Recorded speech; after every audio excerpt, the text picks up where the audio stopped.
a child of the Jago, Arthur Morrison. 2. Arthur Osborne J., Vicar of Holy Trinity, Shoreditch. Woe unto the foolish prophets, that follow their own spirit, and have seen nothing.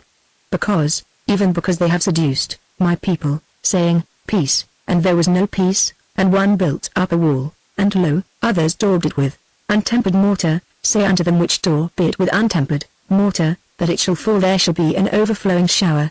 And ye, O great hailstones, shall fall, and a stormy wind shall rend it. Lo, when the wall is fallen, shall it not be said unto you, Where is the daubing wherewith ye have daubed it? Ezekiel 13. 3. 10-12. Preface to the third edition. I am glad to take this, the first available opportunity, to acknowledge the kindness with which a child of the Jago has been received, both by the reading public, from which I have received many gratifying assurances that what I have tried to say has not altogether failed of its effect, and by the reviewers, the most of whom have written in very indulgent terms. I think, indeed, that I am the more gratified by the fact that this reception has not been unanimous, because an outcry and an opposition, even from an unimportant minority, are proofs that I have succeeded in saying, however imperfectly, something that was worth being said. Under the conditions of life as we know it, there is no truth worth telling that will not interfere with some hearer's comfort. Various objections have been made to A Child of the Jago, and many of them had already been made to Tales of Mean Streets. And it has been the way of the objectors as well as the way of many among the kindest of my critics, to call me a realist. The word has been used sometimes, it would seem, in praise, sometimes in mere indifference as one uses a phrase of convenient description, sometimes by way of an irremediable reproach. It is natural, then, not merely that I should wish to examine certain among the objections made to my work, but that I should feel some interest in the definition and description of a realist.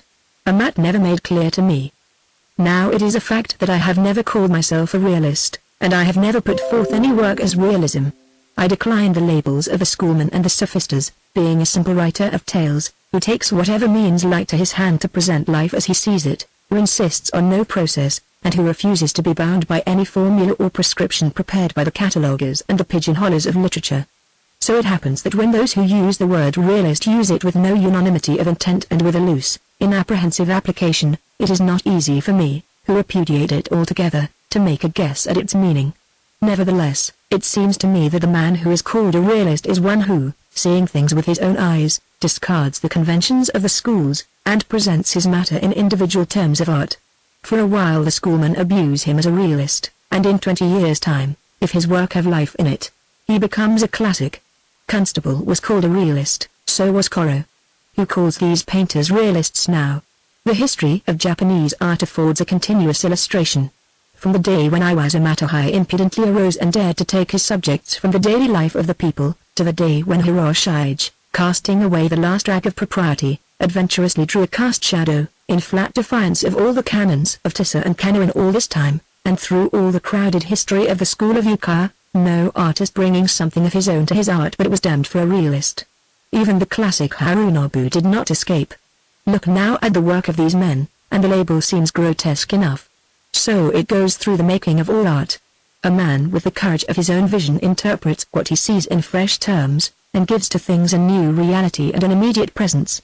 The schoolmen peer with dulled eyes from amid the heap of precedents and prescriptions about them, and, distracted by seeing a thing sanctioned neither by precedent nor by prescription, dub the man realist, and rail against him for that his work fits none of their pigeonholes. And from without the schools many cry out and complain, for truth is strong meat, and the weakling stomach turns against it, except in minimum doses smothered in treacle. Thus we hear the feeble plea that the function of imagination is the distortion of fact, the piteous demand that the artist should be shut up in a flower garden, and forbidden to peep through the hedge into the world.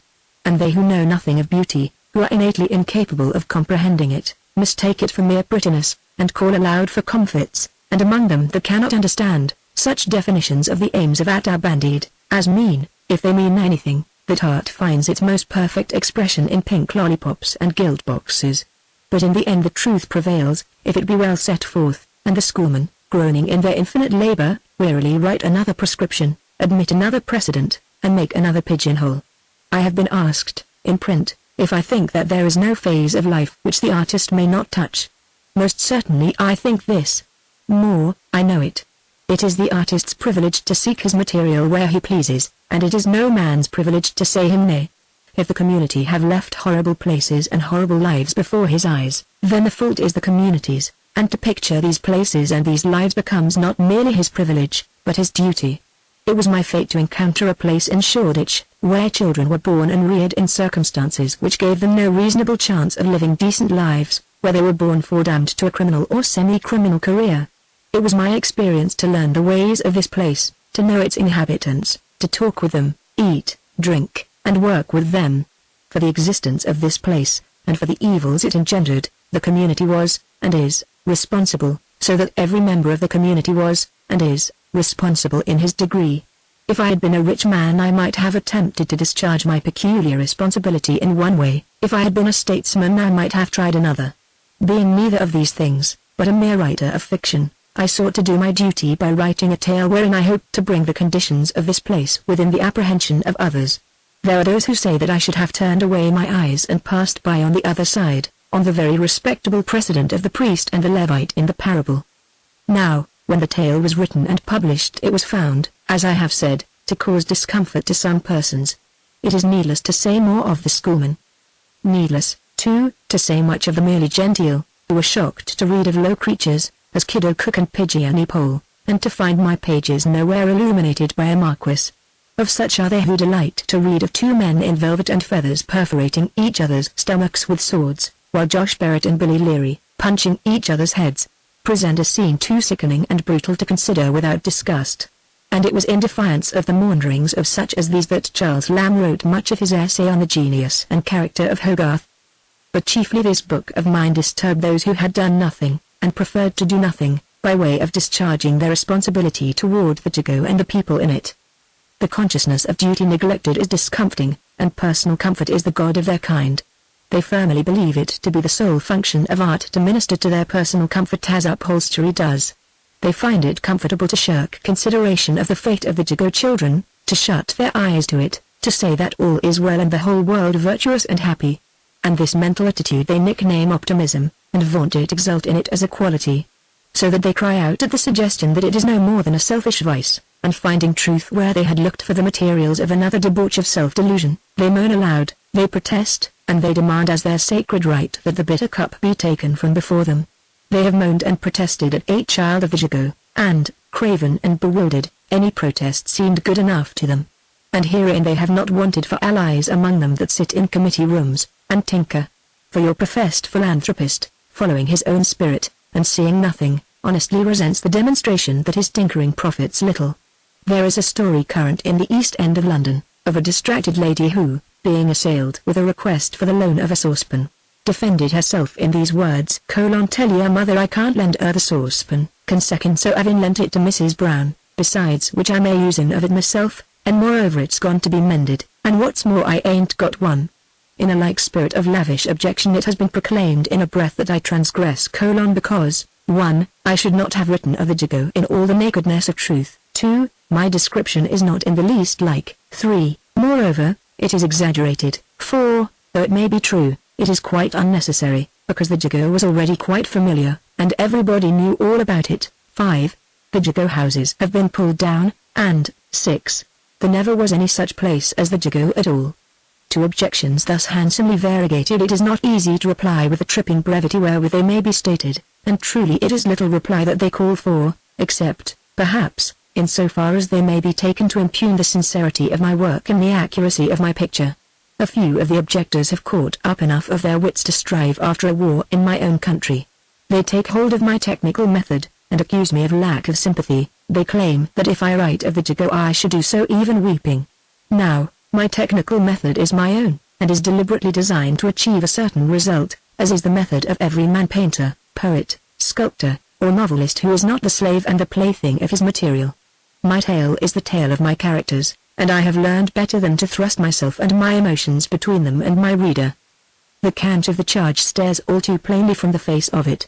It is not that these good people wish me to write even weeping, for how do they know whether I weep or not?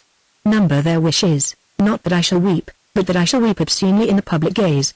In other words, that I shall do their weeping for them. As a sort of emotional bedizenment, that I shall make public parade of sympathy in their behalf, so that they may keep their own sympathy for themselves. and win comfort from the belief that they are eased of their just responsibility by vicarious sniveling. But the protest, that my picture of the Jago is untrue, is another thing. For the most part it was found very vague expression, but there are instances of rash excursion into definiteness. Certain passages have been denoted as exaggerations, as impossibilities. Now, I must confess that, foreseeing such adventurous indiscretions, I had, for my own diversion, set a child of the Jago with traps. For certain years I have lived in the East End of London, and have been, not an occasional visitor, but a familiar and equal friend in the house of the East Ender in all his degrees, for, though the steps between be smaller, there are more social degrees in the East End than ever in the West. In this experience I have seen and I have heard things that persons sitting in committee rooms would call diabolical fable. Nevertheless, I have seen them, and heard them. But it was none of my design to write of extreme instances. Typical facts were all I wanted. These, I knew, would be met or shirked with incredulity, so that, whenever I saw reason to anticipate a charge of exaggeration, as for instance, in the matter of faction fighting, I made my typical incident the cold transcript of a simple fact, an ordinary, easygoing fact, a fact notorious in the neighborhood, and capable of any amount of reasonable proof. If I touched my fact at all, it was to subdue it, that and no more. The traps worked well. Not one definite charge of exaggeration has been flung, but it has been aimed at one of the normal facts I had provided as a target, not one.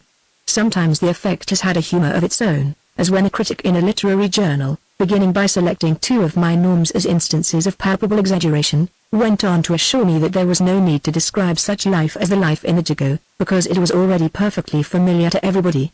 Luckily I need not vindicate my accuracy. That has been done for me publicly by independent and altogether indisputable authority. In particular, the devoted vicar of the parish, which I have called the Jago, has testified quite unreservedly to the truth of my presentation. Others also, with special knowledge, have done the same, and though I refer to them, and am grateful for their support, it is with no prejudice to the validity of my own authority. For not only have I lived in the East End of London, which one may do, and yet never see it, but observation is my trade. I have remarked in more than one place the expression of a foolish fancy that because the houses of the old Jago have been pulled down, the Jago difficulty has been cleared out of the way. That is far from being the case. The Jago, as mere bricks and mortar, is gone. But the Jago in flesh and blood still lives, and is crowding into neighborhoods already densely overpopulated.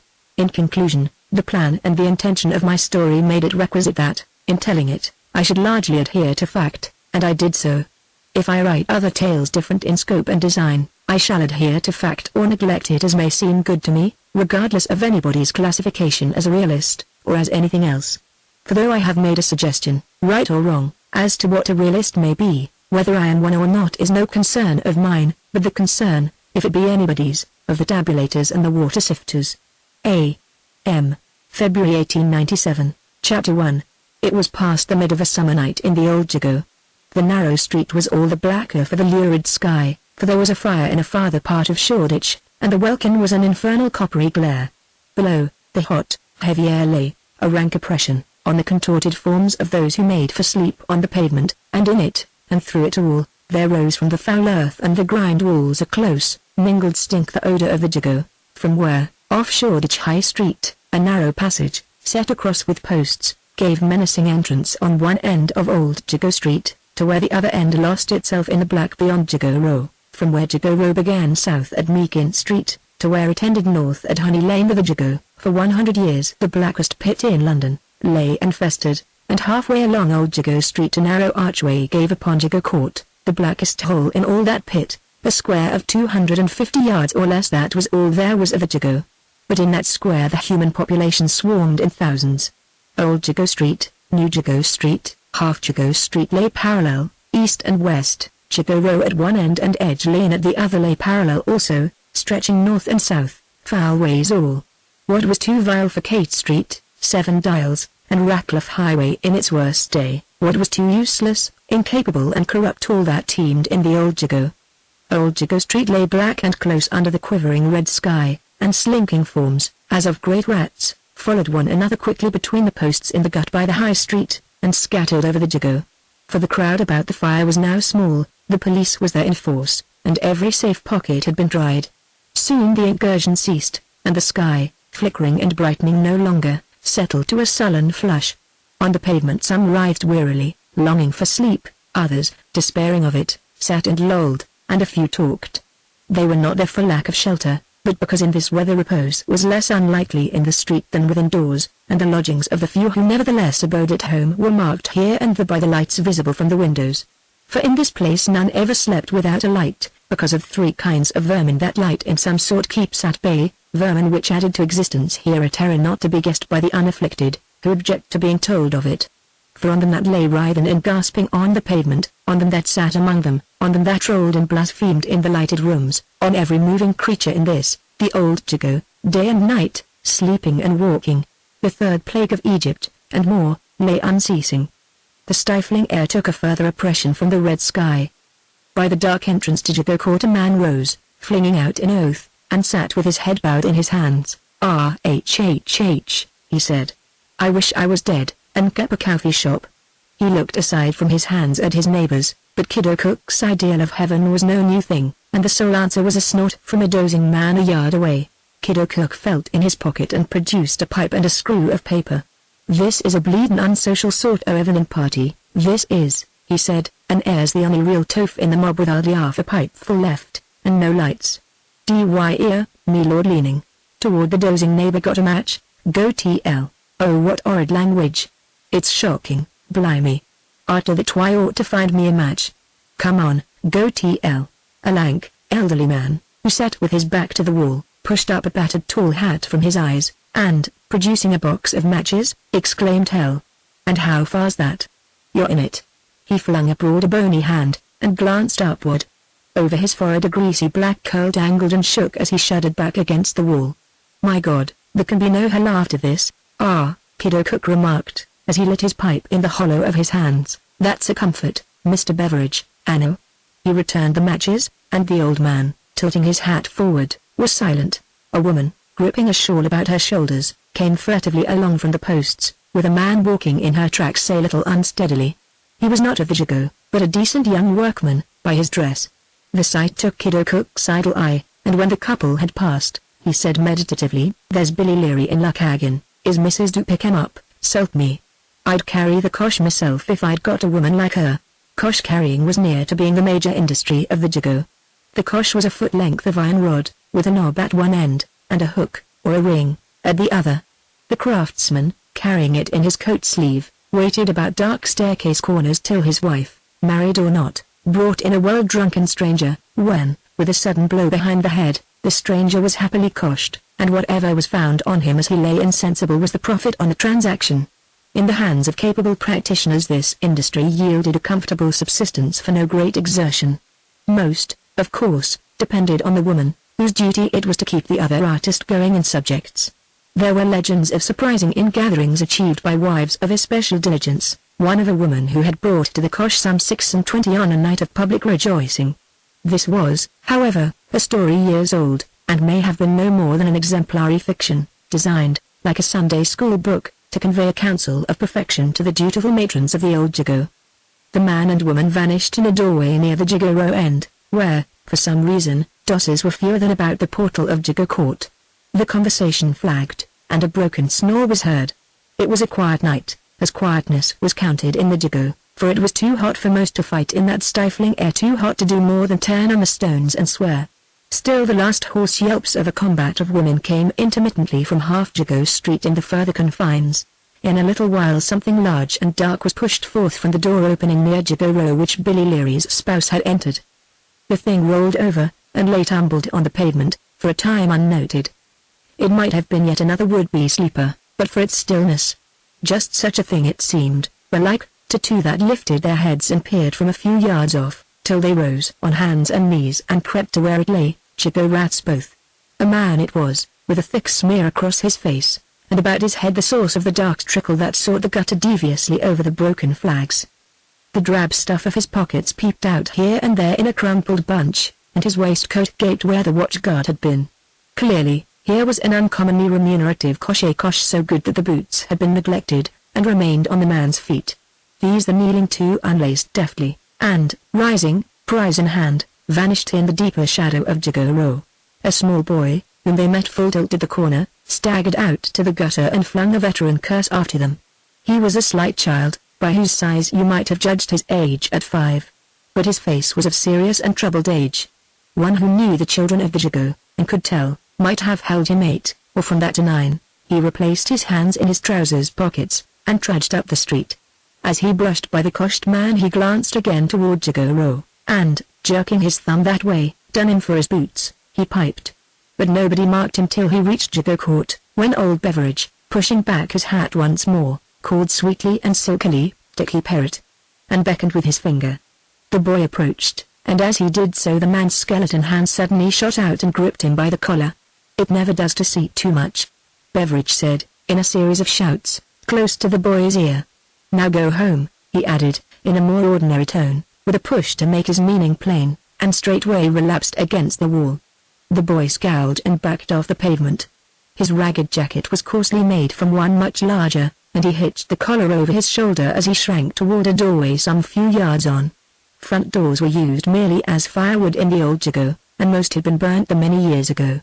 If perchance one could have been found still on its hinges, it stood ever open and probably would not shut. Thus at night the Jago doorways were a row of black holes, foul and forbidding. Dickie Parrot entered his hole with caution, for anywhere, in the passage and on the stairs, somebody might be lying drunk, against whom it would be unsafe to stumble. He found nobody, however, and climbed and reckoned his way up the first stair flight with the necessary regard for the treads that one might step through and the rails that had gone from the side. Then he pushed open the door of the first floor back and was at home. A little heap of guttering grease, not long ago a candle end, stood and spread on the mantelpiece, and gave irregular light from its drooping wick. A thin-railed iron bedstead, bent and staggering, stood against a wall, and on its murky coverings a half-dressed woman sat and neglected a baby that lay by her, grieving and wheezing. The woman had a long dolorous face, empty of expression and weak of mouth. "Where you been, Dickie?" she asked, rather complaining, then asking. "It's such low hours for a boy." Dickie glanced about the room. "Got anything to eat?" he asked. "I dunno," she answered listlessly. "P'raps there's a bit o' bread in the cupboard." "I don't want nothin', it's so hot.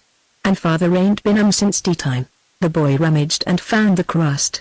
Gnawing at this, he crossed to where the baby lay. "Allo, Louie," he said, bending and patting the muddy cheek. "Allo." The baby turned feebly on its back, and set up a thin wail. Its eyes were large and bright, its tiny face was piteously flea-bitten and strangely old. "Well, she's hungry, mother," said Dickie Parrot, and took the little thing up. He sat on a small box, and rocked the baby on his knees, feeding it with morsels of chewed bread. The mother, dolefully inert, looked on and said, "She's that backward I'm quite wore out, more'n 10 months old, and don't even crawl yet. It's a never-ending trouble, is children." She sighed, and presently stretched herself on the bed. The boy rose, and carrying his little sister with care, for she was dozing, essayed to look through the grimy window. The dull flush still spread overhead, but Jago Court lay darkling below, with scarce a sign of the ruinous backyards that edged it on this and the opposite sides, and nothing but blackness between. The boy returned to his box, and sat. Then he said, "I don't s'pose father's having a sleep outside, eh?" The woman sat up with some show of energy. "What?" she said sharply. "Sleep out in the street like them low-rans O'Learys? I should hope not. It's bad enough living here at all, and me being used to different things once, and all. You ain't seen him outside, have ye?" "No, I ain't seen him, I just looked in the court." Then, after a pause, "I hope he's done a click," the boy said. His mother winced. "I dunno what you mean, Dickie," she said. But falteringly. "You're getting that low un, we copped somethink, o' course. Nicked somethink. You know, if you say sich things as that I'll tell him what you say, and he'll pay you. We ain't that sort o' people, Dickie, you ought to know. I was always kept respectable and straight all my life, I'm sure, and, I know. You said so before, to father I heard, he brought him that the yaller prop the necktie pin. Well, where did he get that? He ain't had jobs for months and months. Where's the yannups come from what's been for to pay the rent, and get the toke, and milk for Louie? Think I'd know? I ain't a kid. I know, Dickie, you mustn't say sich things," was all the mother could find to say, with tears in her slack eyes. "It's wicked and low. And you must always be respectable and straight, Dickie, and you'll get on then. Straight people's fools, I reckon. Kiddo Cook says that, and he's as wide as Broad Street. When I grow up I'm going to get toffs clothes and be in the I mob. They does big clicks. They get put in a dark prison for years and years, Dickie, and if you're such a wicked low boy, Father'll I'll give you the strap hard, the mother returned, with what earnestness she might. Gimme the baby, and you go to bed, go on. 'Fore father comes. Dickie handed over the baby, whose wizen face was now relaxed in sleep, and slowly disencumbered himself of the ungainly jacket, staring at the wall in a brown study. It's the mugs what it took, he said, absently. And Quaddin ain't so bad. Then, after a pause, he turned and added suddenly, "S'pose father'll be smugged someday, eh, mother?" His mother made no reply, but bent languidly over the baby, with an indefinite pretense of settling it in a place on the bed. Soon Dickie himself, in the short and ragged shirt he had worn under the jacket, burrowed head-first among the dingy coverings at the foot, and protruding his head at the further side, took his accustomed place crosswise at the extreme end, the filthy ceiling lit and darkened by fits as the candle wick fell and guttered to its end. He heard his mother rise and find another fragment of candle to light by its expiring flame, but he lay still wakeful. After a time he asked, "Mother, why don't you come to bed, waitin' for father? Go to sleep." He was silent for a little, but brain and eyes were wide awake, and soon he spoke again. "The new un's in the front room," he said. "Ain't the man give his wife a idin yet?" "No." "Nor yet the boy empty-backed un?" "No, seems they're mighty particular. Fancy theirselves too good for their neighbors." "I eared Pigeony Poll say that," Onny Poll said. "You mustn't never listen to Pigeony Poll, Dickie. Ain't you eared me say so? Go to sleep. 'Ere comes father." There was, indeed, a step on the stairs, but it passed the landing, and went on to the top floor. Dickie lay awake, but silent, gazing upward and back through the dirty window just over his head. It was very hot, and he fidgeted uncomfortably, fearing to turn or toss lest the baby should wake and cry. There came a change in the hue of the sky, and he watched the patch within his view, until the red seemed to gather in spots, and fade a spot at a time. Then at last there was a tread on the stairs, that stayed at the door, and father had come home. Dickie lay still, and listened. "Law, Josh, where you been?" Dickie heard his mother say. "I'm almost wore out waitin'." "Oh right, this in a hoarse grunt, little above a whisper. "Got any water up there? Wash this air stick." There was a pause, wherein Dickie knew his mother looked about her in vacant doubt as to whether or not water was in the room. Then a quick, undertoned scream, and the stick rattled heavily on the floor. "It's sticky," his mother said. "Oh my God, Josh, look at that and bits o' air, too." The great shadow of an open hand shot up across the ceiling and fell again. "Oh, Josh. Oh my God. You ain't, are ye? Not that? Not what? Gobblemy, not what? Shut your mouth. If a man fights, you're got to fight back, ain't sure? Anyone you'd think it was a murder, to look at ye. I ain't such a damn fool as that. Pull up that board." Dickie knew the loose floorboard that was lifted with a slight groaning jar. It was to the right of the hearth, and he had shammed sleep when it had been lifted once before. His mother whimpered and cried quietly. "You'll get in trouble, Josh," she said. "I wish you'd get a regular job, Josh, like what you used I do." The board was shut down again. Dickie peered through one opened eye, saw the sky a pale grey above, and hoped the click had been a good one, hoped also that it might bring bullock's liver for dinner. Out in the Jago the pale dawn brought a cooler air and the chance of sleep. From the paving of old Jago Street sad grey faces, open-mouthed, looked upward as from the valley of dry bones. Down by Jago Row the coshed subject, with the blood dry on his face, felt the cold air, and moved the leg. Chapter 2. 3/4 of a mile east of the Jago's outermost limit was the East End Elevation Mission and Pacifical Institute. Such was the amazing success whereof, that a new wing had been built, and was now to be declared open by a bishop of great eminence and industry. The triumphs of the East End Elevation Mission and Pacifical Institute were known and appreciated far from East London, by people who knew less of that part than of Asia Minor. Indeed, they were chiefly appreciated by these. They were kept perpetually on tap for the aspiring East Ender, the higher life, the greater thought, and the wider humanity, with other radiant abstractions, mostly in the comparative degree, specifics all for the manufacture of the superior person. There were many lectures given on still more subjects. Pictures were borrowed and shown, with revelations to the uninformed of the morals ingeniously concealed by the painters. The uninformed were also encouraged to debate and to produce papers on literary and political matters, while still unencumbered with the smallest knowledge thereof, for the enlargement of the understanding and the embellishment of the intellect.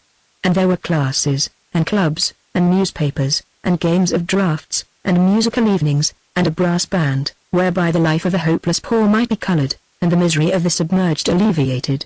The wretches who crowded to these benefits were tradesmen's sons, small shopkeepers and their families, and neat clerks, with here and there a smart young artisan of one of the especially respectable trades.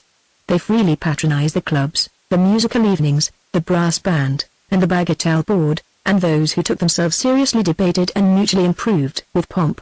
Others, subject to savage fits of wanting to know, made short rushes at random evening classes, with intervals of disgusted apathy. Altogether, a number of decently dressed and mannerly young men passed many evenings at the Pontifical Institute in harmless pleasures, and often with an agreeable illusion of intellectual advance. Other young men, more fortunately circumstanced, with the educational varnish fresh and raw upon them, came from afar, equipped with a foreign mode of thought and a proper ignorance of the world and the proportions of things, as missionaries. Not without some anxiety to their parents, they plunged into the perilous deeps of the East End, to struggle for a fortnight with its suffering and its brutishness. So they went among the tradesmen's sons and the shopmen, who endured them as they endured the nominal subscription, and they came away with a certain relief, and with some misgiving as to what impression they had made, and what they had done to make it. But it was with knowledge and authority that they went back among those who had doubted their personal safety in the dark region. The East End, they reported, was nothing like what it was said to be. You could see much worse places up west. The people were quite a decent sort, in their way, shocking bounders, of course, but quite clean and quiet, and very comfortably dressed, with ties and collars and watches. But the missionaries were few, and the subscribers to the Elevation Mission were many. Most had been convinced, by what they had been told, by what they had read in charity appeals, and perhaps by what they had seen in police court and inquest reports, that the whole East End was a wilderness of slums packed with starving human organisms without minds and without morals, preying on each other alive. These subscribers visited the Institute by twos and threes, on occasions of particular festivity among the neat clerks, and were astonished at the wonderful effects of Pontific elevation on the degraded classes, their aspect and their habits. Perhaps it was a concert where nobody was drunk, perhaps a little dance where nobody howled a chorus, nor wore his hat, nor punched his partner in the eye. It was a great marvel, whereunto the observers testified, so that more subscriptions came, and the new wing was built. The afternoon was bright, and all was promising. A small crowd of idlers hung about the main door of the Institute, and stared at a string of flags.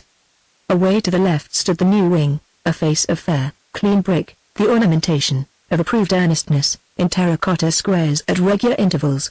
Within sat many friends and relations of the shopmen and superior mechanics, and waited for the bishop, the eminences of the Elevation Mission sitting apart on the platform.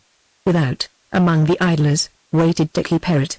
His notions of what were going on were indistinct, but he had a belief, imbibed through rumor and tradition, that all celebrations at such large buildings were accompanied by the consumption, in the innermost recesses, of cake and tea.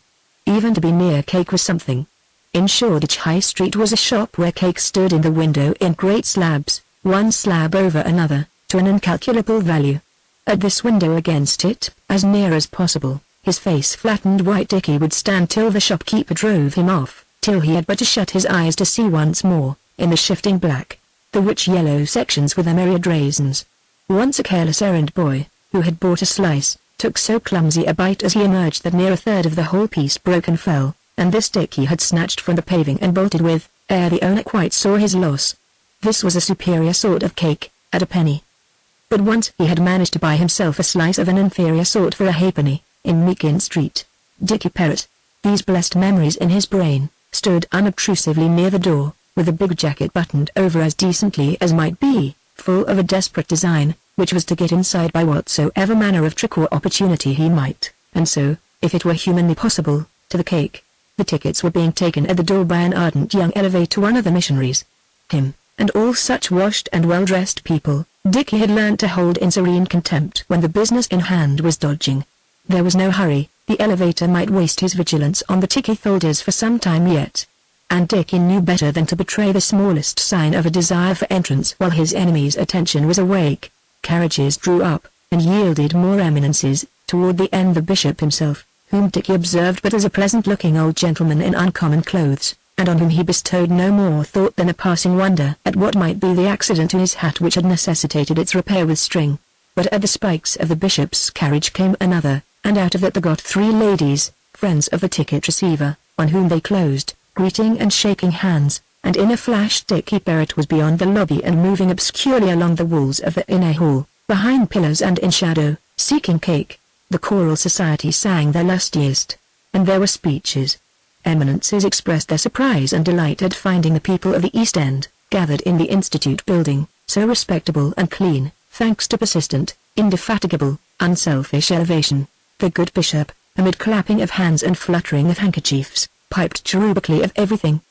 He rejoiced to see that day, whereon the helping hand of the West was so unmistakably made apparent in the East.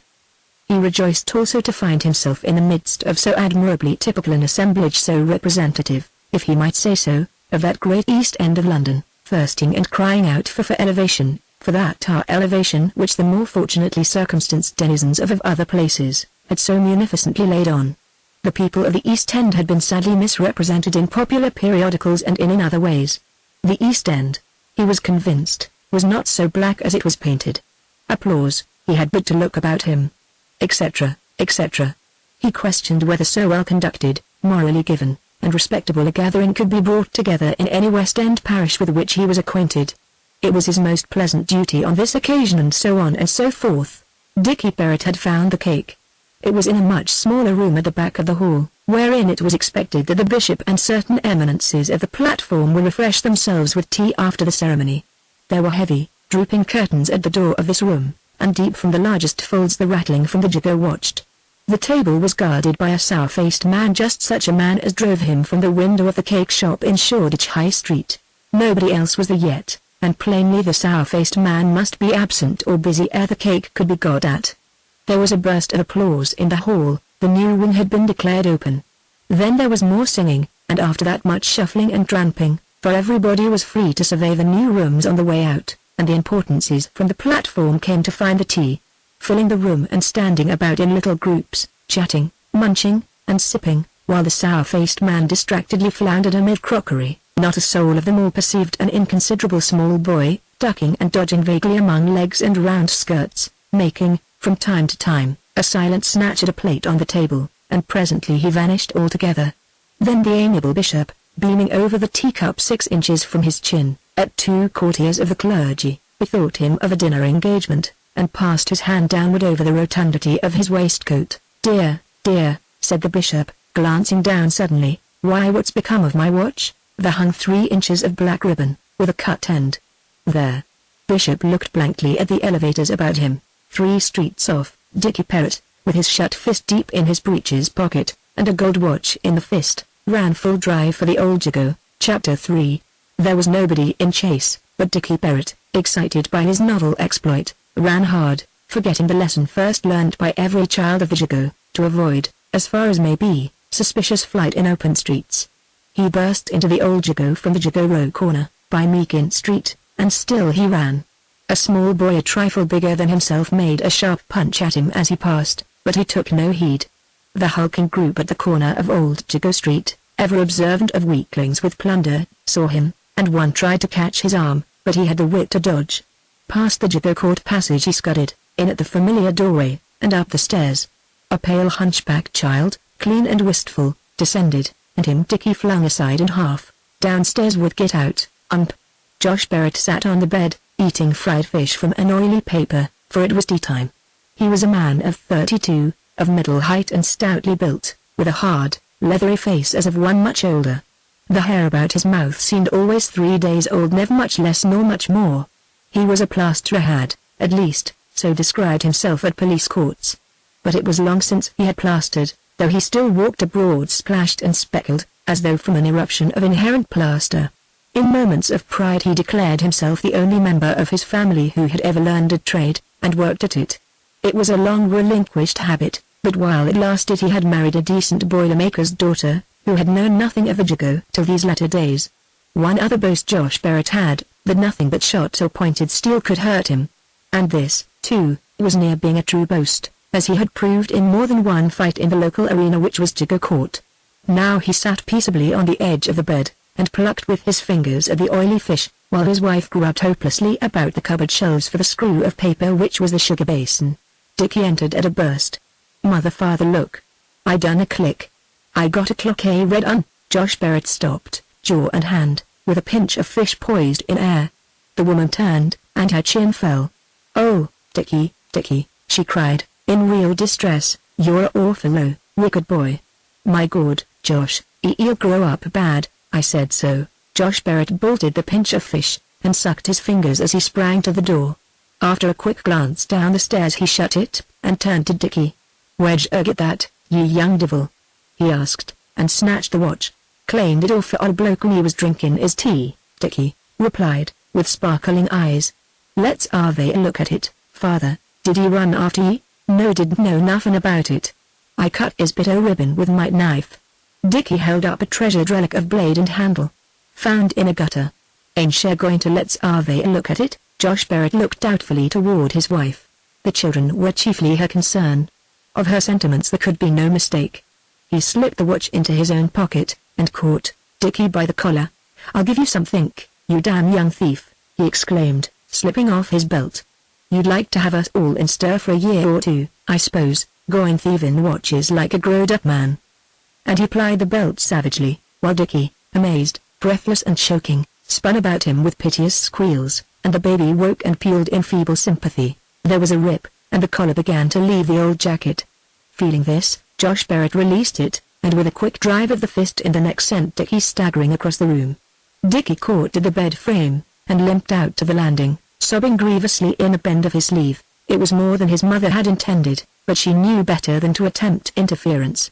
"Now that he was gone," she said, with some hesitation, "hadn't you better take it out at once, Josh?" "Yes, I'm going," Josh replied, turning the watch in his hand. "It's a good topper. You won't let we chave it, will ye, Josh?" He never gives much, no bloomin' fear." "I'm going up Oxton with this air." Dickie sobbed his way down the stairs and through the passage to the back. In the yard he looked for Tommy Rann, to sympathize. But Tommy was not, and Dickie paused in his grief to reflect that perhaps, indeed, in the light of calm reason, he would rather cast the story of the watch in a more heroic mold, for Tommy's benefit, than was compatible with tears and a belted back. So he turned and squeezed through a hole in the broken fence, sobbing again, in search of the friend that shared his inmost sorrows. The belting was bad, very bad. There was broken skin on his shins where the strap had curled round, and there was a little sticky blood under the shirt halfway up his back, to say nothing of bruises. But it was the hopeless injustice of things that shook him to the soul. Wholly unaided, he had done, with neatness and credit, a click that anybody in the Jago would have been proud of. Overjoyed, he had hastened to receive the commendations of his father and mother, and to place the prize in their hands, freely and generously, though perhaps with some hope of hot supper by way of celebration. And his reward was this. Why? He could understand nothing, could but feel the wrong that broke his heart. And so, sobbing, he crawled through 2 fences to weep on the shaggy neck of Jerry Gullen's canary. Jerry Gullen's canary was no bird, but a donkey, employed by Jerry Gullen in his occasional intervals of sobriety to drag a cranky shallow, sometimes stored with glass bottles, rags, and hearthstone, sometimes with firewood manufactured from a convenient hoarding, or from the joinery of an empty house, sometimes with empty sacks covering miscellaneous property suddenly acquired and not for general inspection. His vacations, many and long, Jerry Gullen's canary spent, forgotten and unfed, in Jerry Gullen's backyard, gnawing desperately at fences, and harrowing the neighborhood with his bray. Thus the nickname, facetiously applied by Kiddo Cook in celebration of his piteous song, grew into use, and Canary would call the creature's attention as readily as a mouthful of imprecations. Jerry Gullen's canary was gnawing, with a sound as of a crooked center bit. Everywhere about the foul yard, 10 or 12 feet square, wood was rounded and splintered and bitten white, and as the donkey turned his heavy head, a drip of blood from his gums made a disc on the stones. A twitch of the ears welcomed Dickie, grief-stricken as he was, for it was commonly thus that he bethought him of solace in Jerry Gullen's backyard. And so Dickie, his arms about the mangy neck, told the tale of his wrongs till consolation came in composition of the heroic narrative designed for Tommy Rann. Oh, Canary, it is a blasted shame. Chapter 4. When Dickie Barrett came running into Jago with the bishop's watch in his pocket, another boy punched a fist at him, and at the time Dickie was at a loss to guess the cause unless it were a simple caprice, but stayed neither to inquire nor to retaliate. The fact was that the Rans and the Learys were coming out, fighting was in the air, and the small boy, meeting another a trifle smaller, punched on general principles. The Rans and the Learys, ever at war or in guarded armistice, were the great rival families, the Montags and the Capulets of the old Jago. The Learys indeed, scarce pretended to rivalry, rather to factious opposition. For the Rans gloried in the style and title of the royal family, and dominated the Jago, but there were mighty fighters, men and women, among the Learys, and when a combat arose it was a hard one and unanimated. The two families ramified throughout the Jago, and under the Ran standard, whether by kin or by custom, were the Gullens, the Fishers, the Spicers, and the Walshes, while in the Leary train came Dawsons, Greens, and Harnwells. So that near all the Jago was wont to be on one side or the other, and any of the Jago which was not, was apartment to be the worse for it, for the Rans drubbed all them that were not of their faction in the most thorough and most workmanlike manner, and the Learys held by the same practice, so that neutrality meant double drubbing. But when the Rans and Learys combined, and the old Jago issued forth in its entire might against Dove Lane, then the battle was one to go miles to see. This, however, was but a Ran and Leary fight, and it was but in its early stages when Dickie Barrett, emerging from Jerry Gullen's backyard, made for Shoreditch High Street by way of the Posties, the passage with posts at the end of Old Jago Street. His purpose was to snatch a handful of hay from some passing wagon, or of mixed fodder from some unguarded nosebag, wherewith to reward the sympathy of Jerry Gullen's canary. But by the Posties, at the Edge Lane corner, Tommy ran, capless, and with a purple bump on his forehead, came flying into his arms, breathless, exultant, a babbling braggart. He had fought Johnny Leary and Joe Dawson, he said, one after the other, and pretty nigh broke Johnny Leary's blasted neck, and Joe Dawson's big brother was after him now with a bleeding shovel. So the two children ran on together, and sought the seclusion of their own backyard, where the story of Johnny Ran's prowess, with scowls and the pounding of imaginary foes, and the story of the Bishop's watch, with suppressions and improvements, mingled and contended in the thickening dusk. And Jerry Gullen's canary went forgotten and unrequited. That night fighting was sporadic and desultory in the Jago. Bob the Bender was reported to have a smashed nose, and Sam Cash had his head bandaged at the hospital. At the Bag of Nails in Edge Lane, Snob Spicer was knocked out of knowledge with a quart pot, and Coco Harnwell's missus had a piece bitten off of one ear. As the nights wore on, taunts and defiances were bandied from window to door, and from door to window, between those who intended to begin fighting tomorrow, and shouts from divers corners gave notice of isolated scuffles. Once a succession of piercing screams seemed to betoken that Sally Green had begun. There was a note in the screams of Sally Green's opposites which the Jago had learned to recognize. Sally Green, though of the weaker faction, was the female champion of the old Jago, an eminence won and kept by fighting tactics peculiar to herself. For it was her way, reserving teeth and nails, to wrestle closely with her antagonist, throw her by a dexterous twist on her face, and fall on her, instantly seizing the victim's nape in her teeth, gnawing and worrying. The sufferers' screams were audible afar, and beyond their invariable eccentricity of quality, a quality vaguely suggestive of dire surprise, they had mechanical persistence, a pump-like regularity, that distinguished them, in the accustomed ear, from other screams. Josh Barrett had not been home all the evening. Probably the Bishop's watch was in course of transmutation into beer. Dickie, stiff and domestically inclined, nursed Louis and listened to the noises without till he fell asleep, in hopeful anticipation of the morrow. For Tommy Ran had promised him half of a broken iron railing wherewith to fight the Learys. Chapter 5. Sleep in the Jago was at best a thing of intermission, for reasons of multitude already denoted. Nevertheless Dickie slept well enough to be unconscious of his father's homecoming. In the morning, however, there lay Josh Barrett, snoring thunderously on the floor, piebald with road dust. This was not a morning whereon father would want breakfast, that was plain. He would wake thirsty and savage. So Dickie made sure of a crust from the cupboard, and betook himself in search of Tommy Ran. As to washing, he was never especially fond of it, and in any case there were 50 excellent excuses for neglect. The only water was that from the little tap in the backyard. The little tap was usually out of order, or had been stolen bodily by a tenant, and if it were not, there was no basin there, nor any soap, nor towel, and anything savouring of moderate cleanliness was resented in the Jago as an assumption of superiority. Fighting began early, fast and furious. The Rans got together soon, and hunted the Learys up and down, and attacked them in their houses, the Learys' chances only coming when straggling Rans were cut off from the main body. The weapons in use, as was customary, rose in effectiveness by a swiftly ascending scale. The Learys, assailed with sticks, replied with sticks torn from old packing cases, with protruding nails. The two sides bethought them of koshes simultaneously, and such as had no koshes very few had pokers and iron railings. Ginger Stag, at bay in his passage, laid open Pud Palmer's cheek with a chisel, and, knives thus happily legitimized with the least possible preliminary form, everybody was free to lay hold of whatever came handy. In Old Jago Street, halfway between Jago Court and Edge Lane, stood the Feathers, the grimiest and vilest of the 4 public houses in the Jago. Into the Feathers some dozen Learys were driven, and for a while they held the inner bar and the tap room against the Ranns, who swarmed after them, chairs, bottles, and pewter pots flying thick, while Mother Gap, the landlady, hung hysterical on the beer pools in the bar, supplicating and blubbering aloud. Then a partition came down with a crash, bringing shelves and many glasses with it, and the Ranns rushed over the ruin, beating the Learys down, jumping on them, heaving them through the back windows. Having thus cleared the house of the intruding enemy, the Ranns demanded recompense of liquor, and took it, dragging handles off beer engines, seizing bottles, breaking into the cellar, and driving in bungs. Nobody better than Mother Gap could quell an ordinary bar riot even to knocking a man down with a pot, but she knew better than to attempt interference now.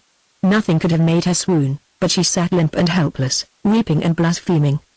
The Ranns cleared off, every man with a bottle or so, and scattered, and this for a while was their undoing. For the Learys rallied and hunted the Ranns in their turn, a crowd of 80 or 100 sweeping the Jago from Honey Lane to Meakin Street. Then they swung back through Edge Lane to Old Jago Street, and made for Jerry Gullen's a house full of Ranns. Jerry Gullen, Bill Rann, and the rest took refuge in the upper floors and barricaded the stairs. Below, the Learys broke windows and ravaged the rooms, smashing whatsoever of furniture was to be found. Above, Pip Walsh, who affected horticulture on his windowsill, hurled down flower pots. On the stairs, Billy Leary, scaling the barricade, was flung from top to bottom, and had to be carried home. And then Pip Walsh's missus scattered the besiegers on the pavement below with a kettleful of boiling water.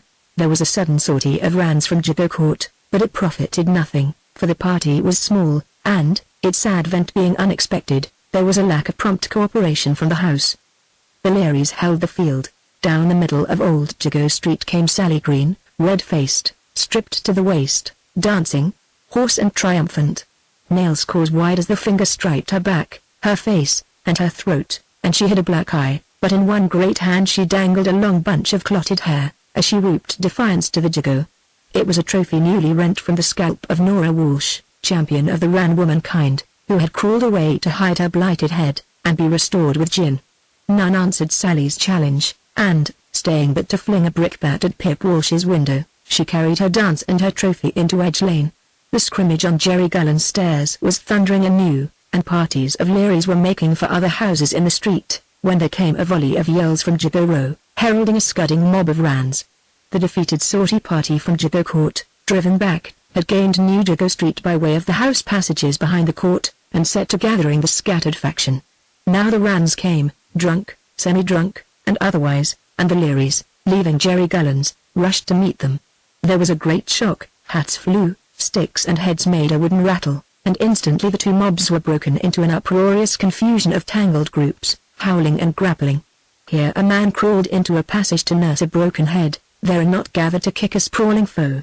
So the fight thinned out and spread, resolving into many independent combats, with concerted rushes of less and less frequency, till once again all through the Jago each fought for his own hand.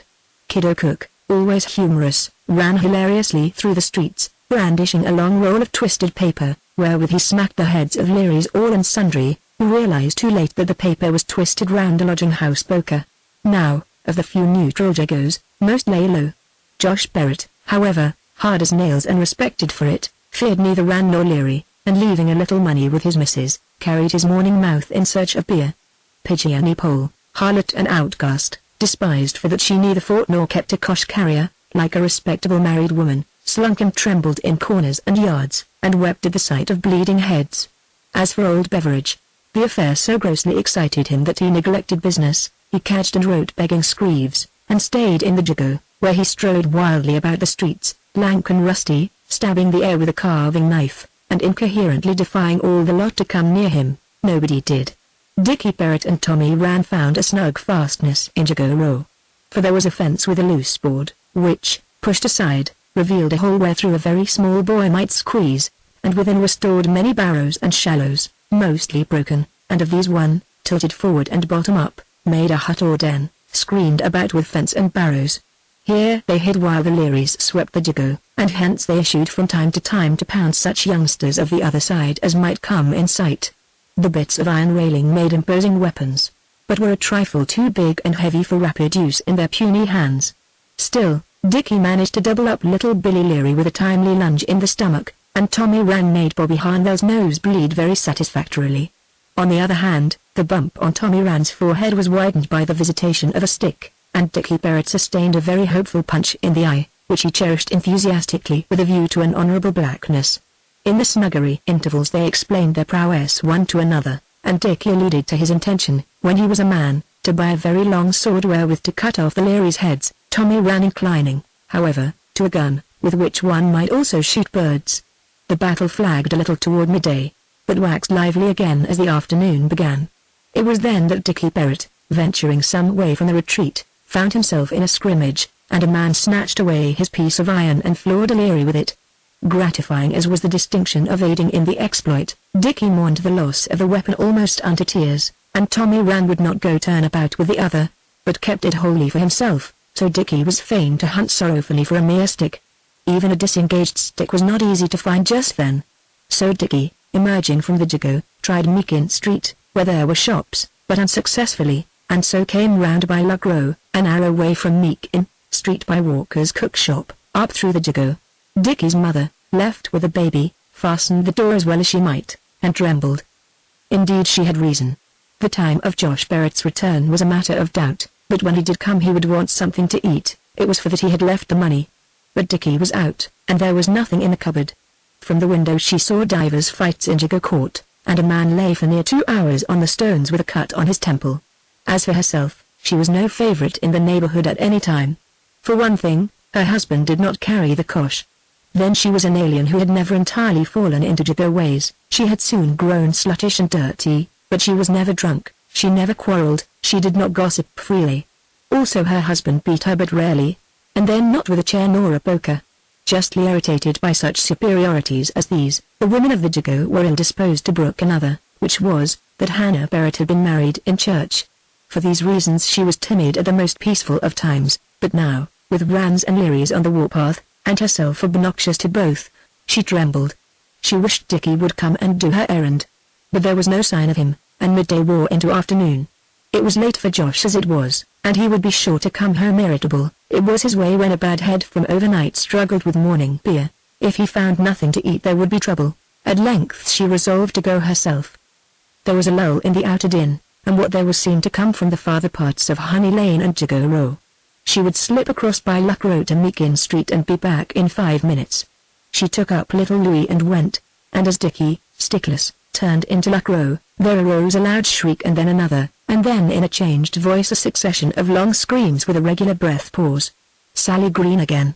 He ran, turned into Old Jago Street, and saw, sprawled on her face in the foul road lay a writhing woman and screamed, while squeezed under her arm was a baby with mud in its eyes and a cut cheek, crying weakly, and spread over all, clutching her prey by hair and wrist. Sally Green hung on the nape like a terrier, jaws clenched, head shaking. Thus Dickie saw it in a flash, and in an instant he had flung himself on Sally Green, kicking, striking, biting and crying, for he had seen his mother and Louis.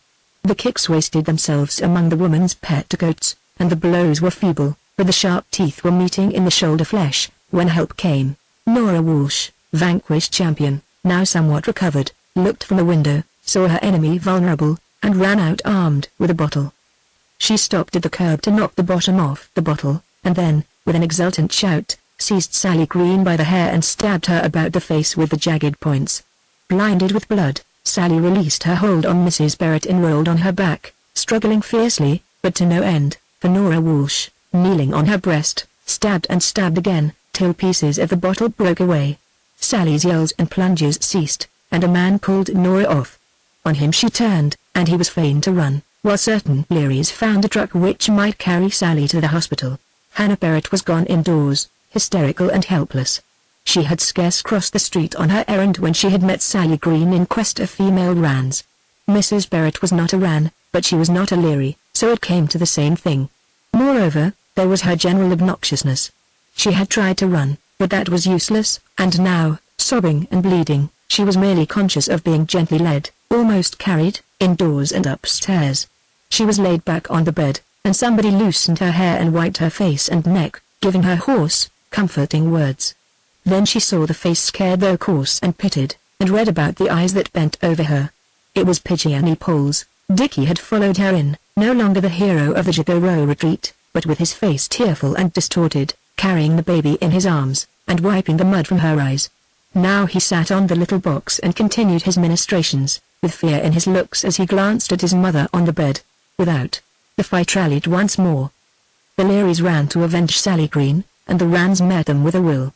Down by the Bag of Nails a party of Rans was driven between the posts and through the gut into Shoreditch High Street, where a stand was made until Fag Dawson dropped, with a shoemaker's knife sticking under his armpit. Then the Rans left, with most of the Learys after them, and Fag Dawson was carried to a chemist's by the police, never to floor a Ran again. For he was chived in the left lung. Thus the fight ended. For a faction fight in the Jago, with a few broken heads and ribs and an odd knife wound here and there, even with a death in the hospital from kicks or whatnot, was all very well, but when it came to homicide in the open high street, the police drew the line, and entered the Jago in force. Ordinarily, a peep now and again from a couple of policemen between the posties was all the supervision the Jago had, although 3 policemen had been seen to walk the length of Old Jago Street together, and there were raids in force for special captures. There was a raid in force now, and the turmoil ceased. Nothing would have pleased both Rans and Learys better than to knock over 2 or 3 policemen, for kicking practice, but there were too many for the sport, and for hours they patrolled the Jago's closest passages. Of course nobody knew who chived Fag Dawson. No inquiring policeman ever found anybody in the old Jago who knew anything, even to the harm of his bitterest foe. It was the sole commandment that ran the colon "Thou shalt not knock." That night it was known that there would be a fight between Josh Barrett and Billy Leary, once the latter grew well. For Josh Barrett came home, saw his wife, and turned Ran on the spot. But for the police in the Jago that night, there would have been many a sore head, if no worse, among the Learys, by visitation of Josh Barrett. Sally Green's husband had fled years ago, and Billy Leary, her brother, was the obvious mark for Josh's vengeance. He was near as eminent a fighter among the men as his sister among the women, and a charming scrap was anticipated. It would come off, of course, in Jago Court one Sunday morning, as all fights of distinction did, and perhaps somebody in the high mob would put up stakes. Chapter 6. In the morning the police still held the Jago. Their presence embarrassed many, but none more than Dickie Parrott, who would always take a turning, or walk the other way, at sight of a policeman. Dickie got out of Old Jago Street early, and betook him to Meakin Street, where there were chandlers' shops with sugar in their windows, and cook shops with pudding. He designed working through by these to Shoreditch High Street, but to crown his solace by contemplation of the cake shop. But, as he neared Weech's coffee shop, scarce half through Meakin Street, there stood Weech himself at the door, grinning and nodding affably, and beckoning him. He was a pleasant man, this Mr. Aaron Weech, who sang hymns aloud in the back parlour, and hummed the tunes in the shop, a prosperous, white-aproned, whiskered, half-bald, smirking tradesman, who bent and spoke amiably to boys, looking sharply in their eyes, but talked to a man mostly with his gaze on the man's waistcoat. Indeed, there seemed to be something about Mr. Aaron Weech especially attractive to youth. Nearly all his customers were boys and girls, though not boys and girls who looked likely to pay a great deal in the way of refreshment, much as they took. But he was ever indulgent, and at all times accessible to his young clients. Even on Sunday, though, of course, his shutters were kept rigidly up on the day of rest, a particular tap would bring him hot foot to the door, not to sell coffee, for Mr. Weech was no Sabbath breaker. Now he stood at his door, and invited Dickie with nods and becks. Dickie, all wondering, and alert to dodge in case the thing were a mere device to bring him within striking distance, went, "Why, Dickie Parrott," quoth Mr. Weech in a tone of genial surprise, "I believe you could drink a cup o' coffee." Dickie, wondering how Mr. Weech had learnt his name, believed he could, and eat a slice o' cake too. "I'll be bound," Mr. Weech added. Dickie's glance leapt. Yes, he could eat a slice of cake too. "Ah, I knew it," said Mr. Weech, triumphantly, "I can always tell." He rubbed Dickie's cap about his head, and drew him into the shop, at this hour bare of customers. At the innermost compartment they stopped, and Mr. Weech, with a gentle pressure on the shoulders, seated Dickie at the table. He brought the coffee, and not a single slice of cake, but two. True, it was not cake of elevation mission quality, nor was it so good as that shown at the shop in High Street. It was of a browner, dumpier, harder nature, and the currants were gritty and few. But cake it was, and to consider it critically were unworthy. Dickie bolted it with less comfort than he might, for Mr. Weech watched him keenly across the table. And, indeed, from some queer cause, he felt an odd impulse to cry. It was the first time that he had ever been given anything, kindly and ungrudgingly. He swallowed the last crumb, washed it down with the dregs of his cup, and looked sheepishly across at Mr. Weech. "Goes down all right, don't it?" that benefactor remarked. "Ah, I like to see you enjoy of yourself. I'm very fond o' you young uns, specially clever uns like you." Dickie had never been called clever before, so far as he could recollect, and he wondered at it now. Mr. Weech, leaning back, contemplated him smilingly for some seconds, and then proceeded. "Yes," he said, "you're the sort o' boy as can have a coffee and cake whenever you want it, you are." Dickie wondered more, and his face said as much. "You know," Mr. Weech pursued, winking again, grinning and nodding, "that was a fine watch you found the other day. You ought to have brought it to me." Dickie was alarmed. How did Mr. Weech learn about the watch? Perhaps he was a friend of the funny old man who lost it. Dickie half rose, but his affable patron leaned across and pushed him back on the seat. "You needn't be frightened," he said. "I ain't going to say nothing to nobody. But I know all about it, mind, and I could if I liked. You found the watch, and it was a red un, on a bit o' ribbon. Well, then you went and took it home, like a little fool. What does your father do? Well, he ups and lathers you with his belt, and he keeps the watch himself. That's all you get for your pains. See, I know all about it." And Mr. Weech gazed on Dickie Barrett with a fixed grin. "Oh, I told ya?" Dickie managed to ask at last. This with a great emphasis and a tapping of the forefinger beside the nose. "I don't want much tellin', it ain't much as goes on here about I don't know of. Never mind how. P'raps I got a little bird as whispers, p'raps I do it some other way. And oh, I know. It ain't no good any boy trying to do something unbeknownst to me, mind ya." Mr. Weech's head lay aside, his grin widened, his glance was sidelong, his forefinger pointed from his temple over Dickie's head, and altogether he looked so very knowing that Dickie shuffled in his seat. By what mysterious means was this new-found friend so well informed? The doubt troubled him, for Dickie knew nothing of Mr. Aaron Weech's conversation, an hour before, with Tommy Rann. "But it's alright, bless you," Mr. Weech went on presently. "Nobody's none the wuss for me knowin' about 'em. Well, we was talkin' about the watch, wasn't we? All you got after sich a lot o' trouble was a whopping with a belt. That was too bad." Mr. Weech's voice was piteous and sympathetic. "After you happened in sich a nice watch, a red un and all exclamation mark, you gets nothing for yourself but a belt. Never mind, you'll do better next time. I'll take care o' that. I don't like to see a clever boy put upon. You go and find another, or something else anything good, and then you bring it her." Mr. Weech's friendly sympathy extinguished Dickie's doubt. "I didn't find it," he said, shy but proud. "It was a click I sneaked it." "Eh?" ejaculated Mr. Weech, a sudden picture of blank incomprehension. "Eh? What? Click? What's a click? Sneaked? What's that? I dunno nothing about no talkos that sort, and I don't want to. It's my belief it means something wrong, but I dunno, and I don't want to. Hear that? Eh? Don't let me have no more o' that, or you'd better not come near me again. If you find something, alright, you come to me and I'll give you something for it, if it's any good. It ain't no business of anybody's where you find it, o' course, and I don't want to know. But clicks and sneaks them's Greek to me, and I don't want to learn 'em. Understand that? Nice talk to respectable people, with your clicks and sneaks." Dickie blushed a little, and felt very guilty without in the least understanding the offense. But Mr. Weech's virtuous indignation subsided as quickly as it had arisen, and he went on as amiably as ever. "When you find anything," he said, "just like you found that watch, don't tell nobody, and don't let nobody see it. Bring it quiet, when there ain't any policeman in the street, and come right through to the back o' the shop, and say, 'I come to clean the knives.' Understand? I come to clean the knives. There ain't no knives to clean. It's on your way o' tellin' me you got something without other people knowin'. And then I'll give you something for it, money p'raps, or p'raps cake or what not. Don't forget. I come to clean the knives. See?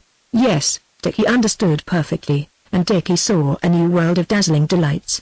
Cake, limitless cake, coffee, and the like whenever he might feel moved thereunto, but more than all, money, actual money. Good broad pennies, perhaps whole shillings, perhaps even more still, money to buy bullock's liver for dinner, or tripe, or what you fancied, saveloys, baked potatoes from the can on cold nights, a little cart to wheel you in, a boat from a toy shop with sails. There's no end of things to be found all over the place, and a sharp boy like you can find 'em every day. If you don't find 'em, someone else will. There's plenty on 'em about on the lookout, and you've got just as much right as them. "On mine!" Mr. Weech was suddenly stern and serious, and his forefinger was raised impressively. "You know you can't do anything without I know, and if you say a word, his fist came on the table with a bang, "something'll happen to you. Something bad." Mr. Weech rose, and was pleasant again, though businesslike. "Now, you just go and find something," he said. "Look sharp about it, and don't go and get in trouble. The coffee's a penny, and the cake's a penny, ought properly to be twopence, but say a penny this time. That's twopence you owe me, and you better bring something and pay it off quick. So go along." This was an unforeseen tag to the entertainment. For the first time in his life Dickie was in debt. It was a little disappointing to find the coffee and cake no gift after all, though, indeed, it now seemed foolish to have supposed they were, for in Dickie Barrett's world people did not give things away. That were the act of a fool. Thus Dickie, with his hands in his broken pockets, and thought in his small face, whereon still stood the muddy streaks of yesterday's tears, trudged out of Mr. Aaron Weech's shop door, and along a Meakin Street. Now he was beginning the world seriously, and must face the fact. Truly the world had been serious enough for him hitherto, but that he knew not. Now he was of an age when most boys were thieving for themselves, and he owed money like a man. True it was, as Mr. Weech had said, that everybody the whole Jago was on the lookout for himself. Plainly he must take his share, lest it fall to others. As to the old gentleman's watch, he had bid them beforehand. Through foolish ingenuousness he had lost it, and his father had got it, who could so much more easily steal one for himself, for he was a strong man, and had but to knock over another man at any night time. Nobody should hear of future clicks but Mr. Weech. Each for himself? Come, he must open his eyes. Chapter 7. There was no chance all along a Meakin Street. The chandlers and the keepers of cook shops knew their neighborhood too well to leave articles unguarded. Soon Dickie reached Shoreditch High Street. The things were a little more favorable. There were shops, as he well remembered, where goods were sometimes exhibited at the doors and outside the windows, but today there seemed to be no chance of the sort. As for the people, he was too short to try pockets, and indeed the High Street rarely gave passage to a more unpromising lot. Moreover, from robbery from the person he knew he must abstain, except for such uncommon opportunities as that of the bishop's watch, for some years yet. He hung about the doors and windows of shop after shop, hoping for a temporary absence of the shopkeeper, which might leave something snatchable. But he hoped in vain. From most shops he was driven away, for the Shoreditch trader is not slow to judge the purpose of a loitering boy. So he passed nearly 2 hours, when at last he saw his chance. It came in an advantageous part of High Street, not far from the posties, though on the opposite side of the way. A nurse girl had left a perambulator at the shop door, while she brought inside, and on the perambulator lay loose a little skin rug, from under which a little fat leg stuck and waved aloft. Dickie set his back to the shop, and sidled to within reach of the perambulator. But it chanced that at this moment the nurse girl stepped to the door, and she made a snatch at his arm as he lifted the rug. This he dropped at once, and was swinging leisurely away, for he despised the chase of any nurse girl, when a man took him suddenly by the shoulder. Quick as a weasel, Dickie ducked under the man's arm, pulled his shoulder clear, dropped forward and rested an instant on the tips of his fingers to avoid the catch of the other hand, and shot out into the road. The man tried to follow, but Dickie ran under the belly of a standing horse, under the head of another that trotted, across the fore platform of a tramcar behind the driver's back and so over to the posties. He slouched into the Jago, disappointed. As he crossed Edge Lane, he was surprised to perceive a strange Ratoff, indeed, who walked slowly along, looking up right and left at the grimy habitations about him. He wore a tall hat, and his clothes were black, and of a pattern that Dickie remembered to have seen at the Elevation Mission. They were, in fact, the clothes of a clergyman. For himself, he was tall and soundly built, with a certain square muscularity of face, and of age about 35. He had ventured into the Jago because the police were in possession, Dickie thought, and wondered in what plight he would leave, had he come at another time. but losing view of the stranger, and making his way along Old Jago Street, Dickie perceived that indeed the police were gone, and that the Jago was free. He climbed the broken stairs and pushed into the first floor back, hopeful, though more doubtful, of dinner. There was none. His mother, tied about the neck with rags, lay across the bed nursing the damage of yesterday, and commiserating herself. A yard from her lay Louis, sick and ailing in a new way, but disregarded. Dickie moved to lift her, but at that she cried the more, and he was fain to let her lie. She rolled her head from side to side, and raised her thin little hand vaguely toward it, with feverishly working fingers. Dickie felt her head and she screamed again. There was a lump at the side, a hard, sharp lump, got from the stones of the roadway yesterday. And there was a curious quality, a rather fearful quality, in the little wails, uneasily suggestive of the screams of Sally Green's victims. Father was out, prowling. There was nothing eatable in the cupboard, and there seemed nothing at home worth staying for. He took another look at Louis, but refrained from touching her, and went out. The opposite door on the landing was wide open, and he could hear nobody in the room. He had never seen this door open before, and now he ventured on a peep, for the tenants of the front room were strangers, late arrivals, and interlopers. Their name was Roper. Roper was a pale cabinet maker, fallen on evil times and out of work. He had a pale wife, disliked because of her neatly kept clothes, her exceeding use of soap and water, her aloofness from gossip. She had a deadly pale baby, also there was a pale hunchbacked boy of near Dickie's age. Collectively the Ropers were disliked as strangers, because they furnished their own room, and in an obnoxiously complete style, because Roper did not drink, nor brawl, nor beat his wife, nor do anything all day but look for work, because all these things were a matter of scandalous arrogance, impudently subversive of Jago custom and precedent. Mrs. Barrett was bad enough, but such people as these. Dickie had never before seen quite such a room as this. Everything was so clean, the floor, the windows, the bedclothes. Also there was a strip of old carpet on the floor. There were 2 perfectly sound chairs, and 2 pink glass vases on the mantelpiece, and a clock. Nobody was in the room, and Dickie took a step farther. The clock attracted him again. It was a small, cheap, nickel-plated, cylindrical thing, of American make, and it reminded him at once of the bishop's watch. It was not gold, certainly, but it was a good deal bigger, and it could go. It was going. Dickie stepped back and glanced at the landing. Then he darted into the room, whipped the clock under the breast of the big jacket, and went for the stairs. Halfway down he met the pale hunchback ascending. Left at home alone, he had been standing in the front doorway. He saw Dickie's haste, saw also the suspicious bulge under his jacket, and straightway seized Dickie's arm. "Where you been?" he asked sharply. "Been in our room? What you got there? Nothing o' yours, Get out o' that." Dickie pushed him aside. "If you don't let go I'll corpse ye." But one arm and hand was occupied with the bulge, and the other was for the moment unequal to the work of driving off the assailant. The 2 children wrangled and struggled downstairs, through the doorway and into the street, the hunchback weak, but infuriate, buffeting, biting and whimpering, Dickie infuriate too, but alert for a chance to break away and run. So they scrambled together across the street, Dickie dragging away from the house at every step, and just at the corner of Luck Row, getting his forearm across the other's face, he back-heeled him, and the little hunchback fell heavily, and lay breathless and sobbing, while Dickie scampered through Luck Row and round the corner into Meakin Street. Mr. Weech was busier now, for there were customers. But Dickie and his bulge he saw ere they were well over the threshold. "Ah yes, Dickie," he said, coming to meet him. "I was expecting you. Come in the suite by and by. We shall meet on that beautiful shore. Come in air." And still humming his hymn, he led Dickie into the shop parlour. Here Dickie produced the clock, which Mr. Weech surveyed with no great approval. "You'll have to try and do better than this, you know," he said. "But I ere it is, sich as it is.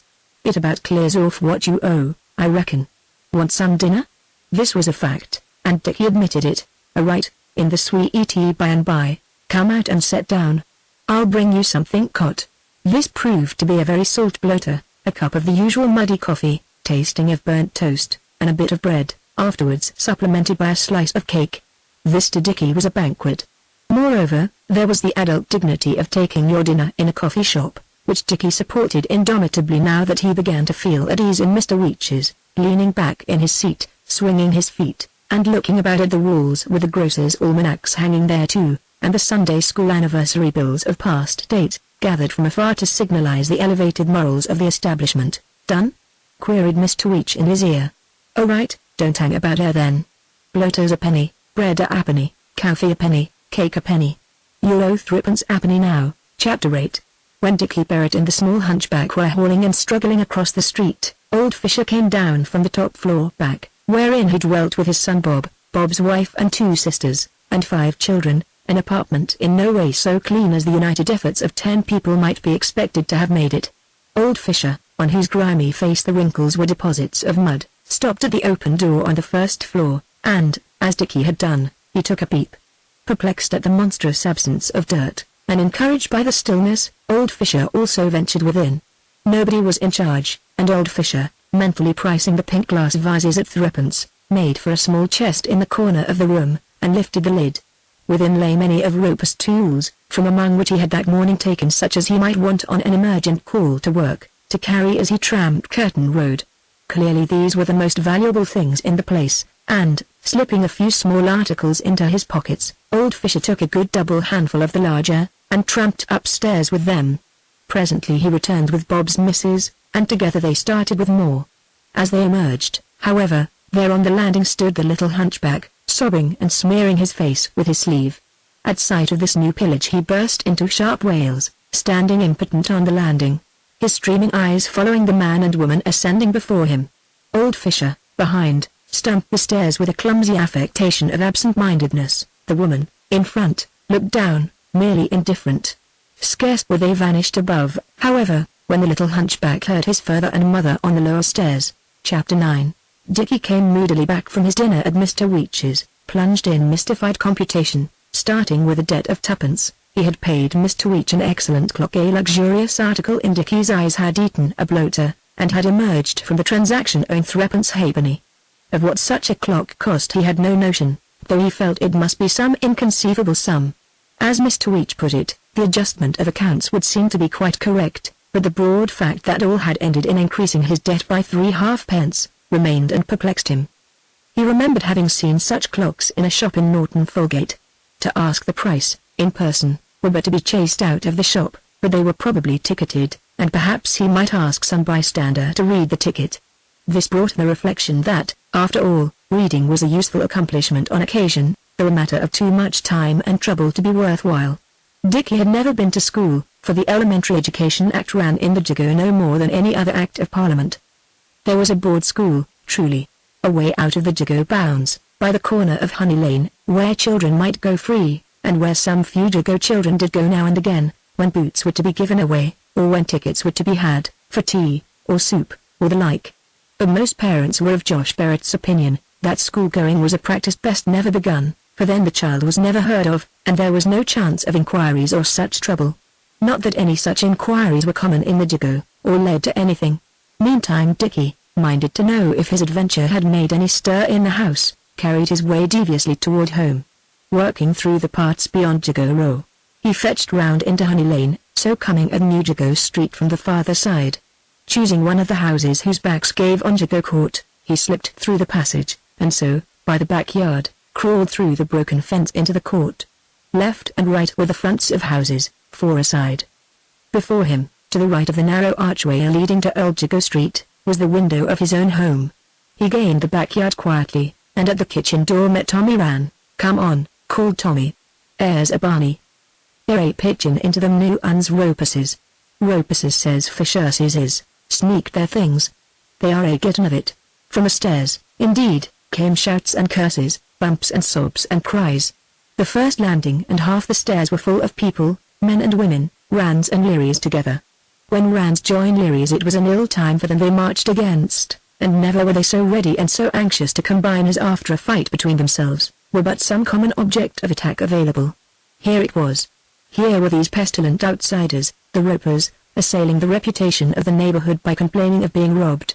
As though their mere presence in the Jago, with their furniture and their superiority, were not obnoxious enough, they must turn about and call their neighbors thieves. They had been tolerated too long already. They should now be given something for themselves, and have some of their exasperating respectability knocked off, and if, in the confusion, their portable articles of furniture and bed-clothing found their way into more deserving hands, why, serve them right. The requisite volleys of preliminary abuse having been discharged, more active operations began under cover of fresh volleys.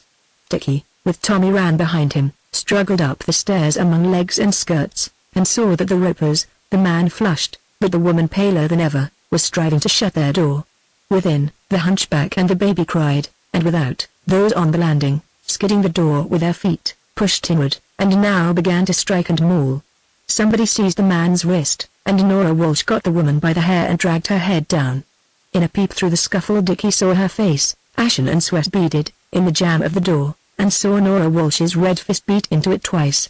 Then somebody came striding up the stairs, and Dickie was pushed farther back. Over the shoulders of those about him, Dickie saw a tall hat, and then a head beneath it. It was the stranger he had seen in Edge Lane, the parson, active and resolute. Nora Walsh he took by the shoulder, and flung back among the others, and as he turned on him, the man who held Roper's wrist released it and backed off. "What is this?" demanded the newcomer, stern and hard of face. "What is all this?" He bent his frown on one and another about him, and, as he did it, some shrank uneasily, and on the faces of others fell the blank lack of expression that was wont to meet police inquiries in the Jago. Dickie looked to see this man beaten down, kicked and stripped. But a well-dressed stranger was so new a thing in the Jago, this one had dropped among them so suddenly, and he had withal so bold a confidence, that the Jagos stood irresolute. A toff was not a person to be attacked without due consideration. After such a person there were apartment to be inquiries, with money to back them, and vengeance sharp and certain. The thing, indeed, was commonly thought too risky. And this man, so unflinchingly confident, must needs have reason for it. He might have the police at instant call, they might be back in the Jago at the moment. And he flung them back, commanded them, cowed them with his hard, intelligent A's, like a tamer among beasts. "Understand this, now," he went on, with a sharp tap of his stick on the floor. "This is the sort of thing I will not tolerate in my parish and this parish, nor in any other place where I may meet it. Go away, and try to be ashamed of yourselves. Go. Go, all of you, I say, to your own homes. I shall come there and talk to you again soon. Go along, Sam Cash, you've a broken head, already, I see. Take it away, I shall come and see you too." Those on the stairs had melted away like punished schoolchildren. Most of the others, after a moment of averted face and muttered justification one to another, were dragging their feet, each with a hangdog pretense of sauntering airily off from some sight no longer interesting.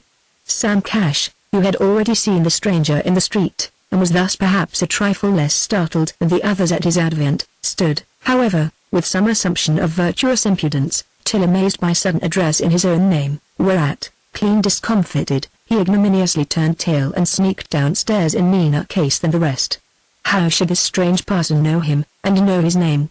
Plainly he must be connected with the police. He had brought out the name as pat as you please. So argued Sam Cash with his fellows in the outer street, never recalling that Jerry Gullen had called aloud to him by name, when first he observed the parson in the street, had called to him, indeed, to haste to the bashing of the ropers, and thus had first given the stranger notice of the proceeding. But it was the way of the Jago that its mean cunning saw a mystery and a terror where simple intelligence saw there was none. As the crowd began to break up, Dickie pushed his own door a little open behind him, and stood on his own ground, as the others cleared off, and the hunchback ventured a peep from behind his swooning mother. "There you are, that's him," he shouted, pointing at Dickie. "He begun it. He took the clock." Dickie instantly dropped behind his door, and shut it fast. The invaders had all gone. The Fishers had made upstairs in the beginning before the parson turned and entered the roper's room.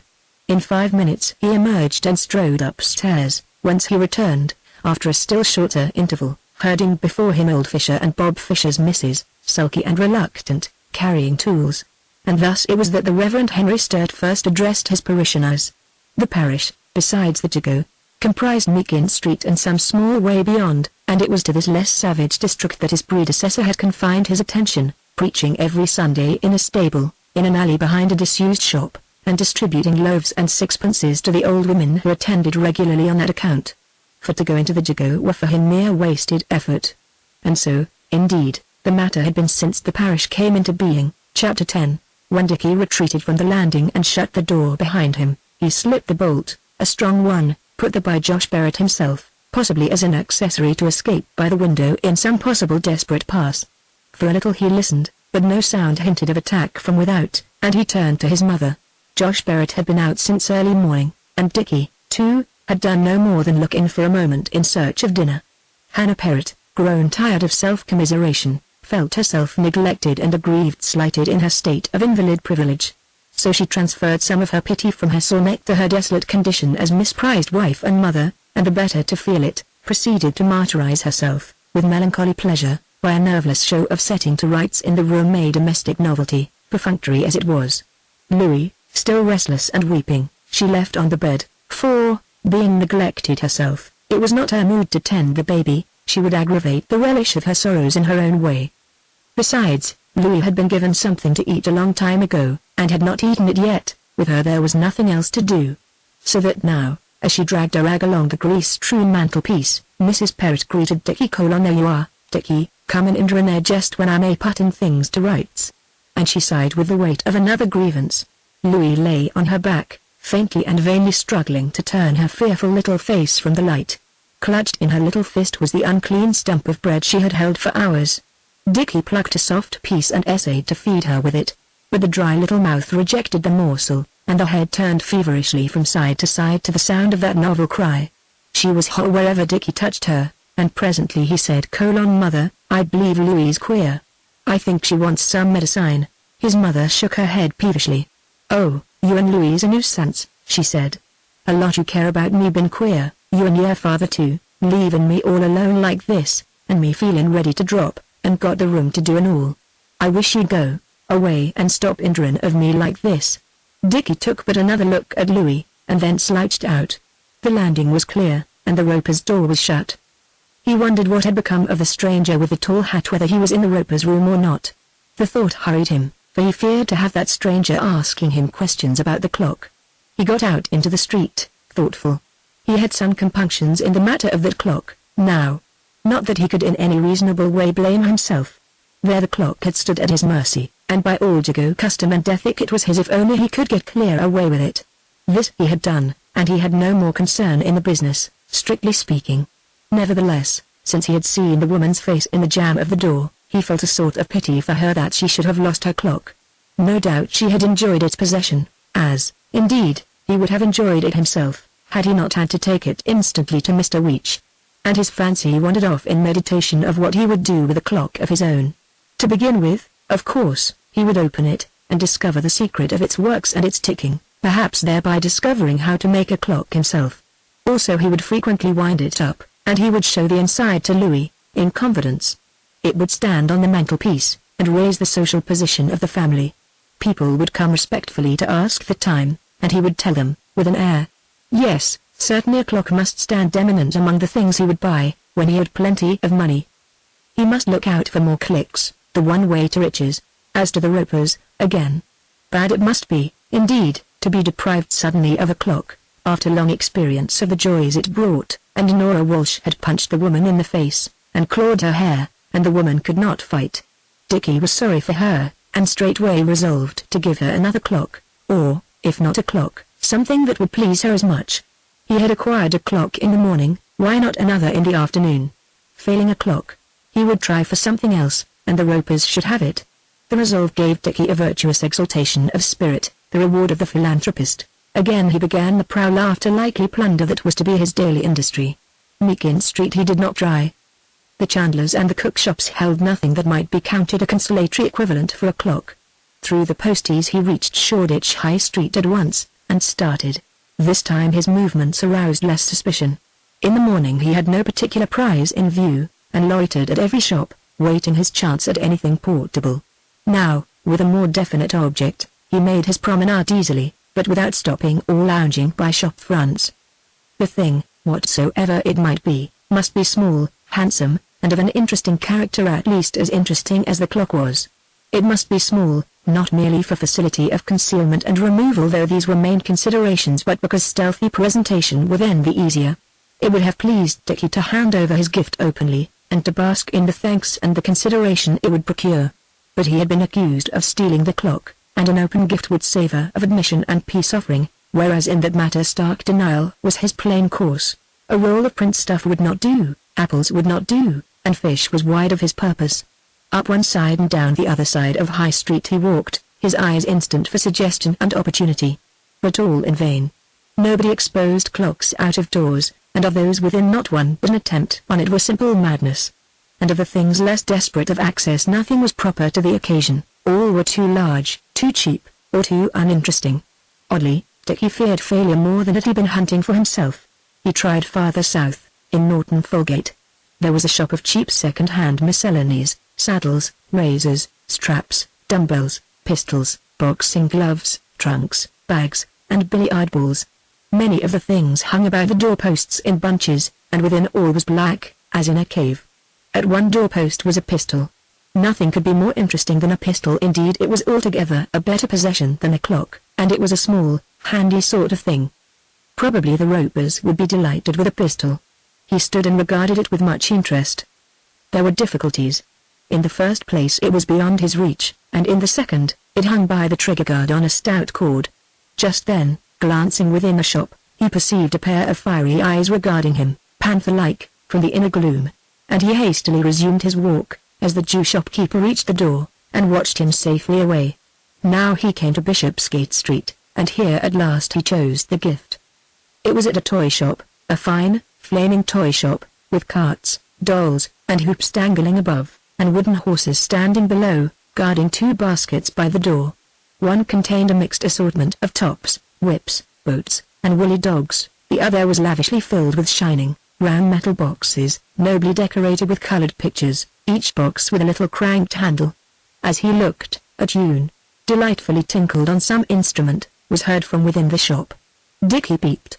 There was a lady, with a little girl at her side who was looking eagerly at just such a shining, round box in the saleswoman's hands, and it was from that box, as the saleswoman turned the handle, that the tune came. Dickie was enchanted. This was the thing, beyond debate, a pretty little box that would play music whenever you turned a handle. This was a thing worth any 50 clocks. Indeed, it was almost as good as a regular barrel organ, the first thing he would buy if he were rich. There was a shop boy in charge of the goods outside the window, and his eyes were on Dickie. So Dickie whistled absently, and strolled carelessly along.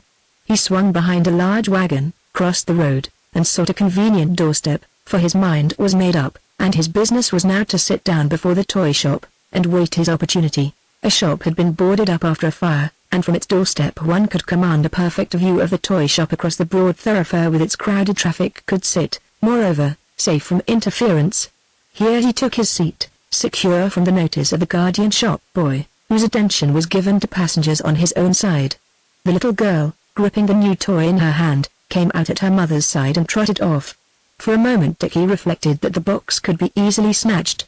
But after all the little girl had but one, whereas the shopwoman had many, and at best could play on no more than one at a time.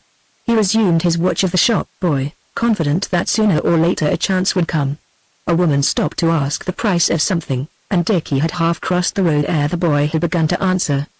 But the answer was short, and the boy's attention was released too soon. At last the shopwoman called the boy within, and Dickie darted across not directly, but so as to arrive invisibly at the side next the basket of music boxes. A quick glance behind him, a snatch at the box with the reddest picture, and a dash into the traffic did it. The dash would not have been called for but for the sudden reappearance of the shop boy ere the box had vanished amid the intricacies of Dickie's jacket. Dickie was fast, but the boy was little slower, and was, moreover, bigger, and stronger on his legs, and Dickie reached the other pavement and turned the next corner into Widegate Street, the pursuer scarce 10 yards behind. It was now that he first experienced hot beef, which is the Jago idiom denoting the plight of one harried by the cry-stop thief. Down Widegate Street, across Sands Row and into Raven Row he ran his best, clutching the hem of his jacket and the music box that lay within. Crossing Sands Row a loafing lad shouldered against the shop boy, and Dickie was grateful, for he made it a gain of several yards. But others had joined in a hunt, and Dickie for the first time began to fear. This was a bad day. Twice already he had been chased, and now it was bad. He thought little more, for a stunning fear fell upon him, the fear of the hunted, that calculates nothing, and is measured by no apprehension of consequences. He remembered that he must avoid Spitalfields Market, full of men who would stop him, and he knew that in many places where a man would be befriended many would make a virtue of stopping a boy. To the right along Bell Lane he made an agonized burst of speed, and for a while he saw not nor remembered anything, heard no more than dreadful shouts drawing nearer his shoulders, felt only the fear. But he could not last. Quick enough when fresh, He was tiny and ill-fed, and now he felt his legs trembling and his wind going. Something seemed to beat on the back of his head, till he wondered madly if it were the shop boy with a stick. He turned corners, and chose his way by mere instinct, ashen-faced, staring, open-mouthed. How soon would he give in, and drop? A street more, half a street, 10 yards. Rolling and tripping, he turned one last corner and almost fell against a vast, fat, unkempt woman whose clothes slid from her shoulders. "Why, boy," said the woman, and flung him by the shoulder through the doorway before which she stood. He was saved at his extremity, for he could never have reached the street's end. The woman who had done it, probably she had boys of her own on the crook, filled the entrance with their frowsy bulk, and the chase straggled past.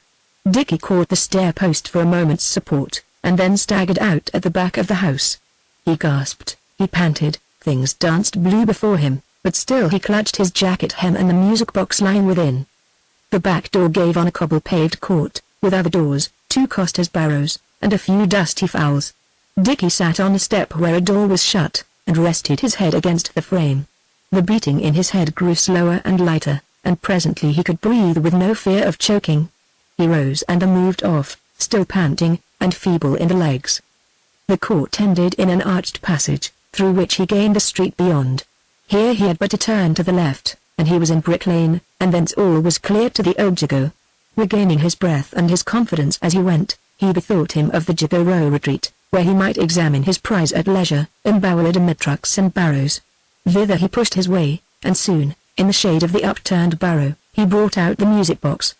Bright and shiny, it had taken no damage in the flight, though on his hands he found scratches, and on his shins bruises, got he knew not how. On the top of the box was the picture of a rosy little boy in crimson presenting a scarlet nosegay to a rosy little girl in pink, while a red brick mansion filled the distance and solidified the composition.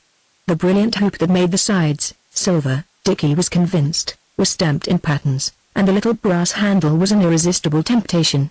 Dickie climbed a truck, and looked about him, peeping from beside the loose fence plank. Then, seeing nobody very near, he muffled the box as well as he could in his jacket, and turned the handle. This was indeed worth all the trouble. "Gently Does the Trick" was the tune, and Dickie, with his head aside and his ear on the bunch of jacket that covered the box, listened, his lips parted, his eyes seeking illimitable space. He played the tune through, and played it again, and then growing reckless, played it with the box unmuffled, till he was startled by a bang on the fence from without. It was but a passing boy with a stick, but Dickie was sufficiently disturbed to abandon his quarters and take his music elsewhere. What he longed to do was to take it home and play it to Louis, but that was out of the question. He remembered the watch. But there was Jerry Scullen's canary, and him Dickie sought and found.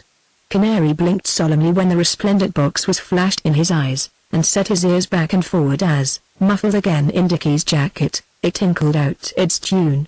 Tommy Rand should not see it, lest he prevail over its beneficent dedication to the ropers.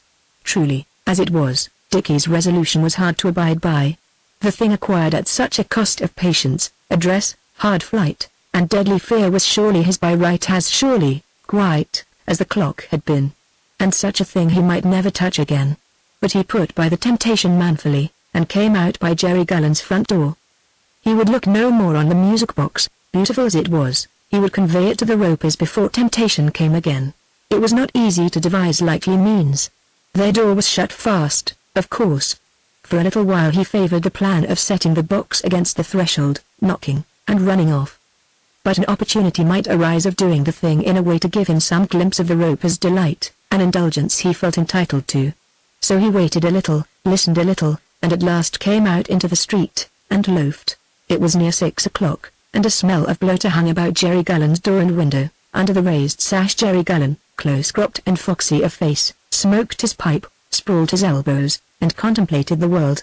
Dickie, with the music box stowed out of sight, looked as blank of design and as destitute of possession as he could manage, for there were loafers near Mother Gap's, loafers at the Luckrow corner, at every corner, and loafers by the posties, all laggard of limb and alert of eye. He had just seen a child, going with an empty beer can, thrown down, robbed of his coppers and a poor old top, and kicked away in helpless tears, and the incident was commonplace enough, or many would have lacked pocket money. Whosoever was too young, too old, or too weak to fight for it must keep what he had well hidden, in the Jago. Down the street came Billy Leary, big, flushed and limping, and hanging to a smaller man by a fistful of his coat on the shoulder. Dickie knew the small man for a good toy getter, which equals watch stealer, and judged he had had a good click, the proceeds whereof Billy Leary was battening upon in beer shops. For Billy Leary rarely condescended to anything less honorable than bashing, and had not yet fallen so low as to go about stealing for himself. His missus brought many to the cosh, and his chief necessity another drink he merely demanded of the nearest person with the money to buy it, on pain of bashing. Or he walked into the nearest public house, selected the fullest pot, and spat in it, a ceremony that deprived the purchaser of further interest in the beer, and left it at his own disposal. There were others, both Rands and Learys, who pursued a similar way of life, but Billy Leary was biggest among them, big men not being common in the Jago, and rarely came to a difficulty, as, however, he did once come, having invaded the pot of a stranger, who turned out to be a Milan pugilist exploring Shoreditch. It was not well for any Jago who had made a clique to have Billy Leary know of it, for then the clicker was apartment to be sought out, clung to, and sucked dry, possibly bashed as well, when nothing more was left, if Billy Leary were still but sober enough for the work. Dickie gazed after the man with interest. It was he whom his father was to fight in a week or so, perhaps in a few days, on the first Sunday, indeed, that Leary should be deemed fit enough. How much of the limp was due to yesterday's disaster and how much to today's beer, Dickie could not judge. But there seemed little reason to look for a long delay before the fight. As Dickie turned away, a man pushed a large truck round the corner from Edge Lane, and on the footpath beside it walked the parson, calm as ever, with black clothes and tall hat, whole and unsoiled. He had made himself known in the Jago in the course of that afternoon. He had traversed it from end to end, street by street and alley by alley. His self-possession, his readiness, his unbending firmness, abashed and perplexed the Jagos, and his appearance just as the police had left could but convince them that he must have some mysterious and potent connection with the force. He had attempted very little in the way of domiciliary visiting, being content for the time to see his parish, and speak here a word and there another with his parishioners. An encounter with Kiddo Cook did as much as anything towards securing him a proper deference. In his second walk through Old Jago Street, as he neared the Feathers, he was aware of a bunch of grinning faces pressed against the bar window, and as he came abreast, forth stepped Kiddo Cook from the door, impudently affable, smirking and ducking with mock obsequiousness, and offering a quart pot. "And how'd yer find yourself, sir?" he asked, with pantomime cordiality. "Awfully shocking these lower classes, ain't they?" Yes, disgusting, really. Might I propose a little refreshment?" "Hello me." The parson, grimly impassive, heard him through, took the pot, and instantly jerking it upward, shot the beer, a single splash, into Kiddo's face. "There are things I must teach you, I see, my man," he said, without moving a muscle, except to return the pot. Kiddo Cook, coughing, drenched and confounded, took the pot instinctively and backed to Mother Gap's door, while the bunch of faces at the bar window tossed and rolled in a joyous ecstasy, the ghost whereof presently struggled painfully among Kiddo's own dripping features, as he realized the completeness of his defeat, and the expedience of a patient grin. The parson went calmly on.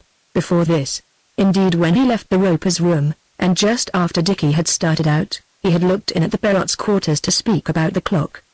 But plainly no clock was there, and Mrs. Barrett's flaccid indignation at the suggestion, and her unmistakable ignorance of the affair, decided him to carry the matter no further, at any rate for the present. Moreover, the little hunchback's tale was inconclusive. He had seen no clock in Dickie's possession, had but met him on the stairs with a bulging jacket. The thing might be suspicious, but the new parson knew better than to peril his influence by charging where he could not convict. So he duly commiserated Hannah Barrett's troubles, suggested that the baby seemed unwell and had better be taken to a doctor, and went his way about the Jago. Now he stopped the truck by Dickie's front door and mounted to the roper's room. For he had seen that the Jago was no place for them now, and had himself found them a suitable room away by Dove Lane. And so, emboldened by his company, the ropers came forth, and with the help of the man who had brought the truck, carried down the pieces of their bedstead, a bundle of bedding, the 2 chairs, the pink vases, and the strip of old carpet, and piled them on the truck with a few more things that were theirs. Dickie, with his hand on the music box in the lining of his jacket, sauntered up by the tail of the truck, and, waiting his chance, plunged his gift under the bundle of bedding, and left it there. But the little hunchback's sharp eyes were jealously on him, and "Look there!" he squealed. He put his hand in the truck and took something. "Ye lie," answered Dickie, indignant and hurt, but cautiously backing off. "I ain't got nothing." He spread his hands and, opened his jacket and prove. Think I got your blooming bedstead? He had nothing, it was plain. In fact, at the tail of the truck there was nothing he could easily have moved at all, certainly nothing he could have concealed. So the rest of the little removal was hurried, for heads were now at windows, the loafers began to draw about the truck, and trouble might break out at any moment. Indeed, the ropers could never have ventured from their room but for the general uneasy awe of the parson. For nothing was so dangerous in the Jago as to impugn its honesty. To rob another was reasonable and legitimate, and to avoid being robbed, so far as might be, was natural and proper. But to accuse anybody of a theft was unsportsmanlike, a foul outrage, a shameful abuse, a thing unpardonable. You might rob a man, bash a man, even kill a man, but to take away his character even when he had none was to draw down the execrations of the whole Jago, while to assail the pure fame of the place, to give the street a bad name, this was to bring the Jago howling and bashing about your ears. The truck moved off at last, amid murmurings, mutterings, and grunts from the onlookers. The man of the truck pulled, Roper shoved behind, and his wife, with her threadbare decency in her meager, bruised face, carried the baby, while the hunchbacked boy went by her side. All this under convoy of the Reverend Henry Sturt. A little distance gave more confidence to a few, and, when the group had reached within a score of yards of Edge Lane, there came a hoot or two, a yah, and other less spellable sounds, expressive of contempt and defiance. Roper glanced back nervously, but the rest held on their way regardless. Then came a brickbat, which missed the woman by very little and struck the truck wheel. At this the parson stopped and turned on his heel, and Cocko Harnwell, the flinger, drove his hands into his breeches pockets and affected an interest in Mother Gap's window, till, perceiving the parson's eyes directed sternly upon him, and the parson's stick rising to point at him, he ingloriously turned tail and scuttled into Jago Court. And so the Ropers left the Jago. Dove Lane was but a stone's throw ahead when some of the load shifted, and the truck was stopped to set the matter right. The chest was pushed back, and the bedding was lifted to put against it, and so the musical box came to light. Roper picked it up and held it before the vicar's eyes. "Look at that, sir," he said. "You're witness I know nothing of it, weren't you? It ain't mine, and I never saw it before. It's been put in for spite to put to theft on us. When they come for it you'll bear me out, sir, won't you? That was the Barrett boys was put up to do that, I'll be bound." When he was behind the truck, but nobody came for Dickie's gift, and in the Jago twilight Dickie vainly struggled to whistle the half-remembered tune, and to persuade himself that he was not sorry that the box was gone. Chapter 11. Josh Barrett reached home late for tea but in good humor. He had spent most of the day at the Bag of Nails, dancing attendance on the high mobsmen. Those of the high mob were the flourishing practitioners in burglary, the mag, the mace, and the broads, with an outer fringe of such dippers, such pickpockets as could dress well, welshers, and snidesmen. These, the grandees of rascality, lived in places far from the Jago, and some drove in gigs and pony traps. But they found the Bag of Nails a convenient and secluded exchange and house of call, and there they met, made appointments, designed villainies, and tossed for sovereigns, deeply reverenced by the admiring Jagos, among whom no ambition flourished but this to become also of these resplendent ones. It was of these that old Beveridge had spoken one day to Dickie, in language the child but half understood. The old man sat on a curb in view of the Bag of Nails, and smoked a blackened bit of clay pipe. He hauled Dickie to his side, and, pointing with his pipe, said, "See the man with the furs?" "What?" Dickie replied. "Mean him in the ice cream coat, smoking a cigar?" "Yes." "And the other with the brimmy tall hat, and the red face, and the umbrella?" "Yes." "What are they?" "I mob." "Oaks." "Toffs." "Right.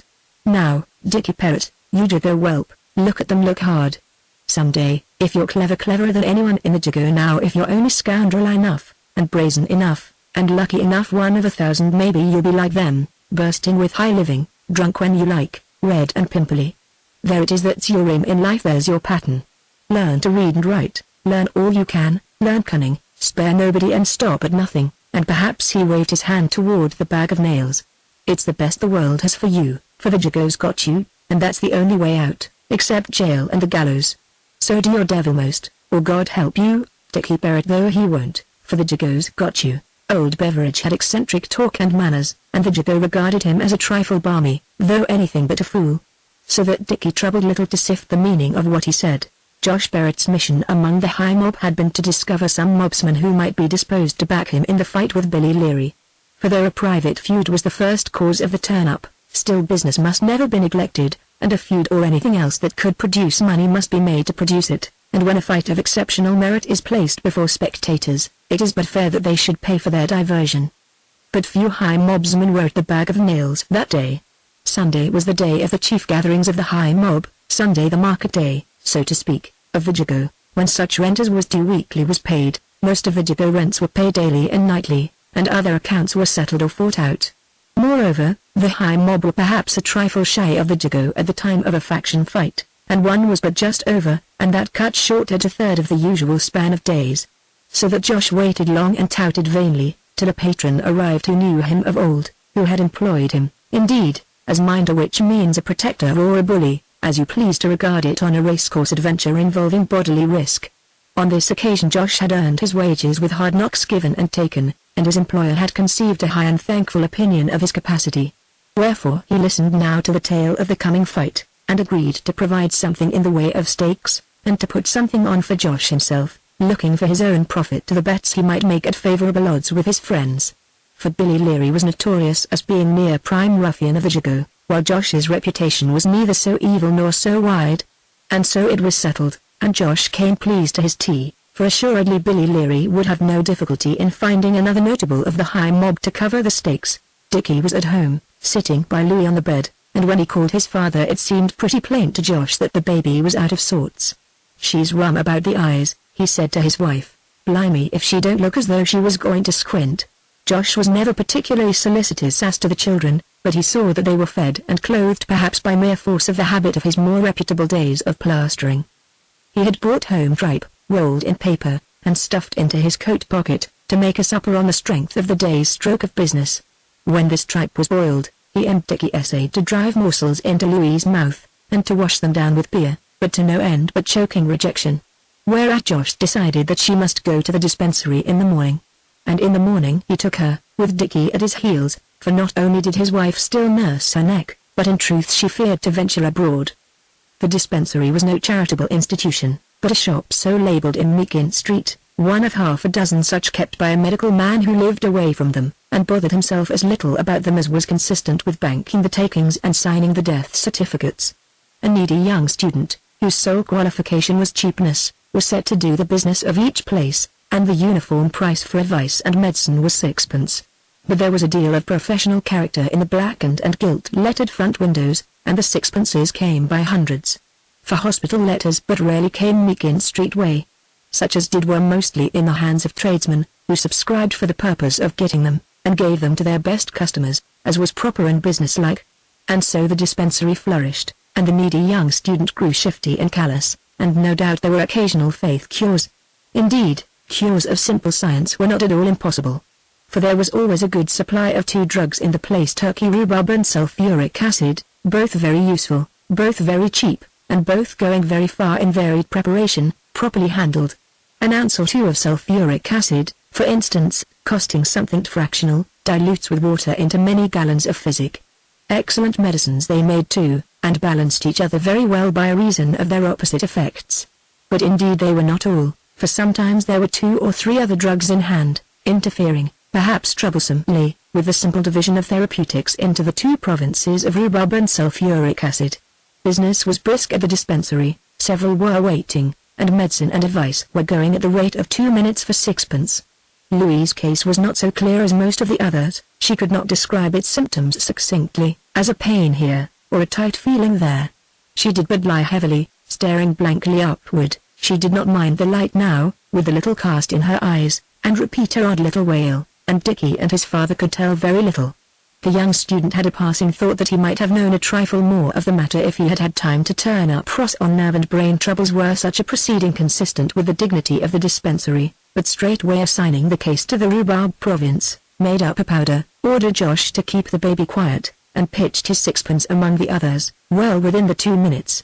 And faith in the dispensary was strengthened, for indeed Louis seemed a little better after the powder, and she was fed with spoonfuls of a fluid bought at a chandler's shop, and called milk. Chapter 12, Dickie Parrot, "Come here," said Mr. Aaron-Weech in a voice of sad rebuke, a few days later.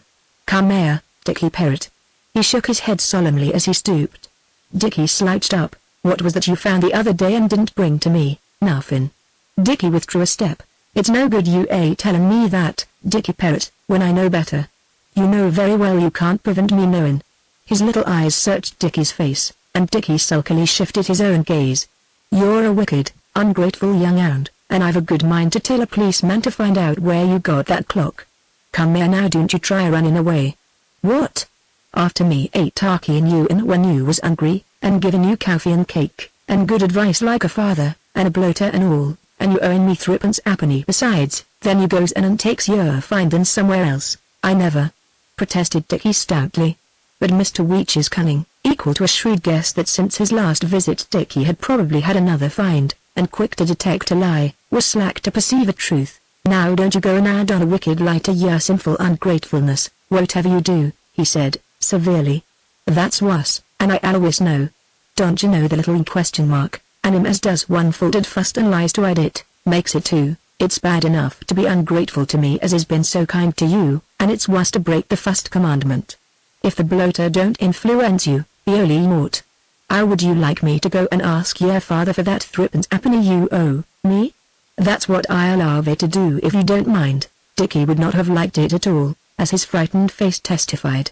"Then find something and pay it at once, and then I won't. I won't be hard on you, if you'll be a good boy. But don't get playing no more tricks, 'cause I'll know all about 'em. Now go and find something quick." And Dickie went. Chapter 13. 10 days after his first tour of the old Jago, the Reverend Henry Sturt first preached in the parish church made of a stable, in an alley behind Meakin Street, but a few yards away, though beyond sight and sound of the Jago. There, that Sunday morning was a morning of importance, a time of excitement, for the fight between Billy Leary and Josh Barrett was to come off in Jago Court.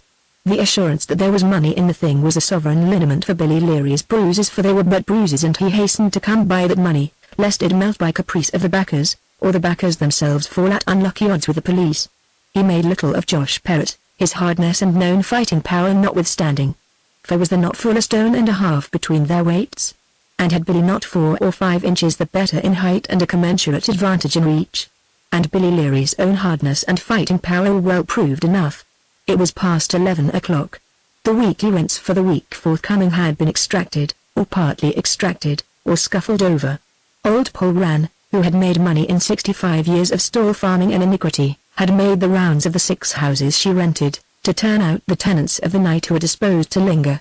May had already stripped themselves to their rags at pitch and toss in Jago Court, and the game still went busily on in the crowded area and in overflow groups in Old Jago Street, and men found themselves deprived, not merely of the money for that day's food and that night's lodging, but even of the last few pence set by to back a horse for Tuesday's race.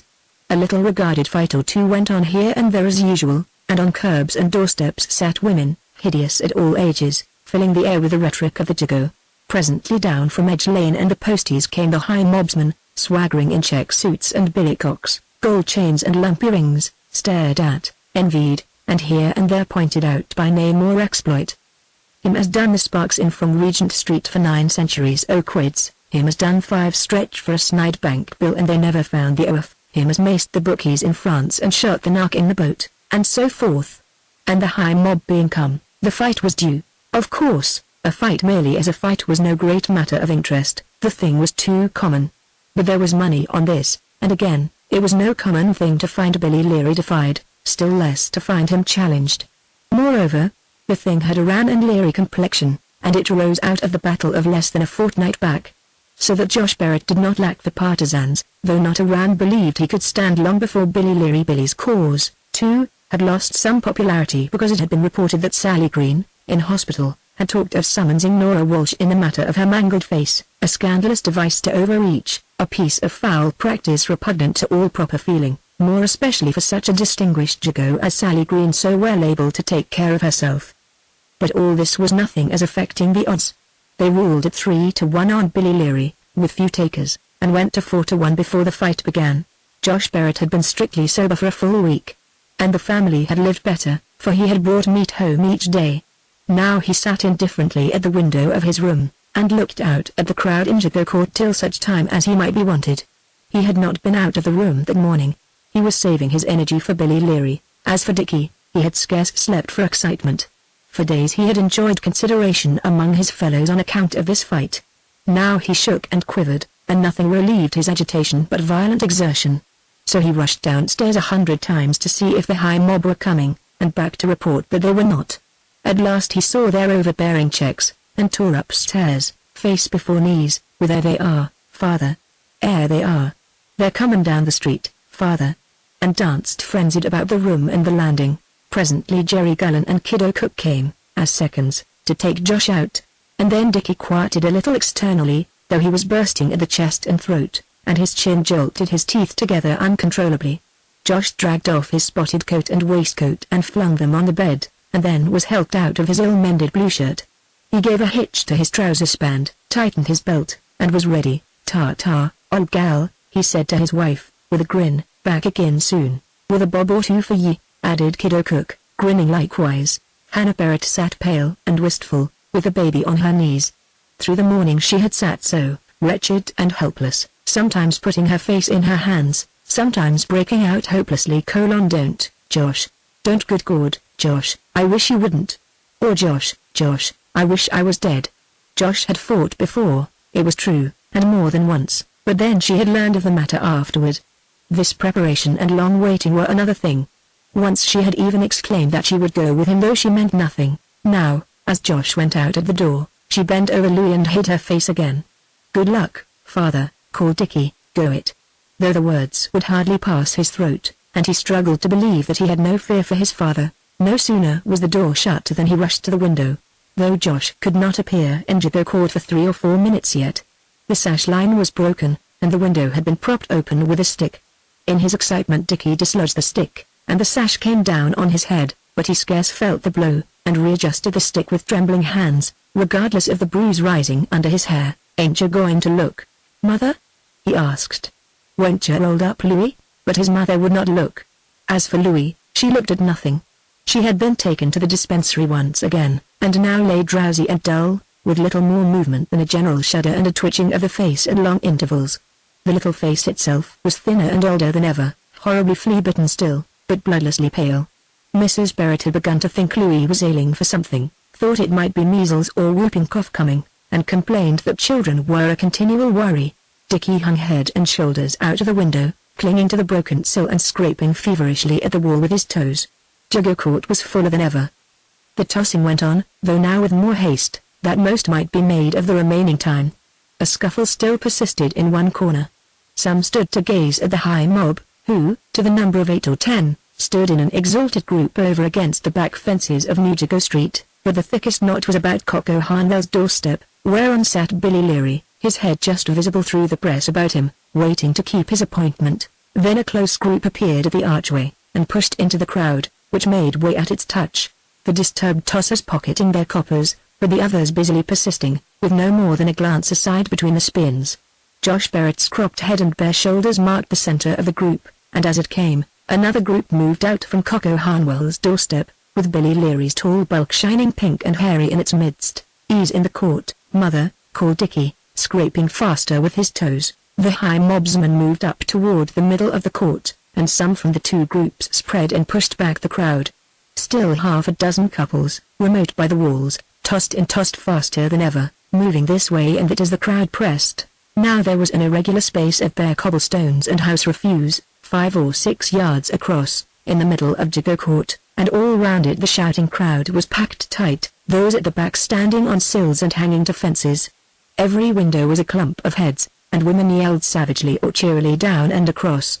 The two groups were merged in the press at each side of the space, Billy Leary and Josh Barrett in front of each, with his seconds. "Now then, any more 'fore they begin?" bawled a high mobsman, turning about among his fellows. 3 to 1 on the big un, 3 to 1. I'll give 4 to 1 on Leary, 4-1. 4-1. But they shook their heads. They would wait a little. Leary and Barrett stepped out. The last of the tossers stuffed away his coppers, and sought for a hold on the fence. "There parin, mother!" cried Dickie, pale and staring, elbows and legs a work, till he was like to pitch out of window. From his mother but jerked a whimpering sob, which he did not hear. The sparring was not long. There was little of subtlety in the milling of the Jago, mostly no more than a rough application of the main hits and guards, with much rushing and ruffianing. What there was of condition in the two men was Josh's, smaller and shorter. He had a certain hard brownness of hide that Leary, in his heavy opulence of flesh, lacked, and there was a horny quality in his face and hands that reminded the company of his boast of invulnerability to anything milder than steel. Also his breadth of chest was great. Nevertheless all odds seemed against him, by reason of Billy Leary's size, reach, and fighting record. The men rushed together, and Josh was forced back by weight. Leary's great fists, left and right, shot into his face with smacking reports, but left no mark on the leathery skin, and Josh, fighting for the body, drove his knuckles into the other's ribs with a force that jerked a thick grunt from Billy's lips at each blow. There was a roar of shouts. "Go it, father! Father! Father!" Dickie screamed from the window, till his voice broke in his throat and he coughed himself livid. The men were at holds, and swaying this way and that over the uneven stones. Blood ran copiously from Billy Leary's nose over his mouth and chin, and, as they turned, Dickie saw his father spit away a tooth over Leary's shoulder. They clipped and hauled to and fro, each striving to break the other's foothold. Then Barrett stumbled at a hole, lost his feet, and went down, with Leary on top. Cheers and yells rent the air, as each man was taken to his own side by his seconds. Dickie let go the sill and turned to his mother, wild of eye, breathless with broken chatter. "Father hit him on the nose, mother, like that his ribs is goin' black where further pasted Emmy was out o' breath fussed the blood all over his face. Mother father would 'a chucked him over if he hadn't tumbled in relay father hit him twice on the jaw oh." Dickie was back again on the sill, kicking and shouting, for time was called, and the two men rushed again into a tangled knot. But the close strife was short. Josh had but closed to spoil his man's wind, and, leaving his head to take care of itself, stayed till he had driven left and right on the mark, and then he got back. Leary came after him, gasping and blowing already, and Josh feinted a lead and avoided, bringing Leary round on his heel and off again in chase. Once more Josh met him, drove at his ribs, and got away out of reach. Leary's wind was going fast, and his partisans howled savagely at Josh, perceiving his tactics, taunting him with running away, daring him to stand and fight. "I'll take that 4-1, called a high mobsman to him who had offered the odds in the beginning. "I'll stand a quid on Barrett." "Not with me you won't," the other answered. "Evens, if you like." "Right. Done at evens, a quid." Barrett, stung at length by the shouts from Leary's corner, turned on Billy and met him at full dash. He was himself puffing by this, though much less than his adversary, and, at the cost of a heavy blow, which he took on his forehead, he visited Billy's ribs once more. Both men were grunting and gasping now, and the sound of blows was as of the confused beating of carpets. Dickie, who had been afflicted to heartburst by his father's dodging and running, which he mistook for simple flight, now broke into excited speech once more. "Father's at him on the jaw, Agoner's eyes a bungin' up, go it, father, bash I am. Father's landin' in me." Hannah Barrett crept to the window and looked. She saw the foul Jago mob, swaying and bellowing about the shifting edge of an open patch, in the midst whereof her husband and Billy Leary, bruised, bloody and gasping, fought and battered infuriately, and she crept back to the bed and bent her face on Louis's unclean little frock, till a fit of tense shuddering took the child, and the mother looked up again. Without, the round ended. For a full minute the men took and gave knock for knock, and then Leary, wincing from another body blow, swung his right desperately on Barrett's ear, and knocked him over. Exulting shouts rose from the Leary faction, and the blow struck Dickie's heart still. But Josh was up almost before Kiddo Cook reached him, and Dickie saw a wide grin on his face as he came to his corner.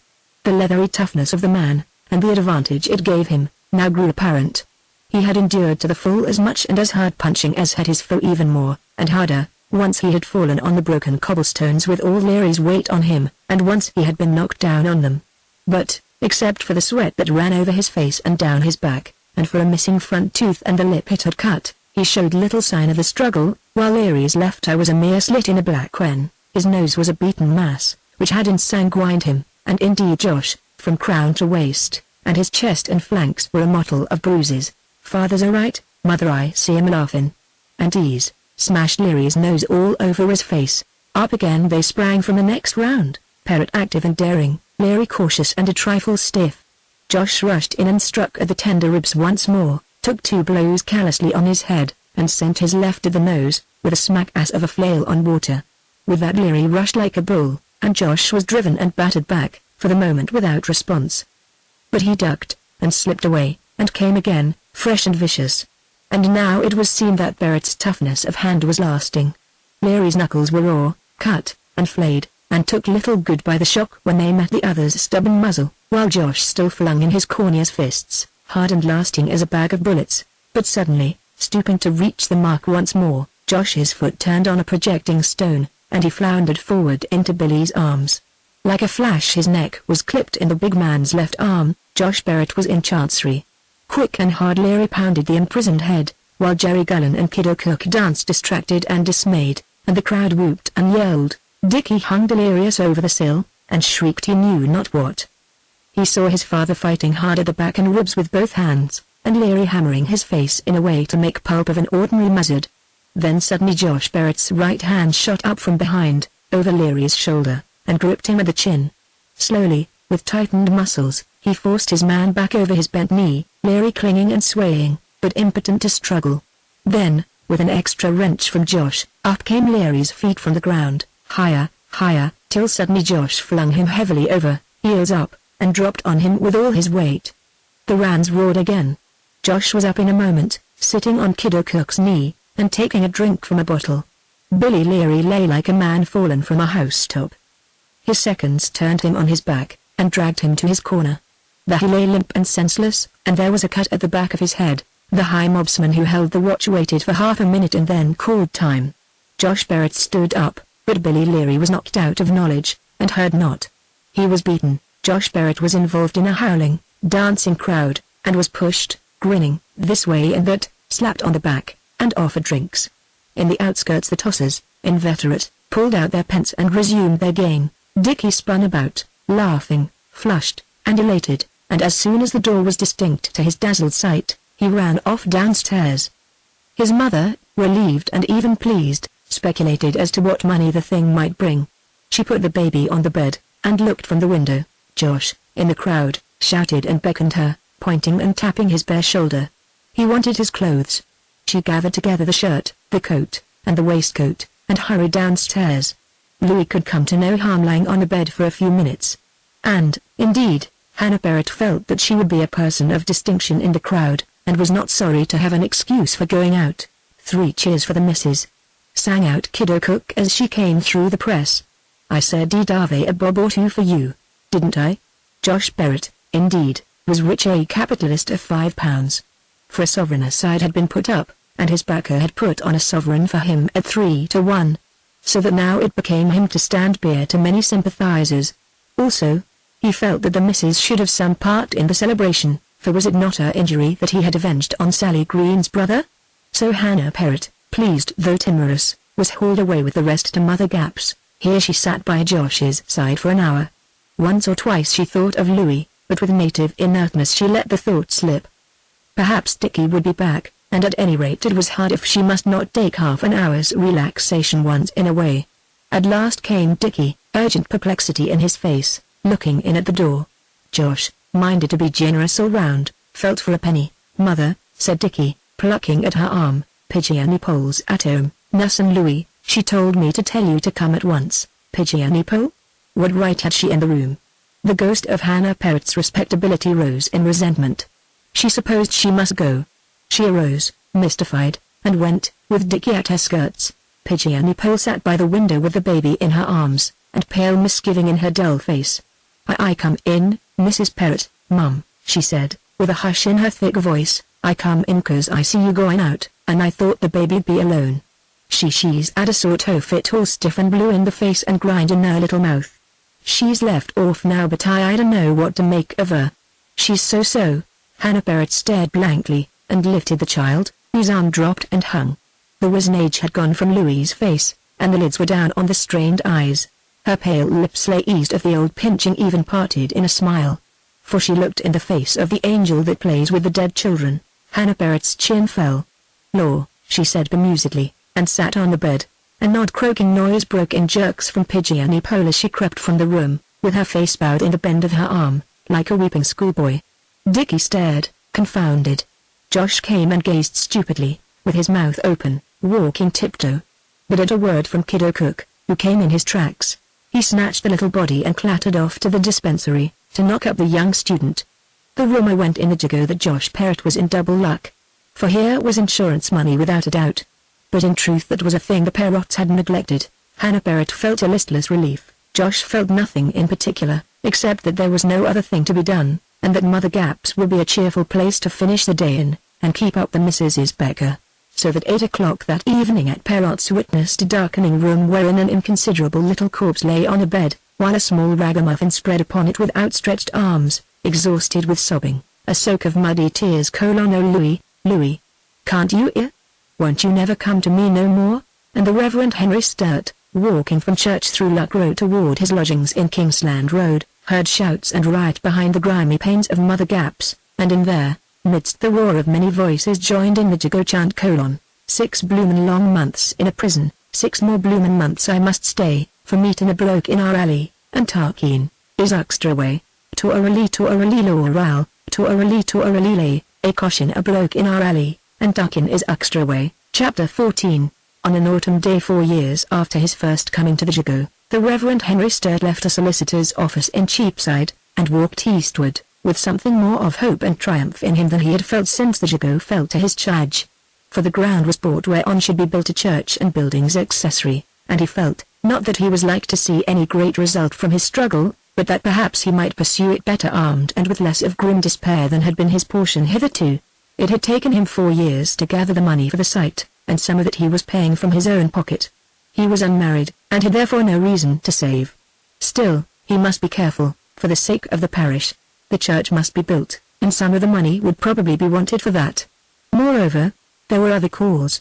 The benefice brought a trifle less than £200 a year, and out of that, so far as it would go, he paid, with some small outside help, £130 for rent of the temporary church and the adjacent rooms, the organist's salary, the rates and the gas bills, the cost of cleaning, care, and repair, the sums needed for such relief as was impossible to be withheld, and 1,000 small things beside.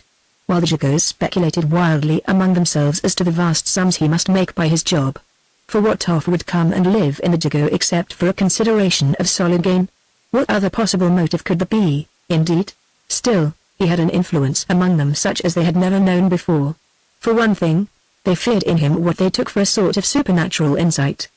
The mean cunning of the Jago, subtle as it was, and baffling to most strangers, foundered miserably before his relentless intelligence, and crafty rogues wide as Broad Street, as their proverb went, at first sulked, faltered and prevaricated transparently, but soon gave up all hope or effort to deceive him.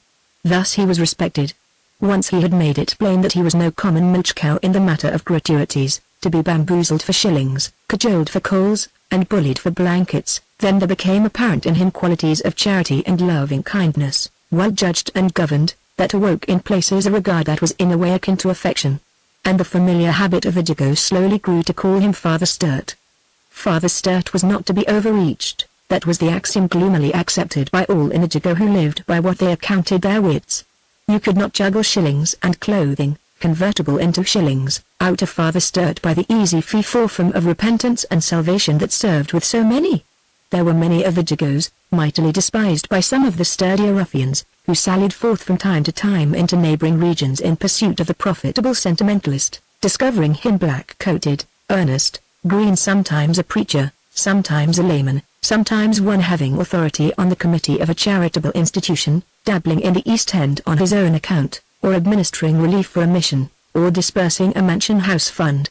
He was of two chief kinds, the merely soft, the man of wool as the Jago word went, for whom any tale was good enough, delivered with the proper wistful misery, and the gullible cocksure, confident in a blind experience, who was quite as easy to tap, when approached with a becoming circumspection. A rough and ready method, which served well in most cases with both sorts, was a profession of sudden religious awakening. For this, one offered an aspect either of serene happiness or of maniacal exaltation, according to the customer's taste.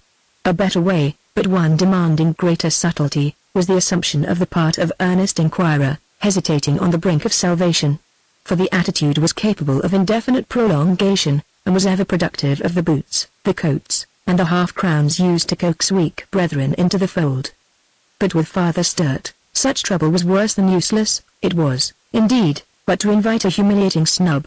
Thus, when Fluffy Pike first came to Father Sturt with the intelligence that he had at last found grace, The father Sturt asked if he had found it in a certain hamper hooked that morning from a railway van, and if it were of a quality likely to inspire an act of restoration to the goods office. Nothing was to be done with a man of this disgustingly practical turn of mind, and the Jago soon ceased from trying. Father Sturt had made more of the stable than the makeshift church he had found. He had organized a club in a stable adjoining, and he lived in the rooms over the shut-up shop. In the club he gathered the men of the Jago indiscriminately, with the sole condition of good behavior on the premises.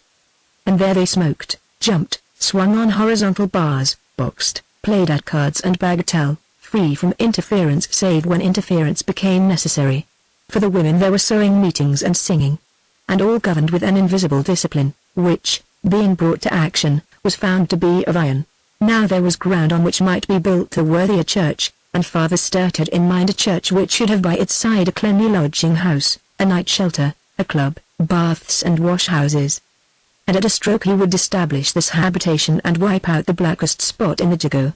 For the new site comprised the whole of Jago Court and the houses that masked it in Old Jago Street. This was a dream of the future, perhaps of the immediate future, if a certain new millionaire could only be interested in the undertaking, but of the future certainly. The money for the site alone had been hard enough to gather. In the first place the East London Elevation Mission and Pacifical Institute was asking very diligently for funds and was getting them.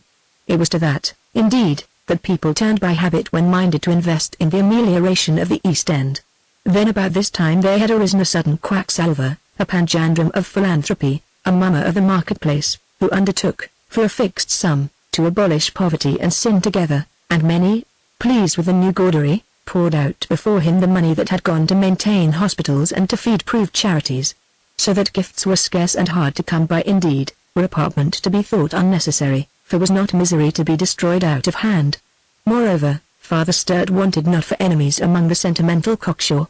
He was callous and cynical in face of the succulent penitence of Fluffy Pike and his kind. He preferred the frank rogue before the calculating snivelmonger. He had a club at which boxing was allowed, and dominoes flat ungodliness. He shook hands familiarly every day with the lowest characters, his tastes were vulgar and brutal. And the company at his club was really dreadful. These things the cocksure said, with shaking of heads, and these they took care should be known among such as might give Father Sturt money. Father Sturt ! The name itself was sheer papistry. And many comforted themselves by writing him anonymous letters, displaying hell before his eyes, and dealing him vivid damnation. So Father Sturt tramped back to the Jago, and to the strain and struggle that ceased not for one moment of his life, though it left never a mark of success behind it. For the Jago was much as ever. With a lump once leavened by the advent of any denizen a little less base than the rest, were a native once ridiculed and persuaded into a spell of work and clean living, then must Father Sturt hasten to drive him from the Jago ere its influence suck him under forever, leaving for his own community none but the entirely vicious. And among these he spent his life, preaching little, in the common sense, for that were but idle vanity in this place, but working, alleviating, growing into the Jago life, flinging scorn and ridicule on evil things, grateful for tiny negative successes, for keeping a few from ill behavior but for an hour, conscious that wherever he was not, iniquity flourished unreproved, and oppressed by the remembrance that albeit the Jago death rate ruled full 4 times that of all London beyond, still the Jago rats bred and bred their kind unhindered, multiplying apace and infecting the world. In Luck Row he came on Josh Barrett, making for home with something under the skirt of his coat. "How do ye do, Josh?" said Father Sturt, clapping a hand on Josh's shoulder, and offering it as Josh turned about. Josh, with a shifting of the object under his coat, hastened to tap his cap peak with his forefinger before shaking hands.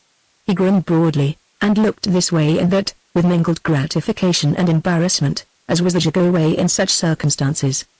Because one could never tell whether Father Sturt would exchange a mere friendly sentence or two, or, with concealed knowledge, put some disastrous question about a watch, or a purse, or a breastpin, or what not. "Very well, thanks, Father," answered Josh, and grinned amiably at the wall beyond the vicar's elbow. "And what have you been doing just lately?" "Oh, odd jobs, Father." Always the same answer, all over the Jago. "Not quite such odd jobs as usual, I hope, Josh, eh?" Father Sturt smiled, and twitched Josh playfully by the buttonhole as one might treat a child. "I once heard of a very odd job in the Kingsland Road that got a fine young man 6 months' holiday, eh, Josh?" Josh Barrett wriggled and grinned sheepishly, tried to frown, failed, and grinned again. He had only been out a few weeks from that 6 moon. Presently he said, "All right, father, you do rub it into a bloke, no mistake." The groom persisted as he looked first at the wall, then at the pavement, then down the street, but never in the parson's face. There's a deal of good in a blister sometimes, isn't there, Josh? What's that I see? A clock? Not another odd job, eh? It was indeed a small nickel-plated American clock which Josh had under his coat, and which he now partly uncovered with positive protests. "No, self me, father, it's all straight, all fair trade, father, just a swap for something else, on me solemn Davy. That's what it is, father, straight." "Well, I'm glad you thought to get it, Josh," Father Sturt pursued, still twitching the buttonhole. "You never have been a punctual churchgoer, you know, Josh, and I'm glad you've made arrangements to improve. You'll have no excuse now, you know, and I shall expect you on Sunday morning promptly. Don't forget, I shall be looking for you." And Father Sturt shook hands again, and passed on, leaving Josh Barrett still grinning dubiously, and striving to assimilate the invitation to church. The clock was indeed an exchange, though not altogether an innocent one, the facts being these. Early that morning Josh had found himself scrambling hastily along a turning out of Brick Lane, accompanied by a parcel of 9 or 10 pounds of tobacco, and extremely conscious of the hasty scrambling of several other people round the corner. Some of these people turned that corner before Josh reached the next, so that his course was observed, and it became politic to get rid of his parcel before a possible heading off in Meakin Street. There was one place where this might be done, and that was at Weech's. A muddy yard, one of a tangle of such places behind Meakin Street, abutted on Weech's back fence, and it was no uncommon thing for a Jago on the crook, hard-pressed, to pitch his plunder over the fence, double out into the crowd, and call on Mr. Aaron Weech for the purchase money as soon as opportunity served. The maneuver was a simple one, facilitated by the plan of the courts, but it was only adopted in extreme cases, because Mr. Aaron Weech was at best but a mean paymaster, and with so much of the upper hand in the bargain as these circumstances conferred, was a partman to be meaner than ever. But this case seemed to call for the stratagem, and Josh made for the muddy yard, dropped the parcel over the fence, with a loud whistle, and backed off by the side passage in the regular way. When he called on Mr. Aaron Weech a few hours later, that talented tradesman, with liberal gestures, told out shillings singly in his hand, pausing after each as though that were the last. But Josh held his hand persistently open, till Mr. Weech, having released the 5th shilling, stopped altogether, scandalized at such opacity. But still Josh was not satisfied, and as he was not quite so easy a customer to manage as the boys who commonly fenced at the shop, Mr. Weech compromised, in the end, by throwing in a cheap clock. It had been in hand for a long time, and Josh was fain to take it, since he could get no more. And thus it was that Dickie, coming in at about 5 o'clock, was astonished to see on the mantelpiece, amid the greasy ruins of many candle ends, the clock that had belonged to the ropers 4 years before. Chapter 15. As for Dickie, he went to school. That is to say, he turned up now and again, at irregular intervals, at the board school just over the Jago border in Honey Lane. When anything was given away, he attended as a matter of course, but he went now and again without such inducement, perhaps because he fancied an afternoon's change, perhaps because the weather was cold and the school was warm. He was classed as a half-timer, an arrangement which variegated the register, but otherwise did not matter. Other boys, half-timers or not, attended as little as he. It was long since the managers had realized the futility of attempting compulsion in the Jago. Dickie was no fool, and he had picked up some sort of reading and writing as he went along. Moreover, he had grown an expert thief, and had taken 6 strokes of a birch rod by order of a magistrate. As yet he rarely attempted a pocket, being, for most opportunities, too small, but he was comforted by the reflection that probably he would never get really tall, and thus grow out of pocket-picking when he was fully experienced, as was the fate of some. For no tall man can be a successful pickpocket, because he must bend to his work, and so advertise it to every beholder. Meantime Dickie practiced that petty larceny which is possible in every street in London, and at odd times he would play the scout among the practitioners of the fat-say running industry. If one crossed Meakin Street by way of Luck Row and kept his way among the courts ahead, he presently reached the main Bethnal Green Road, at the end whereof stood the great goods depot of a railway company. Here carts and vans went to and fro all day, laden with goods from the depot, and certain gangs among the Jagos preyed on these continually. A quick-witted scout stood on the lookout for such vehicles as went with unguarded tailboards. At the approach of one such he sent the shout "Fat-say run in! Up Luck Row," and, quick at the signal, a gang scuttled down. by the court or passage which his waved hand might hint at, seized whatever could be snatched from the cart, and melted away into the courts, sometimes leaving a few hands behind to hinder and misdirect pursuit. Taking one capture with another, the thing paid very well, and besides, there were many vans laden with parcels of tobacco, not from the railway depot but from the tobacco factories hard by, a click from which was apartment to prove especially lucrative. Dickie was a notable success as scout. The department was a fairly safe one, but it was not always easy to extract from the gang the few coppers that were regarded as sufficient share for service done. Moreover, Mr. Weech was not pleased, for by now Dickie was near to being his most remunerative client, and the car robberies counted nothing, for the fat say-running boys fenced their swag with a publican at Hoxton. And though Dickie had grown out of his childish belief that Mr. Weech could hear a mile away and see through a wall, he had a cautious dread of the weapon he supposed to lie ever to his patron's hand betrayal to the police. In other respects things were easier. His father took no heed of what he did, and even his mother had so far accepted destiny as to ask if he had a copper or two, when there was a scarcity. Indeed Hannah Barrett filled her place in the Jago better than of old. She would gossip, she drew no very rigid line as to her acquaintance, and Dickie had seen her drunk. Still, for old Jago Street she was a quiet woman, and she never brawled nor fought. Of fighting, indeed, Josh could do enough for the whole family, once again 4 in number. For the place of Louis, forgotten, was supplied by M, aged 2. When Dickie came home and recognized the clock on the mantelpiece, being the more certain because his mother told him it had come from Weech's, the thing irritated him strangely. Through all those 4 years since he had carried that clock to Mr. Weech, he had never got rid of the wretched hunchback. He, too, went to the board school in Honey Lane. It lay between Dove Lane and the Jago, but he went regularly, worked hard, and was a favorite with teachers. So far, Dickie was unconcerned. But scarce an ill chance came to him but, sooner or later, he found the hunchback at the back of it. If ever a teacher mysteriously found out that it was Dickie who had drawn his portrait, all that nose and teeth, on the blackboard, the tale had come from Bobby Roper. Whenever Dickie, chancing upon school by ill luck on an afternoon when sums were to be done, essayed to copy answers from his neighbor's slate, up shot the hunchback's hand in an instant, the tale was told, and handers were Dickie's portion. Once, dinnerless and hungry, he had stolen a sandwich from a teacher's desk, and, though he had thought himself alone and unseen, the hunchback knew it, and pointed him out, white malice in his thin face and eager hate in his thrust finger. For a fortnight Dickie dared not pass a little fruit shop in Meakin Street, because of an attempt on an orange, betrayed by his misshapen schoolfellow, which brought him a hard chase from the fruiterer and a bad bruise on the spine from a board flung after him. The hunchback's whole energies, even his whole time, seemed to be devoted to watching him. Dickie, on his part, received no injuries meekly. In the beginning he had tried threats and public jeers at his enemy's infirmity. Then, on some especially exasperating occasion, he pounded Bobby Roper savagely about the head and capsized him into a mud heap. But bodily reprisal, though he erected it into a practice, proved no deterrent. For the little hunchback, though he might cry at the pummeling, retorted with worse revenge of his own sort. And once or twice bystanders, seeing a deformed child thus treated, interfered with clouts on Dickie's ears. The victim, moreover, designed another retaliation. He would go to some bigger boy with a tale that Dickie had spoken vauntingly of fighting him and beating him hollow, with one hand.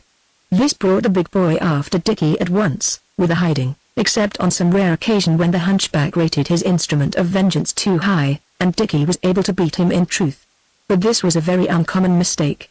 And after this Dickie did not wait for specific provocation, he clumped Bobby Roper, or rolled him in the gutter, as a matter of principle, whenever he could get hold of him. That afternoon Dickie had suffered again. 2 days earlier, tea and cake had been provided by a benevolent manager for all who attended the school.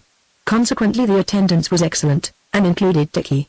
But his attempt to secrete a pocketful of cake, to carry home for M, was reported by Bobby Roper, and Dickie was hauled forth, deprived of his plunder, and expelled in disgrace.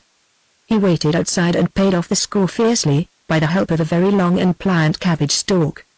But this afternoon Bill Bates, a boy a head taller than himself and 2 years older, had fallen on him suddenly in Lincoln Street, and, though Dickie fought desperately and kicked with much effect, had dealt him a thrashing that left him bruised, bleeding, dusty, and crying with rage and pain. This was the hunchback's doing, without a doubt. Dickie limped home, but was something comforted by an accident in Shoreditch High Street, whereby a coster's barrowload of cough drops was knocked over by a covered van, and the cough drops were scattered in the mud. For while the carman and the coster flew at each other's name and address, and defamed each other's eyes and mother, Dickie gathered a handful of cough drops, muddy, it is true, but easy to wipe. And so he made for home more cheerfully disposed, till the sight of the roper's old clock brought the hunchback to mind once more, and in bitter anger he resolved to search for him forthwith, and pass on the afternoon's hiding, with interest. As he emerged into the street, a hand was reached to catch him, which he dodged by instinct. He rushed back upstairs, and emptied his pockets, stowing away in a safe corner the rest of the cough drops, the broken ruin he called his knife, some buttons and pieces of string, a bit of chalk, 3 little pieces of slate pencil and 2 marbles. Then he went down again into the street, confident in his destitution, and watched, forgetting the hunchback in the excitement of the spectacle. The loafers from the corners had conceived a sudden notion of cooperation, and had joined forces to the array of 20 or 30. Confident in their numbers, they swept the street, stopping every passenger man, woman or child and emptying all pockets. A straggler on the outskirts of the crowd, a hobble-a-day-hole like most of the rest, had snatched it but had lost Dickie, and was now busy, with 4 or 5 others, rolling a woman, a struggling heap of old clothes and skinny limbs, in the road. It was Biddy Flynn, too old and worn for anything but honest work, who sold oranges and nuts from a basket, and who had been caught on her way out for her evening's trade in High Street. She was a fortunate capture, being a lone woman with all her possessions about her. Under her skirt, and tied round her waist with string, she kept her money bag, and it was soon found and dragged away, yielding 2 and 8 farthing and a lucky shoe tip, worn round and bright. She had, moreover, an old brass brooch, but unfortunately her wedding ring, worn to pin wire, could not be got past the knotted knuckle, though it would have been worth little in any case. So Biddy Flynn, exhausted with plunging and screaming, was left, and her empty basket was flung at her. She staggered away, wailing and rolling her head, with her hand to the wall, and the gang, sharing out, sucked oranges with relish, and turned to fresh exploits. Dickie watched from the Jago court passage. Business slackened for a little while, and the loafers were contemplating a raid in force on Mother Gap still, when a grown lad ran in pell-mell from Luckrow with a square parcel clipped under his arm, a parcel of aspect well known among the fat say running boys, a parcel that meant tobacco. He was collared at once. "Stow it, Bill," he cried breathlessly, recognizing his captor. The bloke say come in. But 6 hands were on his plunder, it was snatched away, and he was flung back on the flags. There was a clatter on the stones of Luckrow, and the light van came rattling into Old Jago Street, the horse galloping, the carman lashing and, shouting "Stop him! Stop thief!" The sight was so novel that for a moment the gang merely stared and grinned. This man must be a greenhorn new to the neighborhood to venture a load of goods up Luckrow. And it was tobacco, too. He was pale and flustered, and he called wildly, as he looked this way and that, "A man stole something off my van." "Where's he gone?" "No good, governor," cried one. The bulls stopped rollin'. "You're lost him, my God," said the man, in a sweat. "I'm done. There's 2 quids worth o' bacco and I only got the job o' Monday, been out 9 months. Was it a parcel like this, asked another, chuckling, and lifting a second packet over the tailboard. "Yes, put it down." "Cord, what you're up to?" "Help! Help!" The gang were over the van, guffawing and flinging out the load. The carman yelled aloud, and fought desperately with his whip. Bill Hanks is near blind of an eye now from one cut, but he was the worse for it. For he was knocked off the van in a heap, and, as he lay, they cleared his pockets, and pulled off his boots, those that had caught the sting of the whip kicking him about the head till it but shifted in the slime at the stroke, an inanimate lump. There was talk of how to deal with the horse and van. To try to sell them was too large a job, and too risky. So, as it was growing dusk, the senseless carman was put on the floor of the van, the tailboard was raised, and one of the gang led the horse away, to lose the whole thing in the busy streets. Here was a big hole, and many of the crowd busied themselves in getting it out of sight, and scouting out among the fences to arrange sales. Those who remained grew less active, and hung at the corner of Luckrow, little more than an ordinary corner group of loafers. Then Dickie remembered the hunchback, and slouched off to Dove Lane. But he could see nothing of Bobby Roper. The Jago and Dove Lane were districts of rat feud, active or smouldering, save for brief intervals of ostentatious reconciliation, serving to render the next attack on Dove Lane the more savage, for invariably the Jagos were aggressors and victors. Dickie was careful in his lurkings, therefore, lest he should be recognized and set upon by more Dove Lane boys than would be convenient. He knew where the Ropers lived, and he went and hung about the door. Once he fancied he could hear a disjointed tinkle, as of a music box groaning firm, but he was not sure of it. And in the end he contented himself, for the present, with flinging a stone through the ropeless window, and taking to his heels. The Jago was black with night, the rats came and went, and the cosh carriers lurked on landings. On a step, Pigeony Pole, drunk because of a little gin and no food, sang hideously and wept. The loafers had dispersed to spend their afternoon's makings. The group which Dickie had left by Luckrow Corner, indeed, had been discouraged early in the evening in consequence of an attempt at turning over old Beveridge, as he unsuspectingly stalked among them, in from his city round. For the old man whipped out his case knife and drove it into the flesh of Nobbersig's arm, at the shoulder stabbed, too, at another, and ripped his coat. So Nobbersig, with blood streaming through his sleeve, went off with 2 more to tie up the arm, and old Beveridge, grinning and mumbling fiercely, strode about the street, knife in hand, for 10 minutes, ere he grew calm enough to go his way. This Tommy Rand told Dickie, sitting in the backyard and smoking a pipe charged with tobacco pillaged from a tinful which his father had bought, at about 4p a pound, from a loafer. And both boys crawled indoors deadly sick. Chapter 16. Josh Barrett was at church on Sunday morning, as Father Sturt had bid him.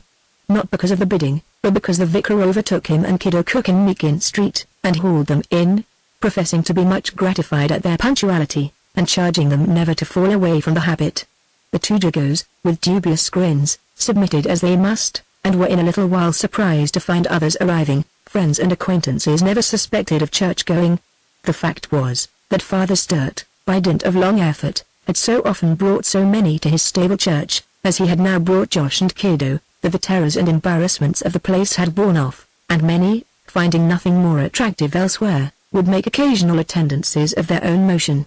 Wet Sundays, particularly, inclined them to church, where there might be a fire, where at least there was a clean room, with pictures on the wall, where there were often flowers, where there was always music, and where Father Sturt made an address of a quarter of an hour, which nobody ever suspected of being a sermon, an address which one might doze over or listen to, as one might be disposed, but which most listened to, more or less, partly because of an uneasy feeling that Father Sturt would know if they did not, and partly because it was very easy to understand, was not oppressively minatory, was spoken with an intimate knowledge of themselves, and was, indeed, something of a refreshing novelty, being the simple talk of a gentleman.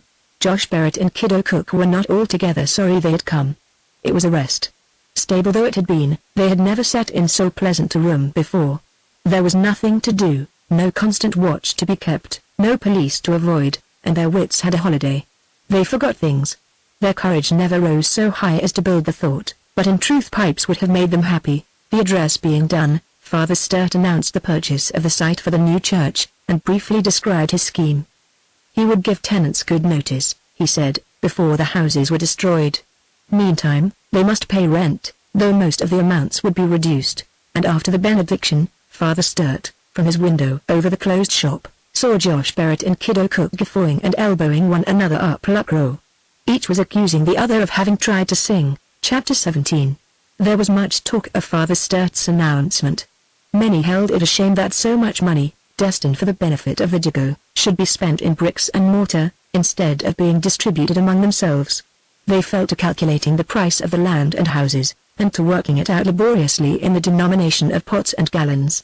More, it was felt to be a grave social danger that Jago Court should be extinguished. What would become of the Jago without Jago Court? Where would Sunday morning be spent? Where would the fights come off, and where was so convenient a place for pitch and toss? But mainly they feared the police. Jago Court was an unfailing sanctuary, a city of refuge ever ready, ever secure. There were times when 2 or 3 of the police, hot in the chase, would burst into the Jago at the heels of a flying marauder. Then the runaway would make straight for the archway, and, once he was in Jago Court, danger was over. For he had only to run into one of the ever-open doors at right or left, and out into backyards and other houses, or, better, to scramble over the low fence opposite, through the back door before him, and so into New Jago Street. Beyond the archway the police could not venture, except in large companies. A young constable who tried it once, getting ahead of 2 companions in his ardor, was laid low as he emerged from the passage, by a fire grate adroitly let drop from an upper window. The blotting out of such a godsend of a place as this would be a calamity. The Jago would never be the same again. As it was, the old Jago was a very convenient, comfortable sort of place, they argued. They could not imagine themselves living anywhere else. But assuredly it would be the Jago no longer without Jago Court. And this thing was to be done, too, with money got together for their benefit. The sole explanation the Jago could supply was the one that at last, with arithmetical variations, prevailed. The landlords were to be paid a sum, varying in Jago estimation from £100 to 100,000, for the houses and the ground, and of this they were secretly to return to Father Sturt a certain share, generally agreed on as half, as his private fee for bringing about so desirable a transaction. Looked at from all points, this appeared to be the most plausible explanation, for no other could reasonably account for Father Sturt's activity. No wonder he could afford to reduce some of the rents. Was he not already receiving princely wages, variously supposed to be something from £10 to £30 a week, from the government, for preaching every Sunday? Still the rents were to be reduced, that was the immediate consideration, and nothing but an immediate consideration carried weight in the Jago, where a shilling today was to be preferred to a constant income beginning in a month's time. The first effect of the announcement was a rush of applications for rooms in the doomed houses, each applicant demanding to be accommodated by the eviction of somebody already established, but now disinterestedly discovered to be a bad tenant. They were all disappointed, but the residents had better luck than they had hoped. For the unexpected happened, and the money for a part of the new buildings was suddenly guaranteed. Wherefore Father Sturt, knowing that many would be hard put to it to find shelter when the houses came down, and guessing that rents would rise with the demand, determined to ask none for the little while the tenements endured. Scarce had he made his decision than ere he regretted it, popular as it was. For he reflected that the money saved would merely melt, and that at the inevitable turning out, not a soul would be the better off for the relief, but, indeed, might find it harder than ever to pay rent after the temporary easement. It would have been better rigidly to exact the rent, and return it in lump to each tenant as he left. The sum would have been an inducement to leave peaceably a matter in which trouble was to be expected. But then, what did any windfall of shillings bring in the Jago? What but a drunk? This was one of Father Sturt's 1,000 perplexities, and he could but hope that, perhaps, he had done right after all. The old buildings were sold, as they stood, to the house wreckers, and on the house wreckers devolved the work of getting the lodgers out. For weeks the day was deferred, but it drew very near at last, and a tall hoarding was put up. Next morning it had vanished, but there was a loud crackling where the Jagos boiled their pots. Dickie Barrett and Tommy Ran had a bonfire in Edge Lane, and Jerry Gullen's canary sweated abroad before a heavy load of cheap firewood. Then Josh Barrett and Billy Leary, his old enemy, were appointed joint guardians of the new hoarding, each to get half a crown on every morning when the fence was found intact. And in the end there came eviction day, and once more the police held the Jago in force, escorting gangs of men with tumbrils. As for the Perrots, they could easily find another room, at the higher end always charged for the privilege of residence in the Jago. To have remained in one room 4 or 5 years, and to have paid rent with indifferent good regularity was a feat sufficiently rare to be notorious, and to cause way to be made for them wherever a room was falling vacant, or could be emptied. They went no farther than across the way, to a room wherein a widow had died over her sack-making 2 days before, and had sat on the floor with her head between her knees for hours, while her children, not understanding, cried that they were hungry. These children were now gone to the workhouse, more fortunate than the many they left behind. And the room was a very fair one, 10 feet square or so. The rest of the tenants thought not at all of new quarters, and did nothing to find them, till they found themselves and their belongings roofless in Old Jago Street. Then with one accord they demanded lodgings of the vicar. Most of them had never inhabited any rooms so long as they had these which they must now leave, having been ejected again and again because of unpaid rent. Nevertheless, they clamoured for redress as they might have clamoured had they never changed dwellings in their lives. Nobody resisted the police, for there were too many of them. Moreover, Father Sturt was there, and few had hardihood for any but their best behaviour in his presence. Still, there were disputes among the Jagos themselves, that sometimes came very near to fights. Ginger Stagg's Mrs. professed to recognise a long-lost property in a tin kettle brought into the outer air among the belongings of Mrs. Walsh. The miscellaneous rags and sticks that were Coco Harnwell's household goods got mingled in the roadway with those appertaining to the Fishers, and their assortment without a turn of family combat was a task which tried the vicar's influence to the utmost. Mrs. Rafferty, too, was suspected of undue pride in a cranky deal washstand, and thereby of a disposition to sneer at the humbler turn-out of the Riggans from the next floor, giving occasion for a shrill and animated row. The weather was dry, fortunately, and the evicted squatted in the roadway, by their heaps, or on them, squabbling and lamenting. Ginger Stagg, having covered certain crockery with the old family mattress, forgetfully sat on it, and came upon Father Sturt with an indignant demand for compensation. Father Sturt's efforts to stimulate a search for new lodgings met with a small success at first. It was felt that, no doubt, there were lodgings to be had, but they would be open to the fatal objection of costing something, and the Jago temperament could neither endure nor understand payment for what had once been given for nothing. Father Sturt, the Jagos argued, had given them free quarters for so long. Then why should he stop now? If they cleared out in order to make room for his new church, in common fairness he should find them similar lodging on the same terms. So they sat and waited for him to do it. At length the vicar set to work with them in good earnest, carried away with him a family or two at a time, and inducted them to rooms of his own finding. And here each others, learning that in these cases rent in advance was exacted, bestirred themselves, reflecting that if rent must be paid they might as well choose their own rooms as take those that Father Sturt might find. Of course the thing was not done without payments from the vicar's pocket. Some were wholly destitute, others could not muster enough to pay that advance of rent which alone could open a Jago tenancy. Distinguishing the genuine impecuniosity from the merely professed, with the insight that was now a sixth sense with him, Father Sturt helped sparingly and in secret, for a precedent of almsgiving was an evil thing in the Jago, confirming the shiftlessness which was already a piece of Jago nature, and setting up long affliction for the almsgiver. Enough of such precedents existed, and the inevitable additions thereto were a work of anxious responsibility and jealous care. So the bivouac in Old Jago Street melted away. For one thing, there were those among the dispossessed who would not waste time in unproductive inactivity just then, for war had arisen with Dove Lane, and spoils were going. Dove Lane was no very reputable place, but it was not like the Jago. In the phrase of the district, the Dove Laners were pretty thick, but the Jagos were thick as glue. There were many market porters among the Dove Laners, and at this, their prosperous season, they and their friends resorted to a shop in Meakin Street, kept by a Nike tailor, there to buy the original out-and-out Downy Benjamins, or the celebrated bang-up Kixies, cut saucy, with artful buttons and a double fakement down the sides. And hereabout they were apartment to be set upon by Jagos, overthrown by superior numbers, bashed, and cleaned out. Or, if the purchases had been made, they were flimped of their Kixies, Benjies or Daisies, as the case might be. So that a fight with Dove Lane might be an affair of some occasional profit, and it became no loyal Jago to idle in the stronghold. Father Sturt's task was nearly over, when, returning to Old Jago Street, he saw Dickie Barrett sitting by a still remaining heap, a heap small and poor even among those others. The Perrots had been decorously settled in their new home since early morning, but here was Dickie, guarding a heap with a baby on it, and absorbed in the weaving of rush bags. "That's right, Dickie my boy," said Father Sturt in the approving voice that a Jago would do almost anything except turn honest to hear. And Dickie, startled, looked up, flushed and happy, over his shoulder. "Rush bags, eh?" the vicar went on, stooping and handing Dickie another rush from the heap. "And whose are they?" "The bags, the rushes, the heap, and the baby belong to Mrs. Bates, the widow's, who was now in search of a new room." Dickie had often watched the weaving of fishmongers' frails, and, since it was work in which he had had no opportunity of indulging, it naturally struck him as a fascinating pastime. So that he was delighted by the chance which he had taken, and Mrs. Bates, for her part, was not sorry to find somebody to mind her property.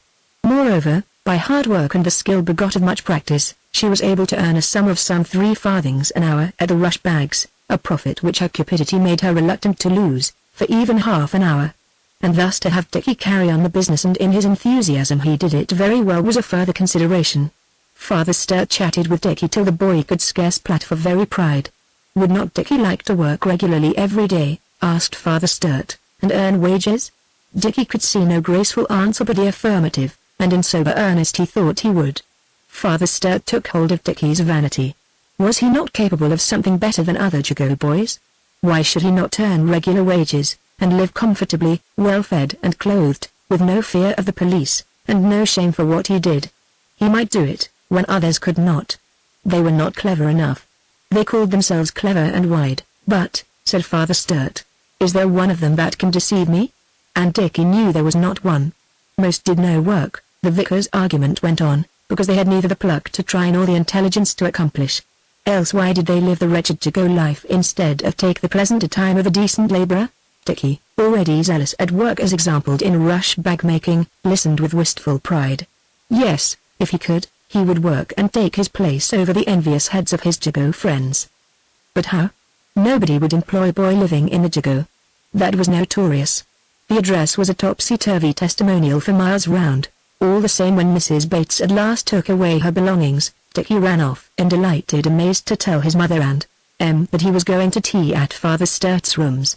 And the wreckers tore down the foul old houses, laying bare the secret dens of a century of infamy, lifting out the wide sashes of the old weavers' windows, the one good feature in the structures, letting light and air at last into the subterraneous basements where men and women had swarmed, and bred, and died, like wolves in their lairs, and emerging from clouds of choking dust, each man a colony of vermin. But there were rooms which the wreckers no jack-o'-dandies neither flatly refused to enter, and nothing would make them but much coaxing, the promise of extra pay, and the certainty of much immediate beer. Chapter 18. Mr. Grinder kept a shop in the Bethnal Green Road. It was announced in brilliant lettering as an oil, colour and Italian warehouse, and there, in addition to the oil and the colour, and whatever of Italian there might have been, he sold pots, pans, kettles, brooms, shovels, mops, lamps, nails, and treacle. It was a shop ever too tight for its stock, which burst forth at every available opening, and heaped so high on the paving that the window was half buried in a bank of shining tin. Father Sturt was one of the best customers, the oil, candles and utensils needed for church and club all coming from Mr. Grinder's. Mr. Grinder was losing his shop boy, who had found a better situation, and Father Sturt determined that, could but the oil man be persuaded, Dickie Barrett should be the new boy. Mr. Grinder was persuaded. Chiefly perhaps, because the vicar undertook to make good the loss, should the experiment end in theft, partly because it was policy to oblige a good customer, and partly, indeed, because Mr. Grinder was willing to give such a boy a chance in life, for he was no bad fellow, as oil and colourmen go, and had been an errand boy himself. So that there came a Monday morning when Dickie, his clothes as well mended as might be, for Hannah Perrott, no more than another Jago, could disobey Father Sturt, and a cut-down apron of his mother's tied before him, stood by Mr. Grinder's bank of pots and kettles, in an eager agony to sell something, and near blind with the pride of the thing. He had been waiting at the shop door long ere Mr. Grinder was out of bed, and now, set to guard the outside stockade duty not to be neglected in that neighbourhood, he brushed a tin pot here and there with his sleeve, and longed for some Jago friend to pass and view him in his new greatness.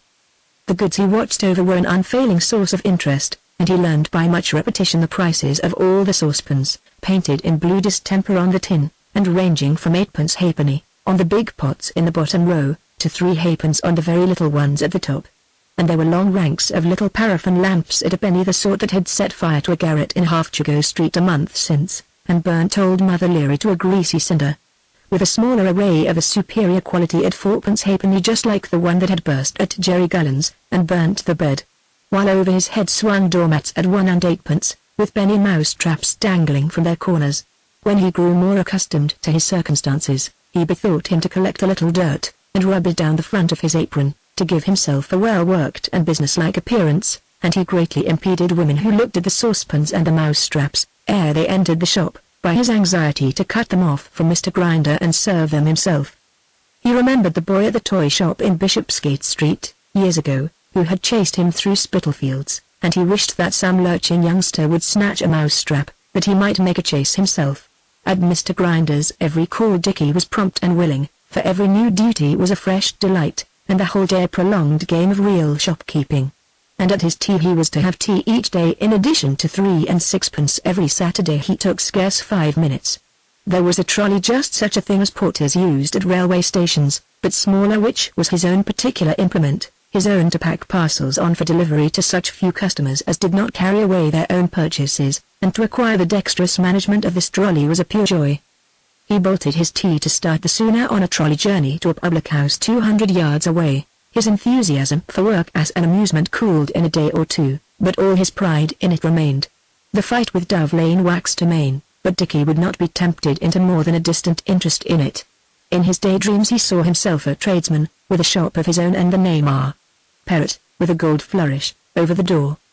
He would employ a boy himself then, and there would be a parlour, with stuff-bottomed chairs and a shade of flowers, and them grown up and playing on the piano.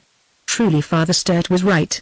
The hooks were fools, and the straight game was the better. Bobby Roper, the hunchback, went past the shop once, and saw him. Dickie, minding his new dignity, ignored his enemy, and for the first time for a year and more, allowed him to pass without either taunt or blow. The other, astonished at Dickie's new occupation, came back and back again, staring, from a safe distance, at Dickie and the shop. Dickie, on his part, took no more notice than to assume an ostentatious vigilance, so that the hunchback, baring his teeth in a snigger of malice, at last turned on his heel and rolled off. Twice Kiddo Cook passed, but made no sign of recognition beyond a wink, and Dickie felt grateful for Kiddo's obvious fear of compromising him. Once old Beveridge came by, striding rapidly, his tatters flying, and the legend hard up chalked on his hat, as was his manner in his town rambles. He stopped abruptly at sight of Dickie, stooped, and said, "Dickie Barrett? Hum hum hey?" Then he hurried on, doubtless conceiving just such a fear as Kiddo Cook's. As for Tommy Rann, his affections were alienated by Dickie's outset refusal to secrete treacle in a tin mug for a midnight carouse, and he did not show himself. So matters went for near a week, but Mr. Weech missed Dickie sadly. It was rare for a day to pass without a visit from Dickie, and Dickie had a way of bringing good things. Mr. Weech would not have sold Dickie's custom for 10 shillings a week. So that when Mr. Weech inquired, and found that Dickie was at work in an oil shop, he was naturally annoyed. Moreover, if Dickie Barrett got into that way of life, he would have no fear for himself, and might get talking inconveniently among his new friends about the business affairs of Mr. Aaron Weech. And at this reflection that philanthropist grew thoughtful. Chapter 10.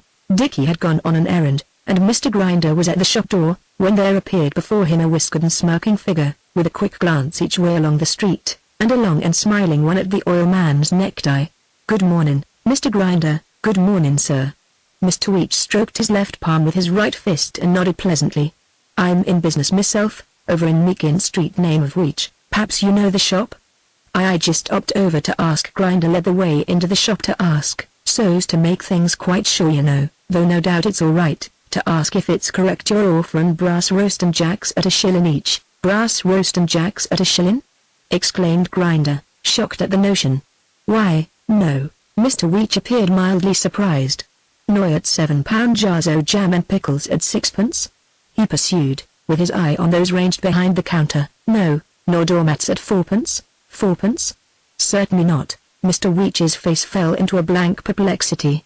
He pawed his ear with a doubtful air, murmuring absently, "Well, I'm sure he said 4pence, and 6pence for pickles, and bring 'em round after the shop was shut. But there," he added, more briskly, "there's no harm done, and no doubt it's a mistake." He turned as though to leave, but Grinder restrained him. "But look here," he said, "I want to know about this." "What d'you mean?" "Oh, I was going to bring round pickles after the shop was shut." "Oh, I said 4pence for doormats." "Oh, I expect it's just a little mistake, that's all," answered Weech, making another motion toward the door, "and I don't want to get nobody into trouble." "Trouble? Nice trouble I'd be in if I sold brass smoke jacks for a bob. There's something here as I ought to know about. Tell me about it straight." Weech looked thoughtfully at the oilman's top waistcoat button for a few seconds, and then said, "Yes, perhaps I better. I can feel for you, Mr. Grinder, having a feelin' art, and been in business myself. Where's your boy? Gone out, comin' back soon?" "Not yet. Come in the back parlor." The Mr. Weech, with ingenuous reluctance, assured Mr. Grinder that Dickie Barrett had importuned him to buy the goods in question at the prices he had mentioned, together with others readily named now that the oilman swallowed so freely, and that they were to be delivered and paid for at night when Dickie left work. "But perhaps," Mr. Weech concluded, parading an obstinate belief in human nature, "perhaps the boy, being new to the business, had mistaken the prices, and was merely doing his best to push his master's trade." "No fear o' that," said Grinder, shaking his head gloomily. "Not the least fear o' that. He knows the cheapest doormats I got's 1 and 6. I 'eard him tell customers so outside a dozen times, and anyone can see the smoke jacks is ticketed 5 and 9 as Mr. Weech had seen, when he spoke of them. I thought that boy was too eager and willing to be quite genuine." Dickie's master went on. "He ain't 'ad me yet, that's one comfort. If anything you'd been gone I'd 'a missed it. But out he goes as soon as he comes back. You can take your davy o' that." "Ah," replied Mr. Weech, "it's fearful the wickedness there is about, ain't it? It's enough to break your heart. Sich an abood, too. Well, if it was known as I'd give you this little friendly information, been in business myself and knowing what it is, my life wouldn't be safe a hour." "It wouldn't, Mr. Grinder, wouldn't it?" said Mr. Grinder. "You mean them in the Jago, I suppose. Yes. They're an awful lot, Mr. Grinder, you've no idea. The father o' this air boy, as I've warned you against, he's in with a desperate gang, and they'd murder me if they thought I'd come and told you honest. You might have been robbed, as is my nature too. They would indeed. So o' course you won't say what I told ya, nor I give you this air honourable friendly warning not to nobody. That's alright, answered the simple Grinder, I won't let on. But out he goes, prompt. I'm obliged to ye, Mr. Weech. What'll ye take? Weech put away the suggestion with a virtuous palm. Nothing at all, Mr. Grinder, thanks all the same. I never touch nothink, and I'm glad to do any moral job, so to speak, as comes in my way. Scatter seeds o' kindness, you know, as the psalm says, Mr. Grinder. Your boy ain't back, is he? And after peering cautiously, Mr. Weech went his way. Chapter 20. Dickie completed his round, and pushed his unladen trolley grinderward with a fuller sense of responsibility than ever. For he carried money. A publican had paid him 4 and 3pence, and he had taken 2 and 10pence elsewhere. He had left his proud signature, penciled large and black, on 2 receipts, and he stopped in a dozen doorways to count the money over again, and make sure that all was right. Between the halts he added 4 and 3 to 2 and 10 mentally, and proved his sum correct by subtracting each in turn from 7 and a penny. And at last he stood his trolley on end by the bank of saucepans, and entered the shop. Walker's is paid, and Wilkins is paid, said Dickie, putting down the money. 2 and 10 and 4 and 3, 7 and a penny. Mr. Grinder looked steadily and sourly at Dickie, and counted. He pitched the odd penny into the till and shook the rest of the coins in his closed hand, still staring moodily in the boy's face. It's 3 and 6 a week you come here at, he said. Yes sir, Dickie replied, since Grinder seemed to expect an answer. The supreme moment when he should take his first wages had been the week speaking to him, reddening and brightening as Saturday night grew nearer. 3 and 6 a week, and yet he. Dickie wondered, so as if I found out anything about say brass roast and jacks for instance I could give a year 3 and 6 and start way off, unless I did something worse.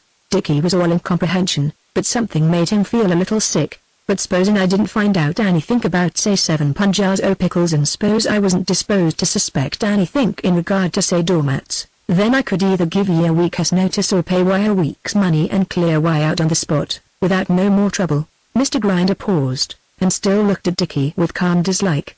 Then he added, as though in answer to himself, yes. He dropped the money slowly from his right hand to his left. Dickie's mouth was dry, and the drawers and pickle jars swam before him at each side of Grinder's head. What did it mean? Cried Mr. Grinder, with sudden energy, thrusting his hand across the counter. 2, 3 and 6s is 7 shillings, and you can get your tea at 'em with your dirty little sister. Get out o' my shop. Dickie's hand closed mechanically on the money, and after a second's pause, he found broken speech. What for, sir? He asked, huskily. I ain't done nothink, no. And you shan't do nothink, that's more. Out ye go. If I see ye near the place again I'll have ye locked up. Dickie slunk to the door. He felt the sobs coming, but he turned at the threshold and said with tremulous lips, "Won't you give me a chance, sir? S'help me, I done me best." Mr. Grinder made a short rush from the back of the shop, and Dickie gave up and fled. It was all over. There could never be a shop with R. Barrett painted over it. Now, there would be no parlor with stuff-bottom chairs and a piano for M to play. He was cut off from the trolley forever. Dickie was 13, and at that age the children of the Jago were past childish tears, but tears he could not smother, even till he might find a hiding place. They burst out shamefully in the open street. He took dark turnings, and hid his head in doorways. It was very bitter. At last, when the sobs grew fewer, he remembered the money gripped in his wet fist. It was a consolation. 7 shillings was a vast sum in Dickie's eyes. Until that day he had never handled so much in his life. It would have been handsome recompense, he thought, for any trouble in the world but this. He must take it home. Of course, it might avail to buy sympathy of his father and mother. But then, to think he might have had as much every fortnight of his life, a good tea every day, and the proud responsibility, and the trolley. At this his lips came awry again, his eyes sought his sleeve, and he turned to another doorway. His glance fell on the white apron, now smudged and greased in good earnest. It made him feel worse, so he untied it and stuffed it away under his jacket. He wondered vaguely what had occurred to irritate Mr. Grinder, and why he talked of pickles and doormats. but the sorrow of it all afflicted him to the extinction of such minor speculation. And in this misery he dragged his reluctant feet toward the old Jago. Chapter 21. He handed his father the 7 shillings, and received a furious belting for losing his situation. He cried quietly, but it was not because of the strap. All he feared now was to meet Father Sturt. He had rather 50 beltings than Father Sturt's reproaches, and, having disgraced himself with Mr. Grinder in some mysterious way which it was beyond his capacity to understand, what but reproaches could he expect from the vicar? The whole world was against him. As for himself, he was hopeless. Plainly he must have some incomprehensible defect of nature, since he offended, do as he might, and could neither understand nor redeem his fault. He wondered if it had been so with little Neddy Wright, who had found the world too ruthless for him at 10, and had tied a brick to his neck, as he had seen done with needless dogs, and let himself timidly down into the canal at Haggerstone Bridge. So he shuffled through Jago Row, when a hand came on his shoulder and a hoarse voice said, "What's the matter, Dickie?" He turned, and saw the mild, coarse face of Pigeony Poll, the jaw whereof was laboring on something tough and sticky. Poll pulled from her pocket a glutinous paper, clinging about a cohesive lump of broken toffee, the one luxury of her moneyed times. "Are they a bit?" she said. "What's the matter?"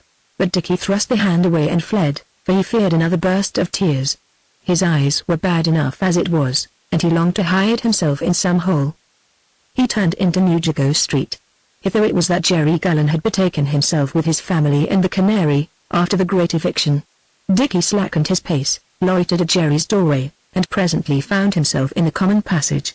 It was long since he had had a private interview with Jerry Gullen's Canary, for, indeed, he was 13. He was no longer a child, in fact, and it was not well that he should indulge in such foolish weakness. Nevertheless he went as far as the back door. There stood the old donkey, mangy and infirm as ever, but apparently no nearer the end. The wood of the fence was bitten in places, but it was not as yet gnawed to the general whiteness and roundness of that in Canary's old abode.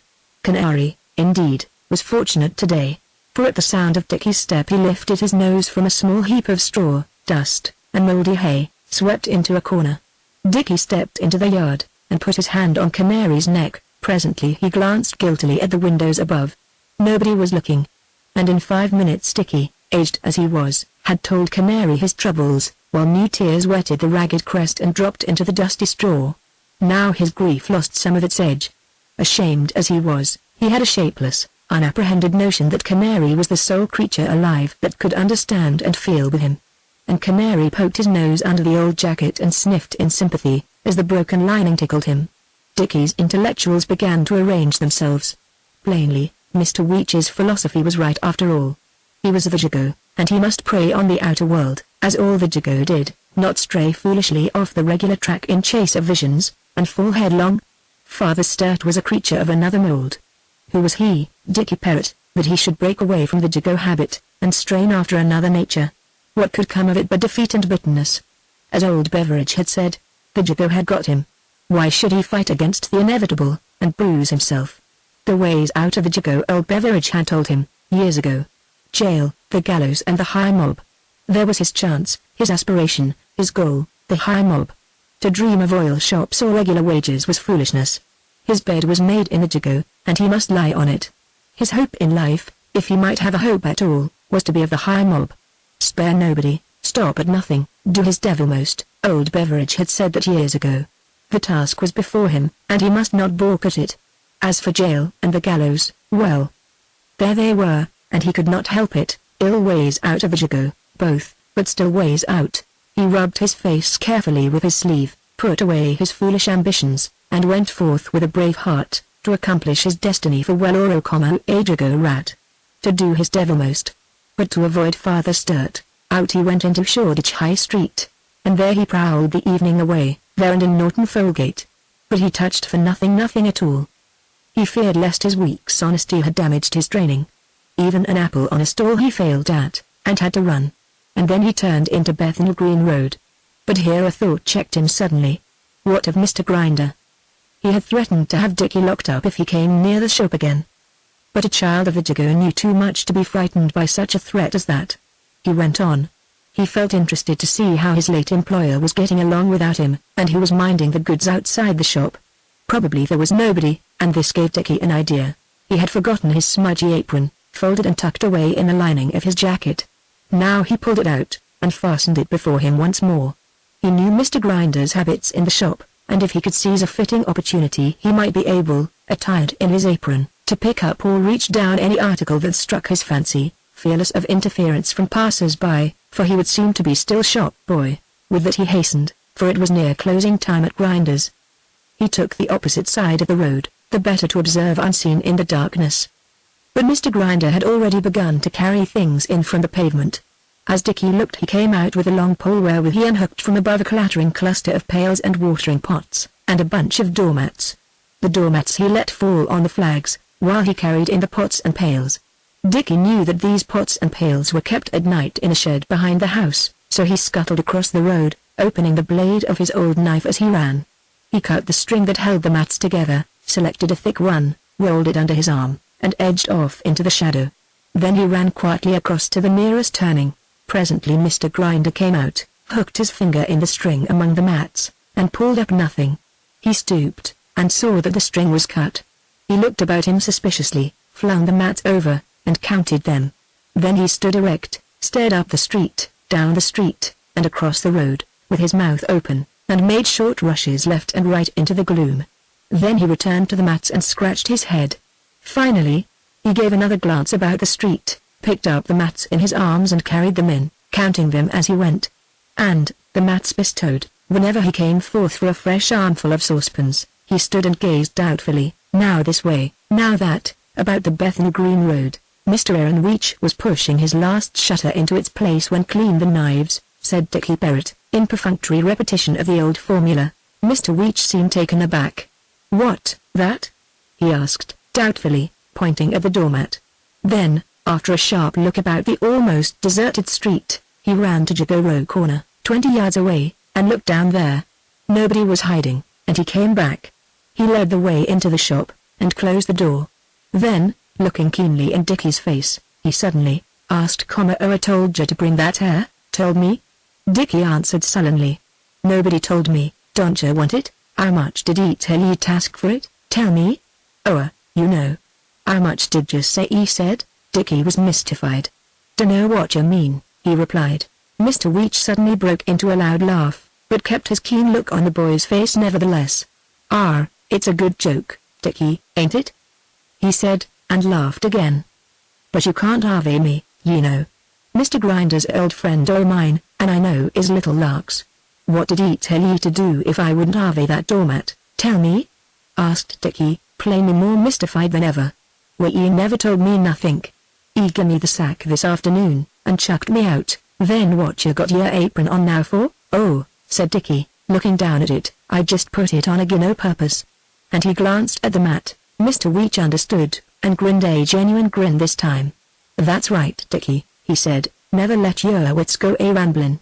A sharp boy like you's a lot too good for a shop boy, slavin' away from morning till night, and treated ungrateful. What did he sack ye for? I dunno. Took a fit in as he had, I suppose. What you goin' to gimme for this mat? It's a 2 and 3 mat. Want something to eat, don't you?" suggested Mr. Weech, glancing at a heap of stale cake. "No I don't," Dickie answered, with sulky resolution. "I want money." "Oh right," said Mr. Weech, resignedly. "You ain't had much to eat and drink here for a long time, though. But I'll do the handsome, seeing you've been treated ungrateful by Grinder. Here's 2pence, but Dickie held to the mat. "2pence ain't enough," he said. "I want 4pence. He meant to spare nobody, not even Mr. Weech. "What? 4pence? Gasped Mr. Weech indignantly. "Why, you're mad. Take it away." Dickie rolled the mat under his arm and turned to the door. Said Mr. Weech, seeing him going, "I'll make it 3pence, seeing you've been treated so bad. 3pence and a slice o' cake," he added, perceiving that Dickie did not hesitate. "I don't want no cake," Dickie answered doggedly. "I want 4pence, and I won't take no less." The good Weech was unwilling that Dickie should find another market after all, so he submitted to the extortion. "Ah well," he said, with a sigh, pulling out the extra coppers, "just for this once, then. You'll have to make it up next time. Mind ya, it's only 'cause I'm sorry for ye been treated ungrateful. Don't you go and treat me ungrateful, now." Dickie pocketed his pence and made for home, while Mr. Weech, chuckling gently at his morning prophecy of a doormat for 4p, carried the plunder to the room reserved for new and unused stock, promising himself, however, a peep at Grinder's shop in the morning, to make quite sure that Dickie had really left. So ended Dickie's dealings with the house of Grinder. When Father Sturt next saw the oil man, and inquired of Dickie's progress, he was met with solemn congratulations that no larcenies were to pay for. Mr. Grinder's sagacity, it seemed, had enabled him to detect and crush at the outset Dickie's plans for selling stock wholesale on his own account. Out of consideration for the vicar's recommendation, he had refrained from handing the boy over to the police, but had paid him a week in advance and dismissed him. Father Sturt insisted on repaying the money, and went his way with a heavy heart. For if this were what came of the promising among his flock, what of the others? For some while he saw nothing of Dickie, and the incident fell back among a crowd of others in his remembrance, for Dickie was but one among thousands, and the disappointment was but one of many hundreds. Lying awake that night, but with closed eyes, Dickie heard his mother, talking with his father, suggest that perhaps an enemy had earwigged Grinder, and told him a tale that had brought about Dickie's dismissal. Somebody, perhaps, who wanted the situation for somebody else. Josh Barrett did no more than grunt at the guess, but it gave a new light to Dickie. Clearly that would account for Grinder's change. But who could the mischief maker be? The little clock on the mantelpiece ticked away busily in the silence, and Dickie instantly thought of the hunchback. He it must have been, without a doubt. Who else? Was he not hanging about the shop, staring and sneering, but a day or two back? And was it not he who had pursued him with malice on every occasion, in school and out? Had not Bobby Roper this very trick of lying tales? Where was the gratuitous injury in all these 4 years that had not been Bobby Roper's work? Dickie trembled with rage as he lay, and he resolved on condign revenge. The war with Dove Lane was over for the time being, but that made it easier for him to catch his enemy. Chapter 22. The feud between the Jago and Dove Lane was eternal, just as was that between the Ranns and the Learys, but, like the Rann and Leary feud, it had its paroxysms and its intervals. And, in both cases, the close of a paroxysm was signalized by a great show of amity between the factions. Bob Rann and Billy Leary would drink affably from the same pot, and Nora Walsh and Sally Green would call each other Mum, while Jagos and Dove Laners would mingle in bars and lend pinches of tobacco, and call each other matey. A paroxysm in the war had now passed, and reconciliation was due. The Dove Laners had been heavily thrashed, their Benjamins and Kixies had been impounded in Meakin Street, and they had ceased from buying. Dove Lane itself had been swept from end to end by the victorious Jago, and the populations of both were dotted thickly with bandaged heads. This satisfactory state of things achieved, there was little reason left for fighting. Moreover, if fighting persisted too long at a time, the police were apartment to turn up in numbers, subjecting the neighborhood to much inconvenient scrutiny, and very often coming across Jagos or even Dove Laners wanted on old accounts. So peace was declared, and, as a visible sign thereof, it was determined that the Dove Laners should visit the Jago in a body, that to join in a sing-song at Mother Gap's. Mother Gap's was chosen, not only because it was Mother Gap's an important consideration but also because of the large room behind the bar, called the club room, which had long ago been made of 2 rooms and a big cupboard, by the cutting away of crazy partitions from the crazy walls. Scarce was it dark when the Dove Laners, in a succession of hilarious groups but with all a trifle suspicious, began to push through Mother Gap's doors. Their caps pulled down to their ears, their hands in their pockets, their shoulders humped, and their jackets buttoned tight. They lurched through the Jago, grinning with uneasy affability at the greetings that met them, being less practiced than the Jagos in the assumption of elaborate cordiality. In the club room of the Feathers there were but 3 or 4 of the other party, though the bar was packed. The 3 or 4, of whom Josh Barrett was one, were by way of a committee of stewards deputed to bid the Dove Laners welcome, and to help them to seats. The Jagos were in some sort in the situation of hosts, and it had been decided after debate that it would ill become them to take their places till their guests were seated. The punctilio of the Jago on such occasions was a marvel ever, so Josh Barrett stood at one side of the club room door and Billy Leary at the other, shaking hands with all who entered, and strenuously maintaining cheerful grins. Now the Jago's smile was a smile by itself, unlike the smiles in other places. It faded suddenly, and left the face the Jago face drawn and sad and startling by contrast, as of a man betrayed into mirth in the midst of great sorrow. So that a persistent grin was known for a work of conscious effort. The Dove Laners came in still larger numbers than had been expected, and before long it was perceived that there would be little space in the club room, if any at all, for the Jagos. Already the visitors seemed to fill the place, but they still kept coming, and found places by squeezing. There was some doubt as to what had best be done. Meanwhile the sing-song began, for at least a score were anxious to oblige at once, and every moment fresh volunteers arose.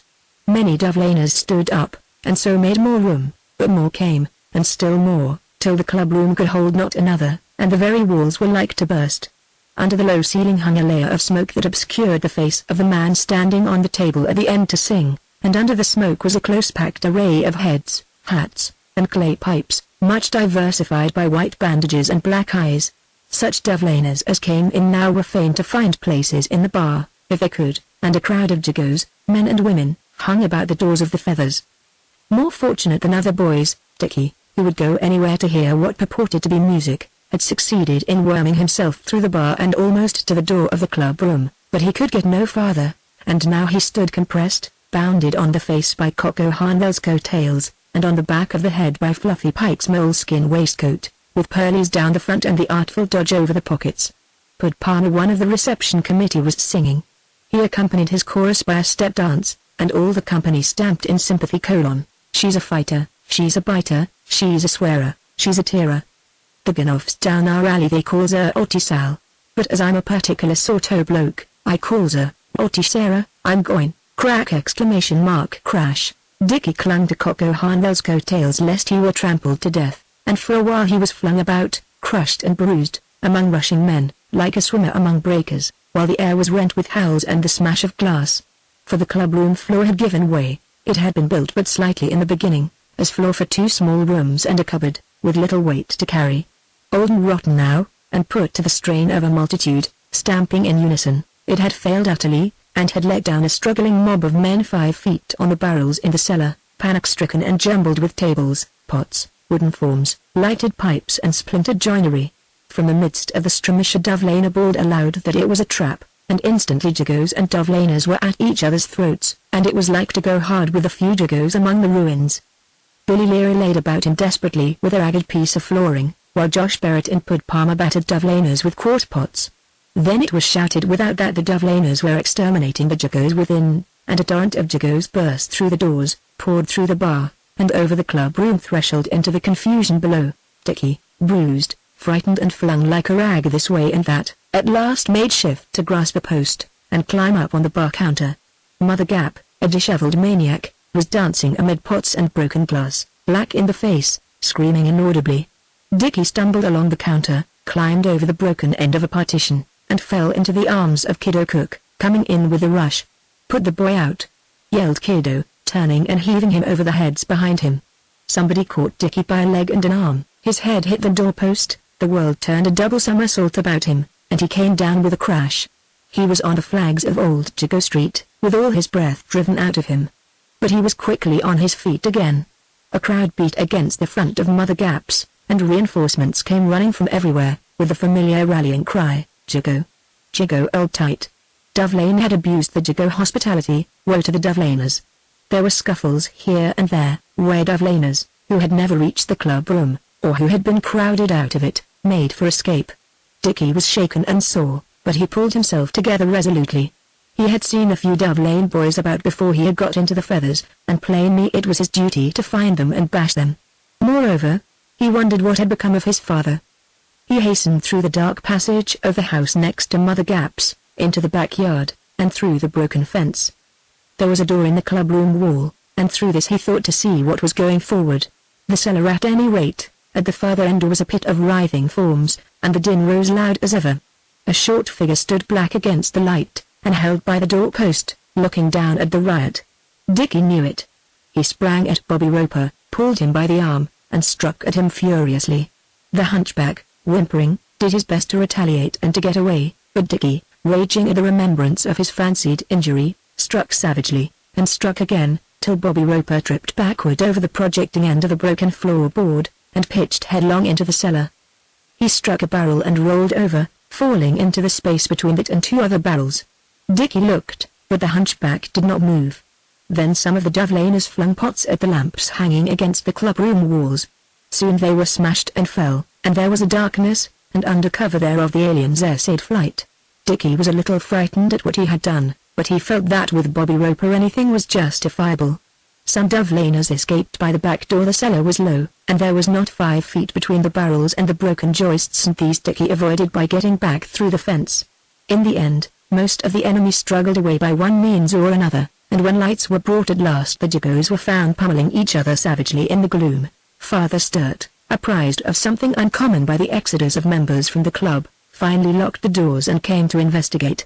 He arrived as the Jagos were extricating themselves from the cellar, and it was he who lifted the little hunchback from among the barrels and carried him into the open air. He also who carried him home. No bone was broken, and no joint was disturbed, but there was a serious shock, many contusions, and a cut on the scalp. So said the surgeon whom Father Sturt took with him to Dove Lane. And Bobby Roper lay a fortnight in bed. More plaster than ever embellished the heads of Dove Lane and the Jago that night, but for the Jagos there was compensation. For down among the barrels lay many a packet of tobacco, many a pair of boots, and many a corner stuffed with mixed property of other sorts, which Mother Gap had fenced for many a month back. So that it happened to more than one warrior to carry home again something with which he had run between the posties long before, and had sold to Mother Gap for what she would give. The ground floor of the Feathers stood a battered shell. The damage of 4 years ago was inconsiderable compared to this. With tears and blasphemy Mother Gap invaded the hoard of her long iniquity to buy a new floor, but it was the larceny, the taking of the tobacco and the boots, and the many other things from among the barrels that cut her to the soul. A cruel thing was such robbery, sheer robbery, said Mother Gap. Josh Barrett got a bad sprain in the cellar and had to be helped home. More, he took with him not a single piece of plunder, such was his painful disablement. Chapter 23. For more than a week Josh Barrett could not walk about. And it was a bad week. For some little while his luck had been but poor, and now he found himself laid up with a total reserve fund of 14p. A coat was pawned with old Pole Ran, who kept a leaving shop in a first-floor back in Jago Row, for 9p. Then Josh swore at Dickie for not being still at Grinders, and told him to turn out and bring home some money. Dickie had risen almost too sore and stiff to stand, on the morning after the fight at the Feathers, and he was little better now. But he had to go, and he went, though he well knew that a click was out of the question, for his joints almost refused to bend. But he found that the Fat Say running boys were contemplating business, and he scouted for them with such success as to bring home 7p in the evening. Then Kiddo Cook, who had left Mother Gap's with a double armful on the night of the sing-song, found himself rich enough, being a bachelor, to lend Josh 18p. And a shawl of Hannah Barrett's was pawned. That, though, was redeemed the next day, together with the coat. For Dickie brought home a golden sovereign. It had been an easy click, scarce a click at all, perhaps, strictly speaking. Dickie had tramped into the city, and had found a crowd outside St. Paul's, a well-dressed crowd, not being moved on, for something was going forward in the cathedral. He recognized one of the high mob, a poke hunter, that is a pickpocket who deals in purses. Dickie watched this man's movements, by way of education, for he was an eminent practitioner, and worked alone, with no assistant to cover him. Dickie saw him in the thick of the crowd, standing beside and behind one lady after another, but it was only when his elbow bent to slip something into his own pocket that Dickie knew he had touched. Presently he moved to another part of the crowd, where mostly men were standing, and there he stealthily let drop a crumpled newspaper, and straightway left the crowd. He had worked it as much as he judged safe. Dickie wriggled toward the crumpled paper, slipped it under his jacket, and cleared away also. He knew that there was something in the paper beside news, that, in fact, there were purses in it, purses emptied and shared as soon as might be, because nobody can swear to money, but strange purses lead to destruction. Dickie recked little of this danger, but made his best pace to a recess in a back street, to examine his pogues, for though the huckster was gone from them, they might yet bring a few coppers from Mr. Weech, if they were of good quality. They were a fairly sound lot. One had a large clasp that looked like silver, and another was quite new, and Dickie was observing with satisfaction the shop shininess of the lining, when he perceived a cunning pocket at the back, lying flat against the main integument, and in it was a sovereign. He gulped at the sight. Clearly the poke hunter, emptying the pogues in his pocket by sense of touch, had missed the flat pocket. Dickie was not yet able to run with freedom, but he never ceased from trotting till he reached his own staircase in Old Jago Street. And so the 8 or 9 days passed, and Josh went out into the Jago with no more than a tenderness about his ankle. Now, he much desired a good click, so he went across High Street, Shoreditch, to Kingsland Railway Station and bought a ticket for Canonbury. Luck was against him, it was plain. He tramped the northern suburbs from 3 o'clock till dark, but touched for nothing. He spent money, indeed, for he feared to overwork his ankle, and for that reason rested in divers public houses. He peeped in at the gates of quiet gardens, in the hope of garden hose left unwatched, or tennis rackets lying in a handy summer house. But he saw none. He pried about the doors of private stableyards, in case of absent grooms and unprotected bunches of harness, but in vain. He inspected quiet areas and kitchen entrances in search of unguarded spoons, even descended into one area, where he had to make an awkward excuse about buying old bottles, in consequence of meeting the cook at the door. He tramped one quiet road after another on the lookout for a dead-a house furnished, but untenanted. But there was never a dead-un, it seemed, in all the northern district. So he grew tired and short-tempered, and cursed himself for that he had not driven off with the baker's horse and cart that had tempted him early in the afternoon. It grew twilight, and then dark. Josh sat in a public house, and took a long rest and some bread and cheese. It would never do to go home without touching, and for some time he considered possibilities with regard to a handful of silver money, kept in a glass on a shelf behind the bar. But it was out of reach, and there were too many people in the place for any attempt by climbing on the counter. Josh grew savage and soured. Plastering itself was not such troublesome work, and at least the pay was certain. It was little short of 10 o'clock when he left the public house and turned back toward Canonbury. He would have something on the way, he resolved, and he would catch the first train home. He would have to knock somebody over in a dark street, that was all. It was nothing new, but he would rather have made his click another way this time, because his tender ankle might keep him slow, or even give way altogether, and to be caught in a robbery with violence might easily mean something more than mere imprisonment. It might mean a dose of the cat, and the cat was a thing the thought or the mention whereof sent shudders through the old Jago. But nobody worth knocking down came his way. Truly luck was out tonight. There was a spot by the long garden wall of a corner house that would have suited admirably, and as Josh lingered there, and looked about him, his eye fell on a ladder, reared nearly upright against the back wall of that same corner house, and lashed to the roof. It passed by the side of the second-floor window, whereof the top sash was a little open. That would do. It was not his usual line of work, but it looked very promising. He stuck his stick under his waistcoat by way of the collar, and climbed the wall with gingerly care, giving his sound foot all the hard work. The ladder offered no difficulty, but the bottom sash of the window was stiff, and he cracked a pane of glass in pushing at the frame with his stick. The sash lifted, however, in the end, and he climbed into the dark room, being much impeded by the dressing table. All was quiet in the house, and the ticking of a watch on the dressing table was distinct in the ear. Josh felt for it and found it, with a chain hanging from the bow. The house was uncommonly quiet. Could it possibly be a dead-un after all? Josh felt that he ought to have inspected the front windows before climbing the wall, but the excitement of the long-delayed chance had ruined his discretion. At any rate he would reconnoiter. The door was ajar and the landing was dark. Down in the drawing-room a gross, pimply man, in shirt-sleeves and socks, sat up on the sofa at the sound of an opened window higher in the house. He took a drink from the glass by his side, and listened. Then he rose and went softly upstairs. Josh Barrett came out on the landing. It was a long landing, with a staircase at the end, illuminated from somewhere below, so that it was not a case of a dead-un after all. He tiptoed along to take a look down the stairs, nevertheless. Then he was conscious of a loud breathing, as of an overgorged cow, and up behind the stair-rails rose a fat head, followed by a fat trunk, between white shirt-sleeves. Josh sank into the shadow. The man had no light, but discover him he must, sooner or later, for the landing was narrow. Better sooner, and suddenly. As the man's foot was on the topmost stair, Josh sprang at him with a straight left-hander that took him on the broad chin, and sent him downstairs in a heap, with a crash and a roar. Josh darted back to the room he had just left, scrambled through the window, and slid down the ladder, as he had slid down many another when he was a plaster-res boy. He checked himself short of the bottom, sprang at the wall coping, flung himself over, and ran up the dark by-street, with the sound of muffled roars and screams faint in his ears. He ran a street or two, taking every corner as he came to it, and then fell into a walk.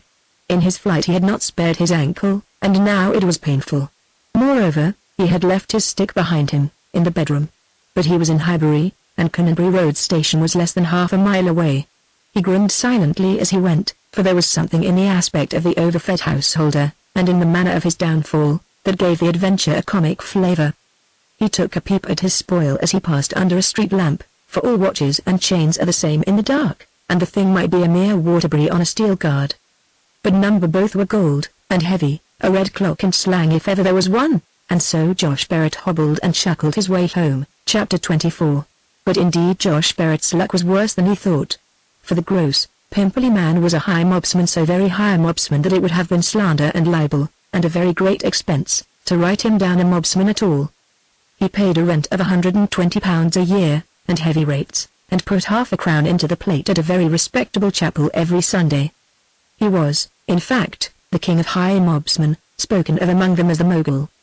He did no vulgar thievery, he never screwed a chat, nor claimed a Peter, nor worked the mace. He sat easily at home, and financed, sometimes planned, promising speculations, a large swindle requiring much ground baiting and preliminary outlay, or a robbery of specie from a mail train, or a bank fraud needing organization and funds. When the results of such speculations consisted of money, he took the lion's share. When they were expressed in terms of imprisonment, they fell to active and intelligent subordinates. So that for years the mogul had lived an affluent and a blameless life, far removed from the necessity of injudicious bodily exercise, and characterized by every indulgence consistent with a proper suburban respectability. He had patronized, snubbed, or encouraged high mobsmen of more temerarious habit, had profited by their exploits, and had read of their convictions and sentences with placid interest in the morning papers. And after all this, to be robbed in his own house and knocked downstairs by a casual buster was an outrage that afflicted the mogul with wrath and infuriate. Because that was a sort of trouble that had never seemed a possibility, to a person of his eminence, and because the angriest victim of dishonesty is a thief. However, the burglar had got clean away, that was plain, and he had taken the best watch and chain in the house, with the mogul's initials on the back. So the respectable sufferer sent for the police, and gave his attention to the alleviation of bumps and the washing away of blood. In his bodily condition a light blow was enough to let a great deal of blood, no doubt with benefit, and Josh Barrett's blows were not light in any case. So it came to pass that not only were the police on the lookout for a man with a large gold watch with the mogul's monogram on the back, but also the word was passed as by telegraph through underground channels, till every fence in London was warned that the watch was the mogul's, and ere noon next day there was not one but would as lief have put a scorpion in his pocket as that same toy and tackle that Josh Barrett was gloating over in his back room in Old Jago Street. As for Josh, his ankle was bad in the morning, and swelled. He dabbed at it perseveringly with wet rags, and rubbed it vigorously, so that by 1 o'clock he was able to lace up his boot and go out. He was anxious to fence his plunder without delay, and he made his way to Hoxton. The watch seemed to be something especially good, and he determined to stand out for a price well above the usual figure. For the swag of common thieves commanded no such prices as did that of the high mob. All of it was bought and sold on the simple system first called into being 70 years back and more by the Prince of Fences, Ike Solomons.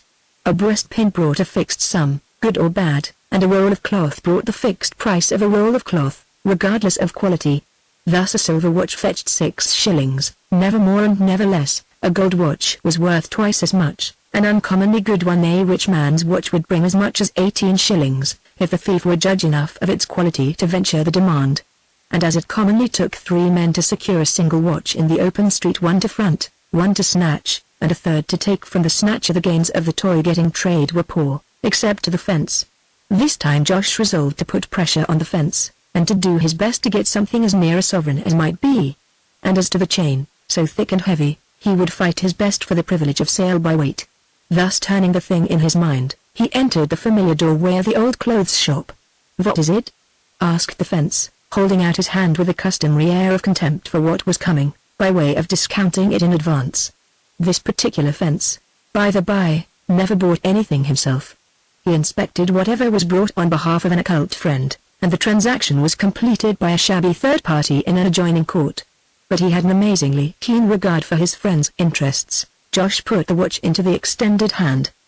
The fence lifted it to his face, turned it over, and started. He looked hard at Josh, and then again at the watch, and handed it hastily back, holding it gingerly by the bow. "Don Vant Dot," he said, "nod me nod him, I mean." "No, no." He turned away, shaking his hand as though to throw off contamination. "Take heed of a, what's the matter?" Josh demanded, astonished. "Is it 'cause o' the letters on the back? You can easy send it to church, can't ye? A watch is sent to church when it is put into another case." But the fence waved away the suggestion. "Take heed of a, I tell you," he said. "I won't have a noddin' to do with did. What's the matter with the chain, then? Asked Joshua, but the fence walked away to the back of the shop, wagging his hands desperately, like a wet man seeking a towel, and repeating only nodden to do vidid take kid of a nodden to do vidid. Josh stuffed his prize back into his pocket, and regained the street. He was confounded. What was wrong with Cohen? Did he suspect a police trick to entrap him? Josh snorted with indignation at the thought. He was no narc. But perhaps the police were showing a pressing interest in Cohen's business concerns just now, and he had suspended fencing for a while. The guess was a lame one, but he could think of none better at the moment, as he pushed his way to the Jago. He would try Mother Gap. Mother Gap would not even take the watch in her hands. Her eyes were good enough at that distance. "Law, Josh Barrett," she said, "what are ye been up to now? Want to get me lagged now, d? Ain't satisfied with breaking up this and ruining a poor widow that way, ain't ye? You get out, go on. I add, nor for you, it was very extraordinary. Was there a general reclamation of fences?"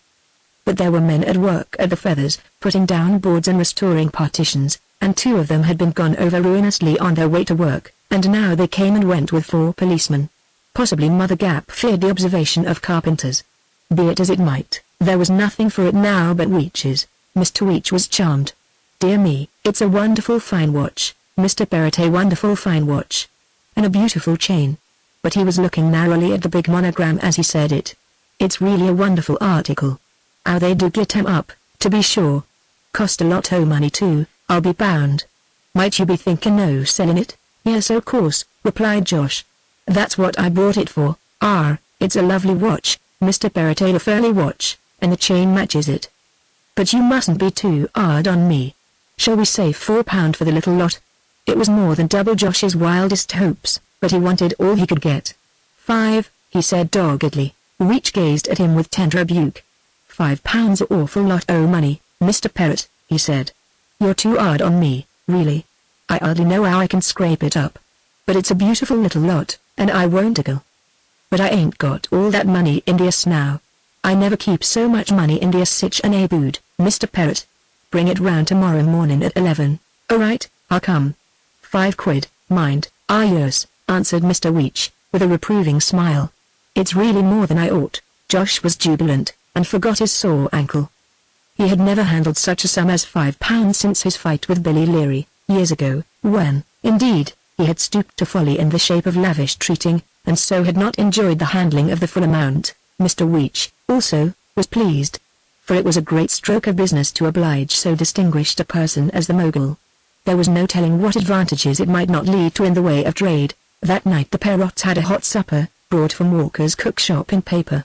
And at 11 the next morning Josh, 20 yards from Mr. Weech's door, with the watch and chain in his pocket, was tapped on the arm by a constable in plain clothes, while another came up on the other side. "Mornin', Parrot," said the first constable, cheerily. "We've got a little business with you at the station." "Me? What for?" "Oh well, come along, p'raps it ain't anything unless there's a gold watch and chain on you, from Highbury. It's just a turnin' over." "All right," replied Josh, resignedly. "It's a fair cop. I'll go quiet." "That's right, Parrot, it ain't no good playin' the fool, you know." They were moving along, and as they came by Weech's shop, a whiskered face, with a patch of shining scalp over it, peeped from behind a curtain that hung at the rear of the bloaters and plumcake in the window. As he saw it, Josh ducked suddenly, wrenching his arm free, and dashed over the threshold. Mr. Weech, whiskers and apron flying, galloped through the door at the back, and the constables sprang upon Josh instantly and dragged him into the street. "What you mean?" cried the one who knew him, indignantly, and with a significant glance at the other. "Call that going quiet?" Josh's face was white and staring with rage. "All right," he grunted through his shut teeth, after a pause. "I'll go quiet, now. I ain't got nothing agin you." Chapter 25. Dickie's morning theft that day had been but a small one. He had run off with a new 2-foot rule that a cabinet maker had carelessly left on an unfinished office table at his shop door in Curtain Road. It was not much, but it might fetch some sort of a dinner at Weech's, which would be better than going home, and, perhaps, finding nothing. So about noon, all ignorant of his father's misfortune, he came by way of Holywell Lane and Bethnal Green Road to Meakin Street. Mr. Weech looked at him rather oddly, Dickie fancied, when he came in. But he took the 2-foot rule with alacrity, and brought Dickie a rasher of bacon, and a slice of cake afterward. This seemed very generous. More, Mr. Weech's manner was uncommonly amiable, and when the meal was over, of his own motion, he handed over a supplementary penny. Dickie was surprised, but he had no objection, and he thought little more about it. As soon as he appeared in Luck Row he was told that his father had been smugged. Indeed, the tidings had filled the Jago within 10 minutes. Josh Barrett was walking quietly along Meakin Street, so went the news, when up comes Snuffy and another split, and smugs him. Josh had to go for Weech's door, to cut his lucky out at the back, but was caught. That was a smart notion of Josh's. The Jago opinion ran, to get through Weech's and out into the courts behind. But it was no go. Hannah Barrett sat in the room, inert and lamenting. Dickie could not rouse her, and at last he went off by himself to reconnoiter about Commercial Street Police Station, and pick up what information he might, while a gossip or two came and took Mrs. Barrett for consolation to Mother Gaps. Little Em, unwashed, tangled and weeping, could well take care of herself and the room. Being more than 2 years old, Josh Barrett will be brought up tomorrow, Dickie ascertained, at the North London Police Court.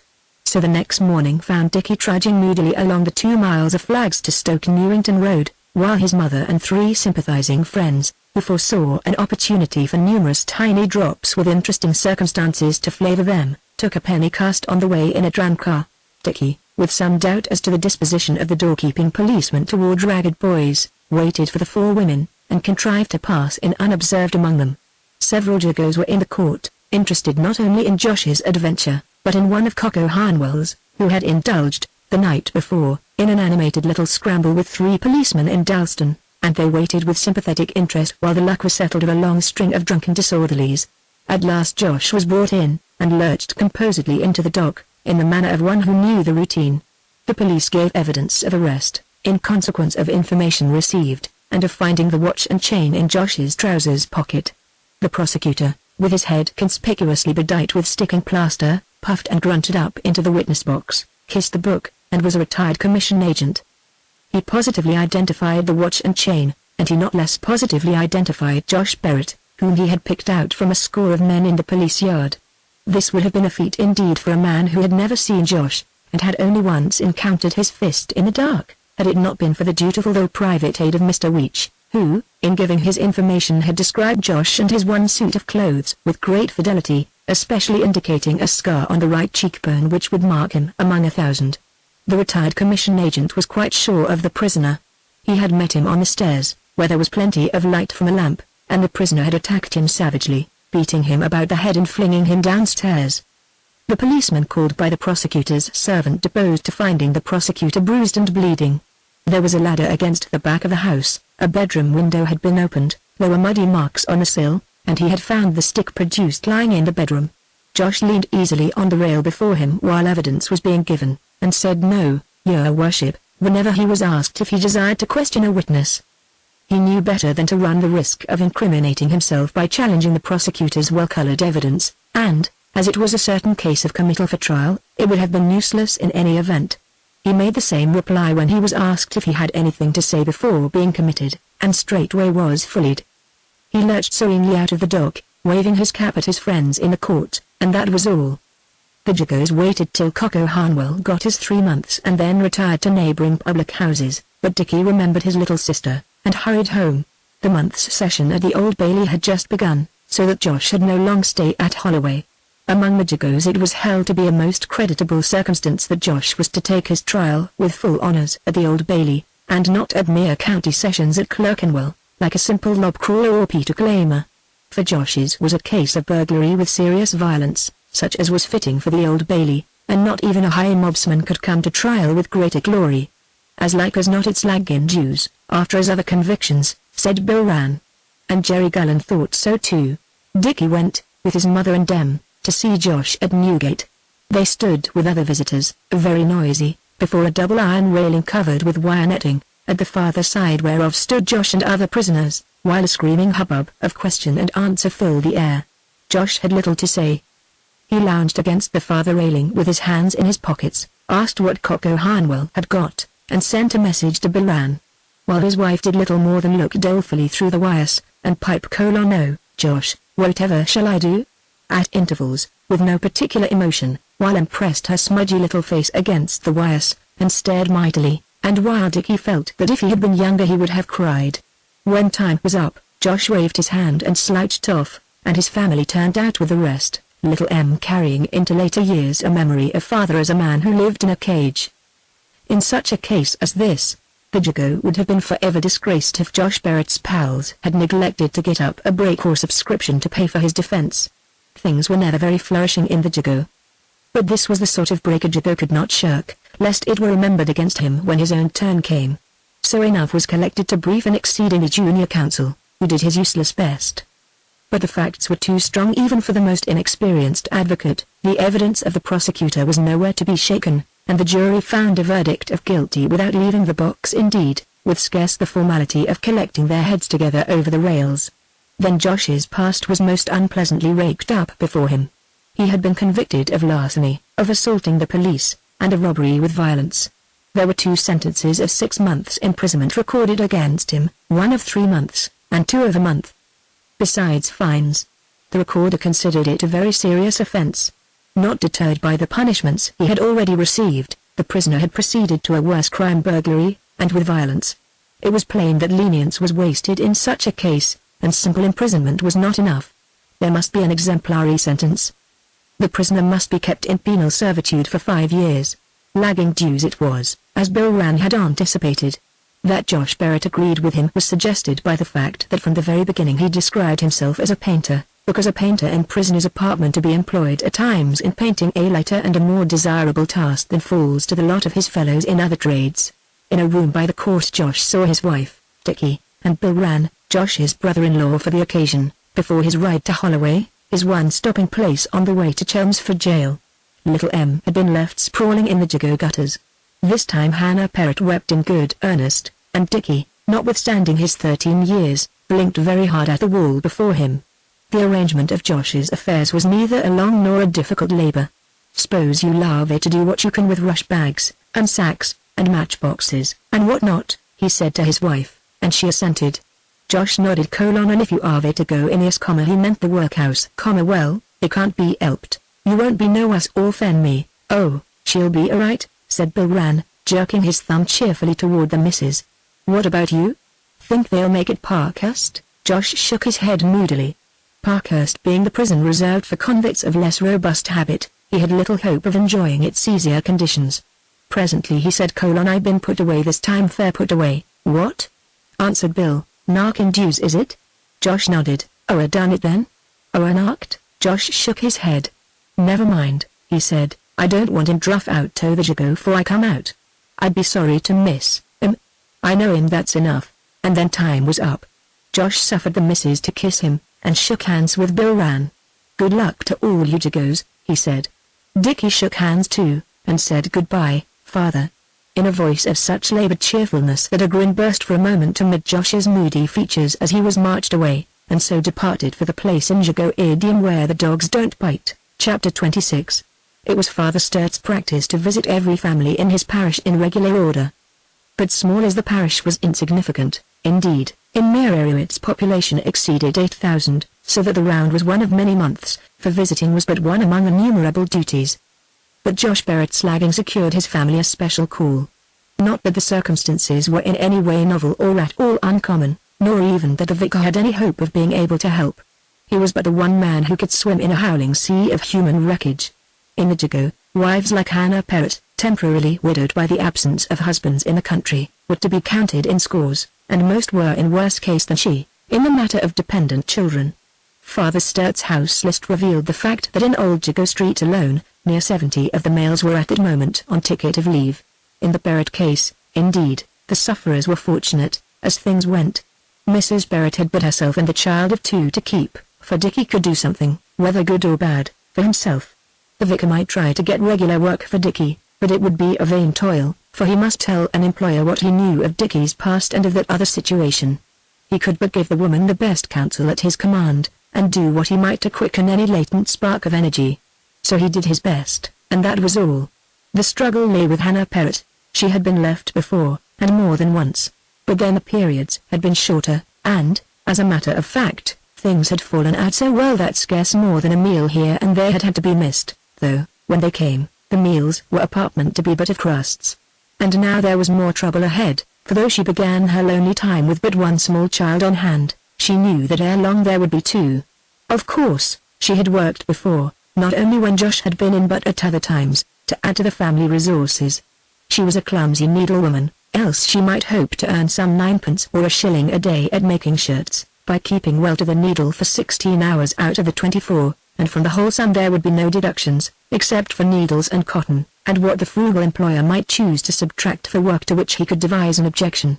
But, as it was, she must do her best to get some sack making. They paid 1 7 a hundred for sacks, and, with speed and long hours, she could make 100 in 4 days. Rush bag making would bring even more, which would be desirable, considering the 3 6 a week for rent, which, with the payments for other rooms, made the rent of the crazy den in Old Jago Street about equal, space for space, to that of a house in Onslow Square.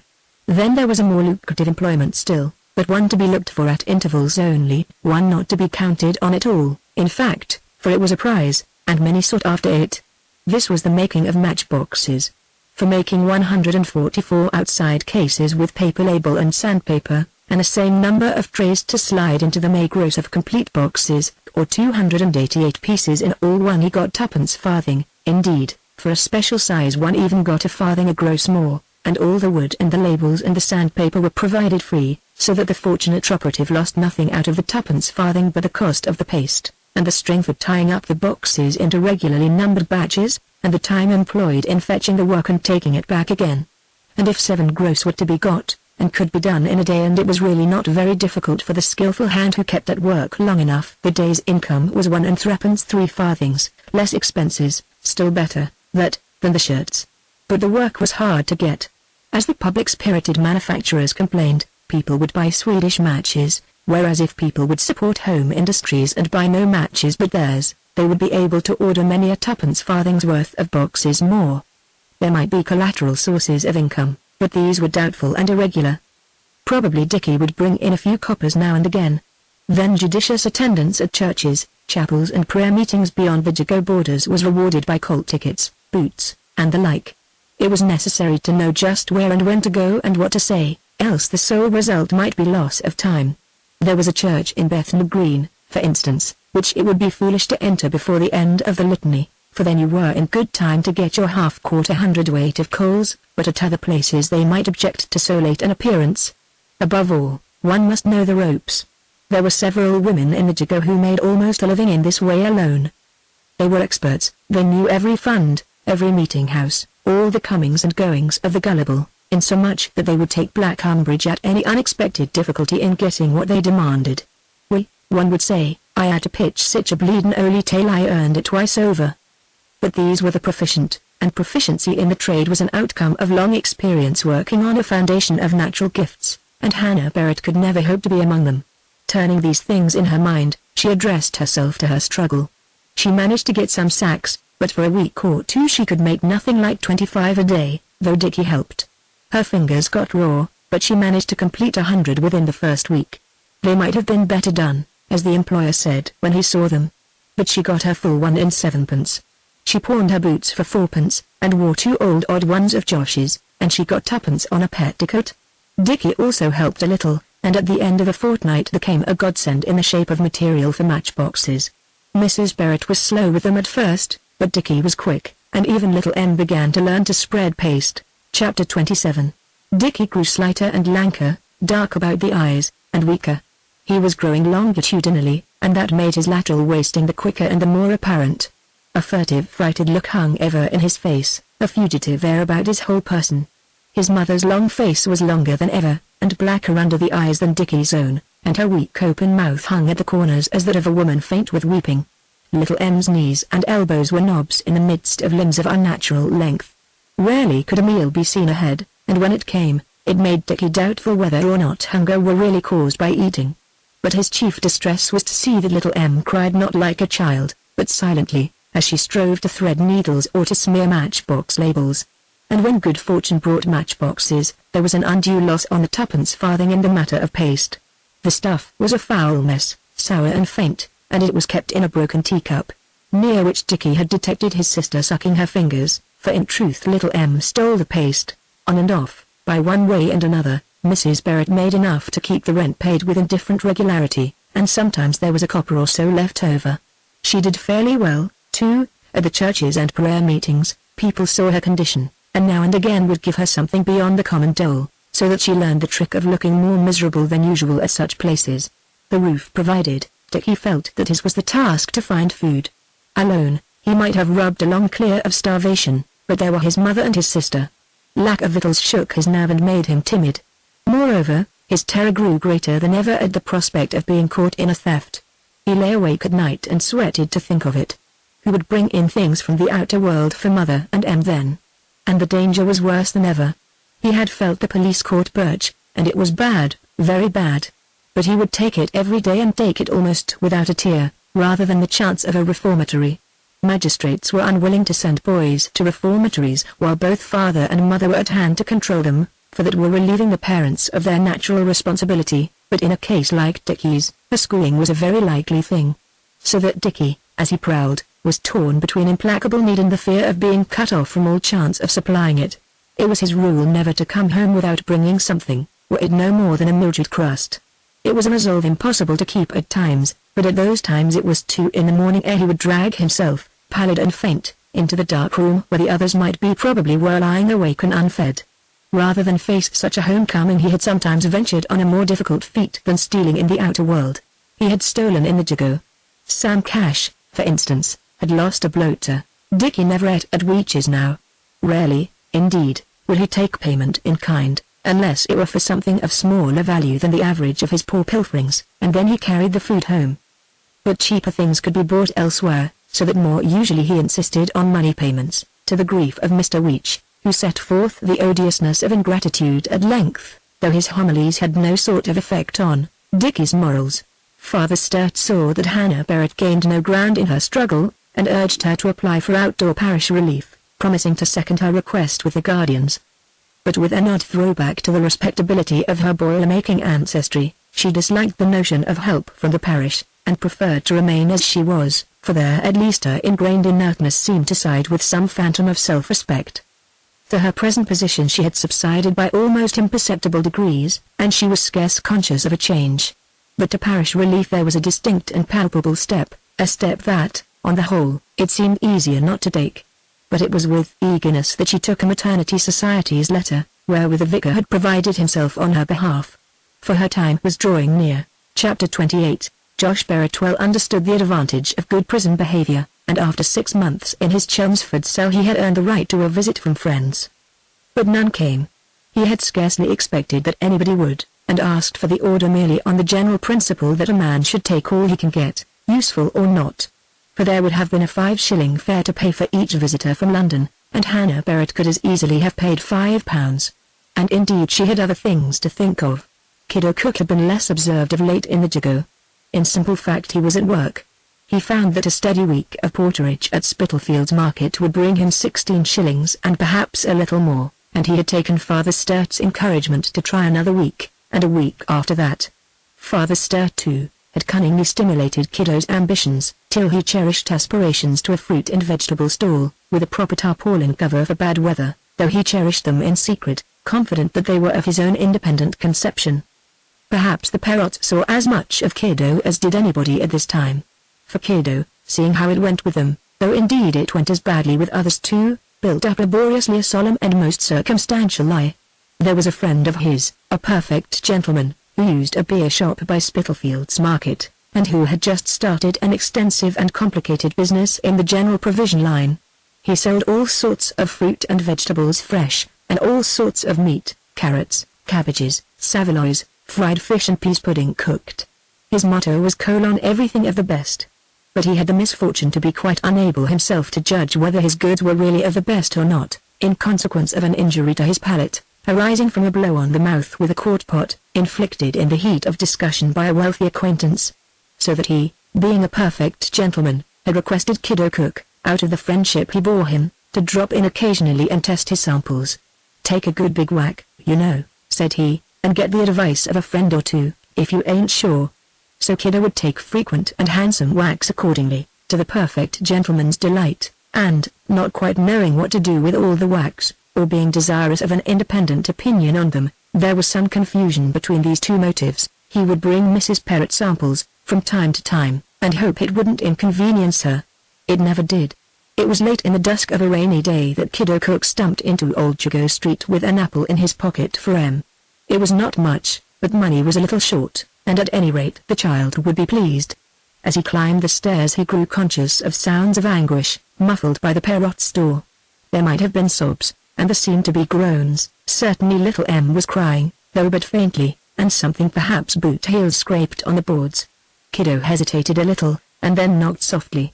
The knock was unnoticed, so in the end he pushed the door open. The day had been a bad one with the Parrots. Dickie had gone out early, and had not returned. His mother had tramped unfed to the sack-makers, but there was no work to be got. She tried the rush-bag people, with a like result. Nor was any matchbox material being given out. An unregarded turnip had rolled from a shop into the gutter, and she had seized it stealthily. It was not in nature to take it home whole, and once a corner was cleared, she dragged herself Chagoward, gnawing the root furtively as she went. And so she joined Em at home late in the afternoon. Kiddo pushed the door open and went in.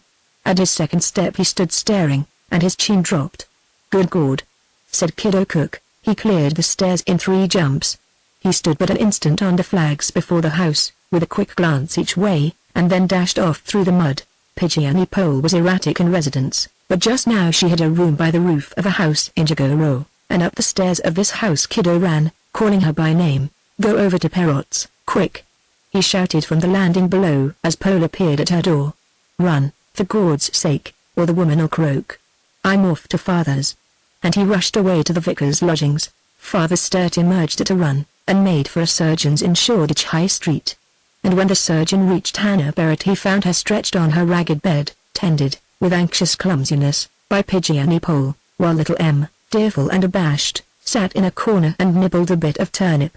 Hannah Barrett had anticipated the operation of the Maternity Society letter, and another child of the Jago had come unconsenting into its black inheritance. Father Sturt met the surgeon as he came away in the later evening, and asked if all were well. The surgeon shrugged his shoulders. "People would call it so," he said. "The boy's alive, and so is the mother. But you and I may say the truth. You know the Jago far better than I. Is there a child in all this place that wouldn't be better dead still better unborn? But does a day pass without bringing you just such a parishioner?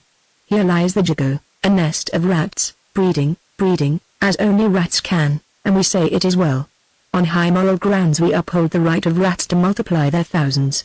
Sometimes we catch a rat, and we keep it a little while, nourish it carefully, and put it back into the nest to propagate its kind." Father Sturt walked a little way in silence. Then he said, "You are right, of course. But you'll listen, if you shout it from the housetops? I might try to proclaim it myself, if I had time and energy to waste. But I have none. I must work, and so must you. The burden grows day by day, as you say. The thing's hopeless, perhaps, but that is not for me to discuss. I have my duty." The surgeon was a young man, but Shoreditch had helped him over most of his enthusiasms. "That's right," he said, "quite right. People are so very genteel, aren't they?" He laughed, as if to draw a remembrance. "But, hang it all, men like ourselves needn't talk as though the world was built of hardbake. It's a mighty relief to speak truth with a man who knows a man, not rotted through with sentiment. Think how few men we trust with the power to give a fellow creature a year in jail, and how carefully we pick them. Even damnation is out of fashion, I believe, among theologians.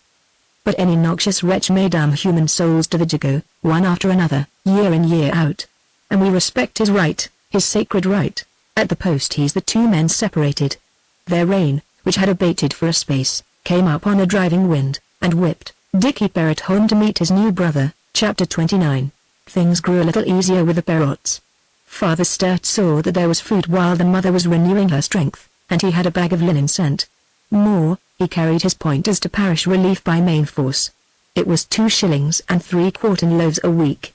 Unfortunately the loaves were imprinted with the parish mark, or they might have been sold at the chandler's, in order that the whole measure of relief might be passed on to the landlord, a very respectable man, with a chandler's shop of his own, for rent. As it was, the bread perforce was eaten, and the landlord had the 2 shillings, as well as 18p which had to be got in some other way. Of course, Hannah Barrett might have taken in lodgers in the room, as others did, but she doubted her ability to bully the rent out of them. or to turn them out if they did not pay. Whatever was pawnable had gone already, of course, except the little nickel-plated clock. That might have produced as much as 6pence, but she had a win to keep it. She regarded it as a memorial of Josh, for it was his sole contribution to the family appointments. Dickie, with a cast-off jacket from the vicar's store, took to hanging about Liverpool Street Station in quest of bags to carry. Sometimes he got bags, and coppers for carrying them, sometimes he got kicks from porters. An hour or two of disappointment in this pursuit would send him off on the prowl to find new stock from Mr. Weech. He went farther afield now, to the marketplaces in Mile End and Stepney, and to the riverside, where there were many chances guarded jealously, however, by the pirate boys of the neighborhood, who would tolerate no interlopers at the wharves. In the very early morning, too, he practiced the sandbag fake, in the Jago. For there were those among the Jagos who kept, too, even bred, linnets and such birds, and prepared them for jelking, or singing matches at the Bag of Nails. It was the habit of the bird fanciers to hang their little wooden cages on nails out of window, and that they hung through the night, for it had been noted, as a surprising peculiarity in linnets, that a bird would droop and go off song after a dozen or so of nights in a Jago room, in company with 8, 10 or a dozen human sleepers, notwithstanding the thoughtful shutting of windows. So that any early riser provided with a little bag packed with a handful or so of sand, could become an opulent bird owner in half an hour. Let but the sandbag be pitched with proper skill at the bottom of a cage, and that cage would leave the nail, and come tumbling and fluttering down into the ready hands of the early riser. The sandbag brought down the cage and fell quietly on the flags, which was why it was preferred before a stone. The sandbag faker was moved by no particular love of linnets. His spoil was got rid of as soon as the bird shops opened in Club Row. And his craft was one of danger. Thus the months went with Dickie, and the years. There were changes in the Jago. The baby was but 3 months old when Father Sturt's new church was opened, and the club set going in new buildings, and it was at that time that Josh Barrett was removed to Portland. Even the gradual removal of the old Jago itself was begun. For the county council bought a row of houses at the end of Jago Row, by Honey Lane, with a design to build big barrack dwellings on the site. The scenes of the Jago court eviction were repeated, with less governed antics. For the county council knew not Jago ways, and when deputations came forth weeping, protesting the impossibility of finding new lodgings, and beseeching a respite, they were given 6 weeks more, and went back delighted into free quarters. At the end of the 6 weeks a larger deputation protested a little louder, wept a great deal more, and poached another month, for it would seem an unpopular thing to turn the people into the street. Thus in the end, when the unpopular thing had to be done, it was with sevenfold trouble, loud cursing of the county council in the public street, and many fights. But this one spot of the Jago cleared, the county council began to creep along Jago Row and into half Jago Street, and after long delay the crude yellow brick of the barrack dwellings rose above the oft-stolen hoardings, and grew, story by story. Dickie was 14, 15, 16. If Josh Barrett had only earned his marks, he would soon be out now. Chapter 30. Josh Barrett earned his marks, and in less than 4 years from his conviction he came away from Portland. It was a mere matter of hours ere his arrival in London, when Dickie, hands in pockets, strolled along Old Jago Street, and by the posties to High Street. Dickie was almost at his 17th birthday. He had grown his utmost, and stood 5 feet 2. He wore a cap with a cloth peak and ear-laps tied at the top with strings, slap-up kicksies, cut saucy, and a bobtail coat of the out-and-out description, though all these glories were torn and shabby, and had been bought second-hand. He was safe from any risk of the reformatory now, being well over the age, and he had had the luck never to have been taken by the police since his father's lagging, though there were escapes too narrow to be thought about with comfort. It was a matter for wonderment, and he spoke of it with pride. Here he was, a man of long experience, and near 17 years old, yet he had never been in prison. Few, very few of such an age could say that. Sometimes he saw his old enemy, the hunchback, who worked at a shoemaker's, but he saw him with unconcern. He cared nothing for tale-bearing now. The memory of old injuries had dulled, and, after all, this was a merely inconsiderable hunchback, whom it were beneath his dignity to regard with anything but tolerant indifference. Bob Roper steered clear at such encounters, and showed his teeth like a cat, and looked back malevolently. It didn't matter. Dickie was not married, either in a simple Jago fashion or in church. There was little difference, as a matter of fact, so far as facility went. There was a church in Bethnal Green where you might be married for 7pence if you were 14 years old, and no questions asked, or at any rate there were questions answers whereunto were easy to invent. You just came in, drunk if possible, with a batch of some scores, and rowdied about the church with your hat on, and the curate worked off the crowd at one go, calling the names one after another. You sang, or you shouted, or you drank out of a bottle, or you flung a prayer book at a friend, as the fancy took you, and the whole thing was not a bad joke for the money, though after all 7p is half a gallon, and not to be wasted. But Dickie had had enough to do to look after his mother and Em and little Josh, as Hannah Barrett had called the baby. Dickie, indeed, had a family already. More, the Jago girls affected him with an odd feeling of repulsion. Not of themselves, perhaps, though they were squalid drabs long ere they were ripe for the sevenpenny church, but by comparison with the clean, remote shop girls who were visible through the broad windows in the outer streets. Dickie intended the day to be a holiday. He was not going out, as the word went, for ill luck had a way of coming on notable days like this, and he might easily chance to fall before his father got home. He was almost too big now for carrying bags at Liverpool Street, because small boys look cheaper than large ones. Not that there was anything especially large about Dickie, beyond his height of 5 feet 2, and at the moment he could think of nothing else that might turn a copper. He stood irresolute on the High Street footway, and as he stood, Kiddo Cook hove in sight, dragging a barrow load of carrots and cabbages.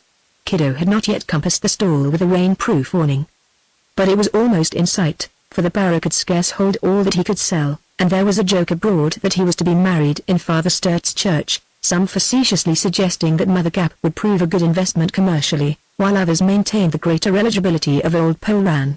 "Cheer, Dickie," said Kiddo, pulling up and wiping his cap lining with a red cotton handkerchief. "Old man out today, ain't he?" "Yes," Dickie answered. "'Spect him up tonight." Kiddo nodded, and wiped his face.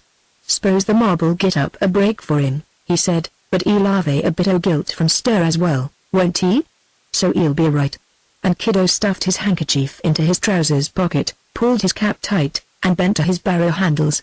Dickie turned idly to the left, and slouched to the corner of Meakin Street. There he loafed for a little while, and then went as aimlessly up the turning. Meakin Street was much as ever. There were still the chandlers' shops, where tea and sugar were sold by the farthing's worth, and the barbers where hair was fashionably cut for 3 halfpence, though Jago hair was commonly cut in another place and received little more attention. There was still Walker's cook shop, foggy with steam, its windows all a trickle, and there was the original slap-up Tog Emporium, with its Kicksies and its Benjamins cut saucy as ever, and its double fakements still artful. At the dispensary there was another young student, but his advice and medicine were 6p, just as his remote predecessors had been for little Louis, long forgotten. And further down on the opposite side, Mr. Aaron Weech's coffee shop, with its Sunday school festival bills, maintained its general band of hope air, and displayed its shriveled bloaters, its doubtful cake, and its pallid scones in an odor of respectability and stale pickles. Dickie glanced in as he came by the door, and met the anxious eye of Mr. Weech, whom he had not seen for a fortnight. For Dickie was no boy now, but knew enough to sell at Cohen's or elsewhere whenever possible, and to care not a rap for Mr. Weech. As that tradesman saw Dickie, he burst into an eager smile, and came forward. "Good mornin', with a quick glance, Mr. Perrott." "Good mornin'. You're quite a stranger, really, Mr. Perrott."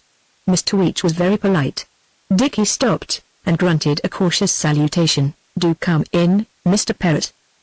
Is the good news right what I hear, about your father comin' from the country?" Dickie confirmed the news. "Well, I am glad to hear that now." Mr. Weech grinned exceedingly, though there was something lacking in his delight. "But there, what'll you have, Mr. Perrott? Say anything in the ole shop and welcome. It's such an happy occasion, Mr. Perrott, I couldn't think o' charging you a penny. Have a rasher, now, do. There's one on at this very moment. Sarah. Ain't that rasher done yet?" Dickie did not understand this liberality, but he had long since adopted the policy of taking all he could get. So he sat at a table, and Mr. Weech sat opposite, just like ole times, ain't it? Said Mr. Weech. "And that reminds me I owe you a shillin'. It's that pair o' new boots you chucked over the back fence a fortnight ago. And I come to look at 'em, they was better'n what I thought, and so I says to myself, this won't do, says I. Only 9p for a pair o' boots like them ain't fair, I says, and I'd rather be at a loss on 'em than not be fair. Fair's fair, as the Apostle David says in the Proverbs, and them boots is worth very near 1 and 9. So I'll give Mr. Barrett another shillin', I says, the very next time I see him, and there it is." He put the shilling on the table, and Dickie pocketed it, nothing loath. The thing might be hard to understand, but that concerned him not. There was the shilling. Likewise, there was the bacon, and the coffee that went with it, and Dickie went at them with a will, recking nothing of why they were there, and nothing of any matter which might make the giver anxious in the prospect of an early meeting with Josh. "Ah," Mr. Weech went on, "it'll be quite a pleasure to see your father again, that it will. What a blessed release. Free from the law o' happy condition, as them says. I hope he'll be well and hearty. And if there should be anything in the way of a friendly lead or a subscription or what not, I hope remember this, Mr. Parrot, I hope you'll let me have a chance to put down something good. Not as I can really afford it, you know, Mr. Parrot trades very poor, and it's sich a name but I'll do it for your father yes, if it's me last copper. You won't forget that, will ye? And if he'd like any little relish when he comes home sich as would a bit o' amway, I'll wrap it up and send it." This was all very handsome, and Dickie wished some notion of the sort had occurred to Mr. Weech on a few of the dinnerless days of the past 4 years. But he went away wondering if it might not be well to regard Mr. Weech with caution for a while, for there must be a reason for all this generosity. Chapter 31. It was in Mother Gaps that Josh Barrett and his family met. Hannah had started out with an idea of meeting him at Waterloo Station, but, finding herself an object of distinction and congratulation among the women she met, she had lingered by the way, accepting many little drops, to prove herself not unduly proud, and so had failed of her intent. Josh, on his part, had not been abstinent. He had successfully run the gauntlet of prisoners' aid societies and the like, professing to have a job waiting for him in Shoreditch, and his way across London had been freely punctuated at public houses, for his prison gratuity was a very pleasant and useful little sum. And now, when at last they met, he was not especially gracious. He wanted to know, not only why he had found nobody at home, but also why Hannah had never been to see him at Portland. As to the second question, the obvious and sufficient answer was that the return fare to Portland would have been some 25 shillings, a sum that Hannah had never seen together since Josh left her.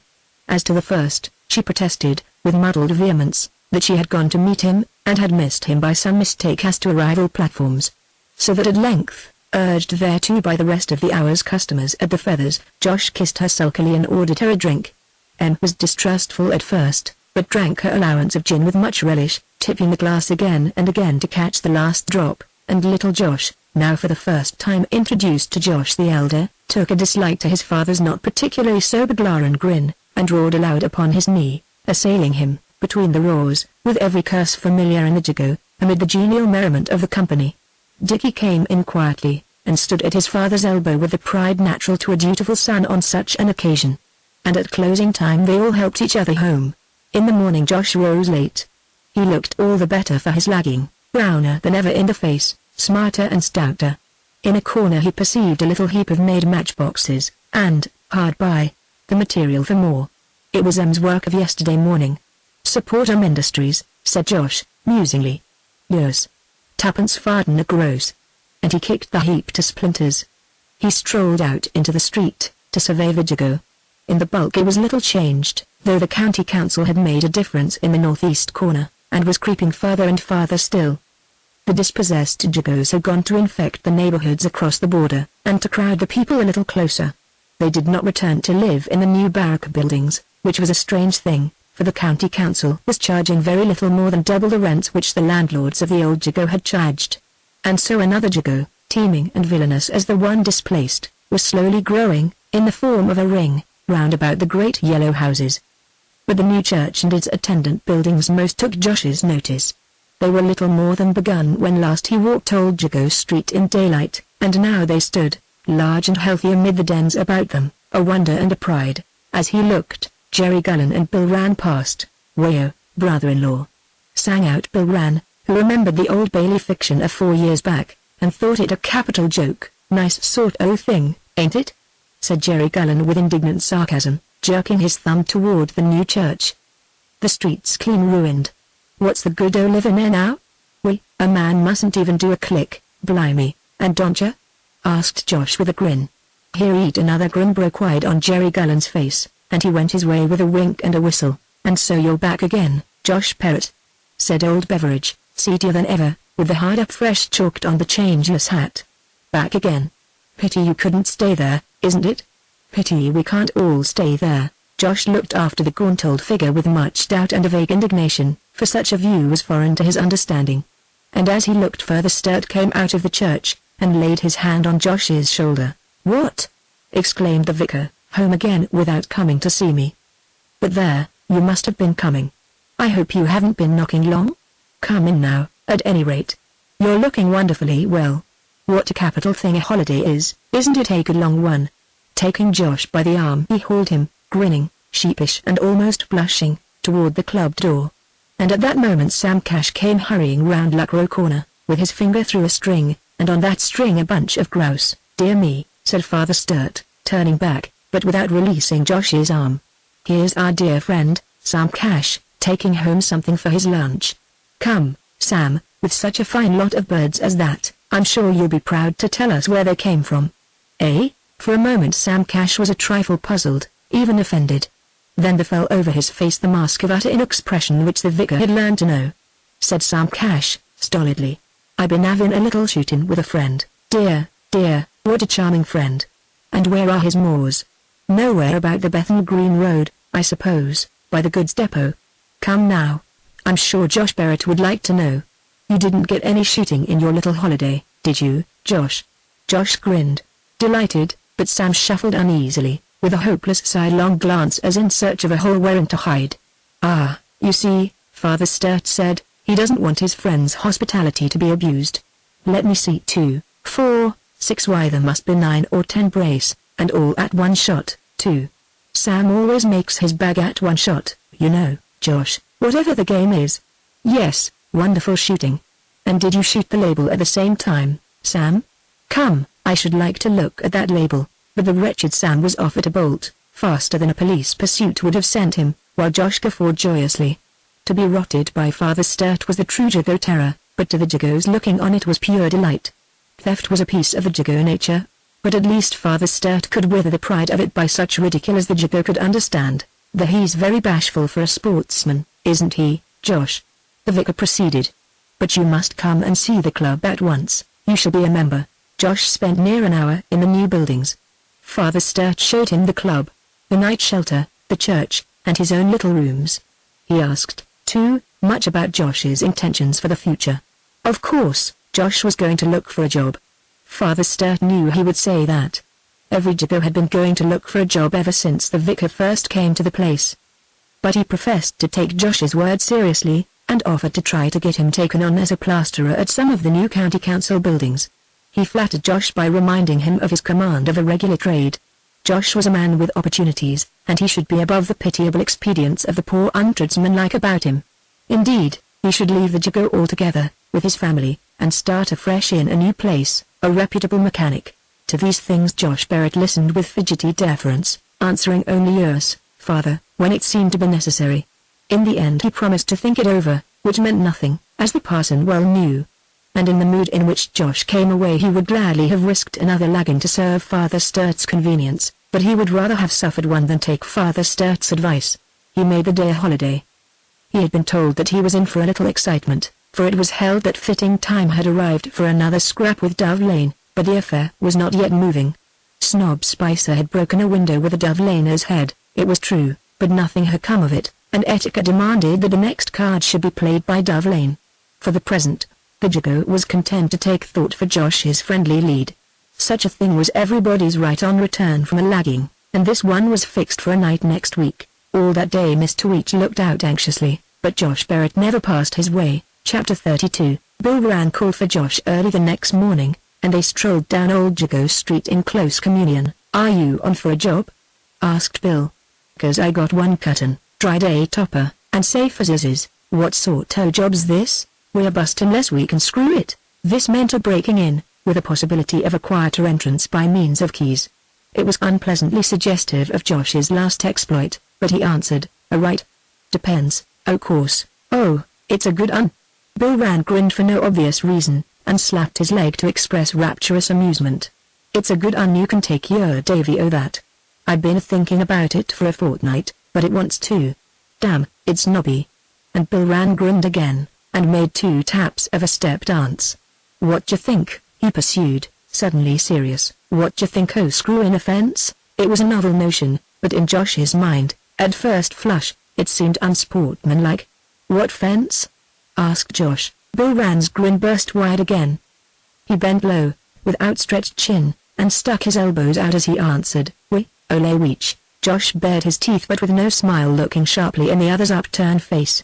Bill Rand, bent nearly double, and with hands in pockets, flapped his arms in the manner of wings, chuckled aloud, and, jerking his feet back and forth, went elaborately through the first movement of the gallows, flap. "Eh? Eh?" said he. "How's that strike ye, ole cock?" Josh answered not, but his parted lips stretched wide, and his tongue tip passed quickly over them while he thought. "It'll be a fair cop for him," Bill pursued, eagerly. "He's treated us all pretty mean, one time or other way. I bet he owes us 50 quid atween us, what with all the times he's squeeged us for a bit. It'll only be going to bring away our own stuff, grrr." Josh growled, glaring fiercely. "It was him as put me away for my lagkin. Bleedin' swine." Bill Rand stopped, surprised. "What him?" he exclaimed. "Ole weech knocked ye? Oh, d'you know that?" Josh told the tale of his negotiations in the matter of the Muggles' watch, and described Weech's terror at sight of his dash at the shop door. "I'm on," said Josh in conclusion. "It's one way o' paying him, and it'll bring a bit in. Only he bet not show hisself while I'm about. He wouldn't get off with a punch on the chin, like the bloke at Highbury." Josh attended with a tigerish snarl and a white spot at the curl of each of his nostrils. "Blimey," said Bill Rand, "and so it was him, was it? I often wondered you meant. Well, flimpin' 'em's the best way. Won't he sing a bleedin' when he finds his stuff we did?" Bill flung back his head, and laughed again. "But there, let's lay it out." And the two men fell to the discussion of methods. Weech's back fence was to be his undoing. It was the obvious plan. The front shutters were impracticable in such a place as Meakin Street, but the alleys in the rear were a perfect approach. Bill Rand had surveyed the spot attentively, and, after expert consideration, he had selected the washhouse window as the point of entrance.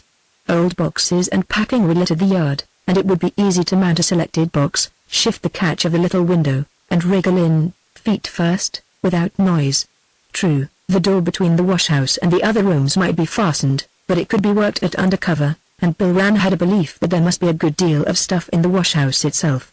There would be nobody in the house but Weech, because the wretched old woman, who swept the floors and cooked bloaters, was sent away at night, so that every room must be unoccupied but one. As for tools, Josh had none, but Bill Rand undertook to provide them, and in the matter of time it was considered that that same night would be as good as any. It would be better than most, in fact, for it was Wednesday, and Bill Rand had observed that Mr. Weech went to the bank in High Street, Shoreditch, pretty regularly on Thursday mornings. This day also Mr. Weech kept a careful watch for Josh Perrott, but saw him not. Chapter 33. Hannah Perrott did her best to keep Josh from going out that night. She did not explain her objections, because she did not know precisely what they were, though they were in some sort prompted by his manner, and it was solely because of her constitutional inability to urge them with any persistence that she escaped forcible retort. For Josh was in a savage and self-centered mood. What's up?" asked Bill Rand, when they met, looking doubtfully in his pal's face. "You ain't been boozin', have ye?" Josh repelled the question with a snarl. "No, I ain't," he said. "Got the tools?" There was a thickness in his voice, with a wildness in his eye, that might well explain his partner's doubt. "Yes. Come under the light. I couldn't get no twirls, and we shan't want 'em. There's a screwdriver, and 2 gimlets, and a knife for the window catch, and a little James, and an eddy. Josh cut in, scornfully pointing his thumb at the instrument, which some call life preserver. "An eddy for Weech. Grrr. I might take an eddy to a man, that's all right," Bill replied. "But you'd frighten him pretty well, wouldn't it? Look here. S'pose we can't find the oaf. Shouldn't we wake up Mr. Weech very quiet and respectful, and ask him to help us? He's all alone, and I'm sure he'll be glad to oblige, and he sees this eddy, without waiting for a tap. Blimey, I believe he'd be afraid to sing out Anno, for fear o' bringing in the coppers to find all the stuff he's bought on there, crook. It's all done, once we're inside." It was near midnight, and Bill Rand had observed Weech putting up his shutters at 11. So the two Jagos walked slowly along Meakin Street, on the side opposite Weech's, with sharp eyes for the windows. All was quiet. There was no visible light, none from the skylight over the shop door, none from the window above, none from the garret window above that. They passed on, crossed the road, strolled back, and listened at the door, There was no sound from within. The clock in a distant steeple struck 12, and was joined at the fourth stroke by the loud bell of St. Leonard's, hard by, and ere the last mild note had sounded from the farthest clock in the awakened chorus, Josh Barrett and Bill Rann had taken the next turning, and were pushing their way to the alleys behind Weech's foul rat runs, these alleys, not to be traversed by a stranger. Josh and Bill plunged into one narrow archway after another, each of which might have been the private passage of a house, and came at last, stealthy and unseen, into the muddy yard. Weech's back fence was before them, and black housebacks crowded them round. There were but one or two lights in the windows, and those windows were shut and curtained.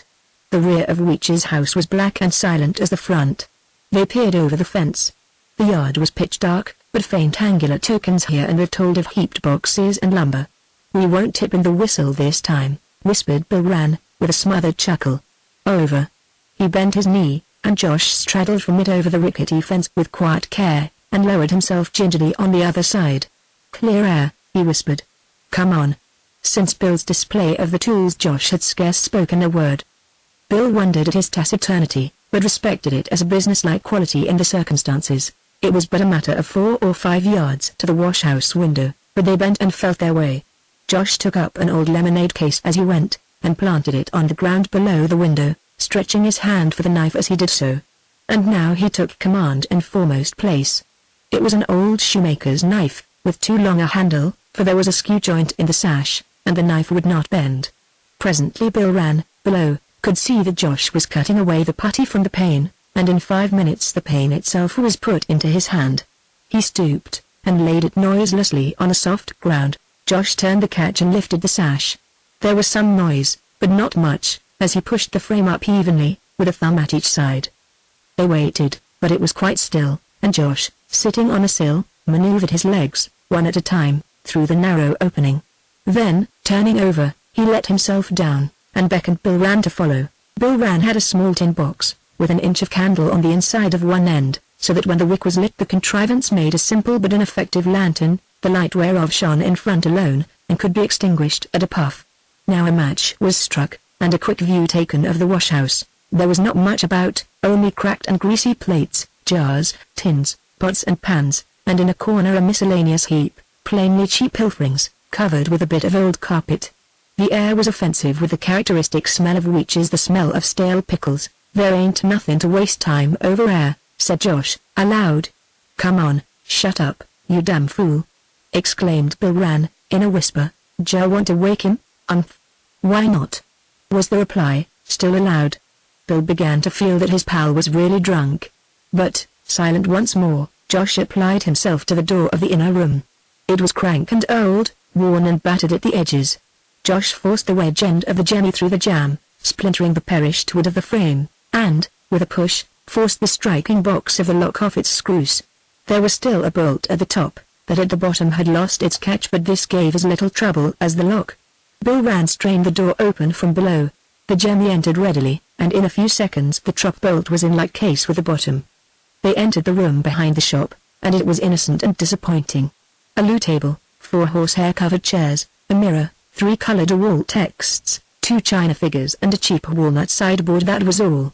The slow step of a policeman without stopped, with a push at the shop door, to test its fastenings, and then went on, and stronger than ever was the smell of stale pickles. To try the shop would be mere waste of time. Weech's pocket was the till, and there could be no other prize. A door at the side of the room, latched simply, gave on the stairs. "Take off your boots," Bill whispered, unlacing his own, and slinging them across his shoulder by the tied laces. But Josh would not, and he said so, with an oath. Bill could not understand him. Could it be drink? Bill wished him a mile away. "All right," he whispered, "you set down air while I slip upstairs and take a peep.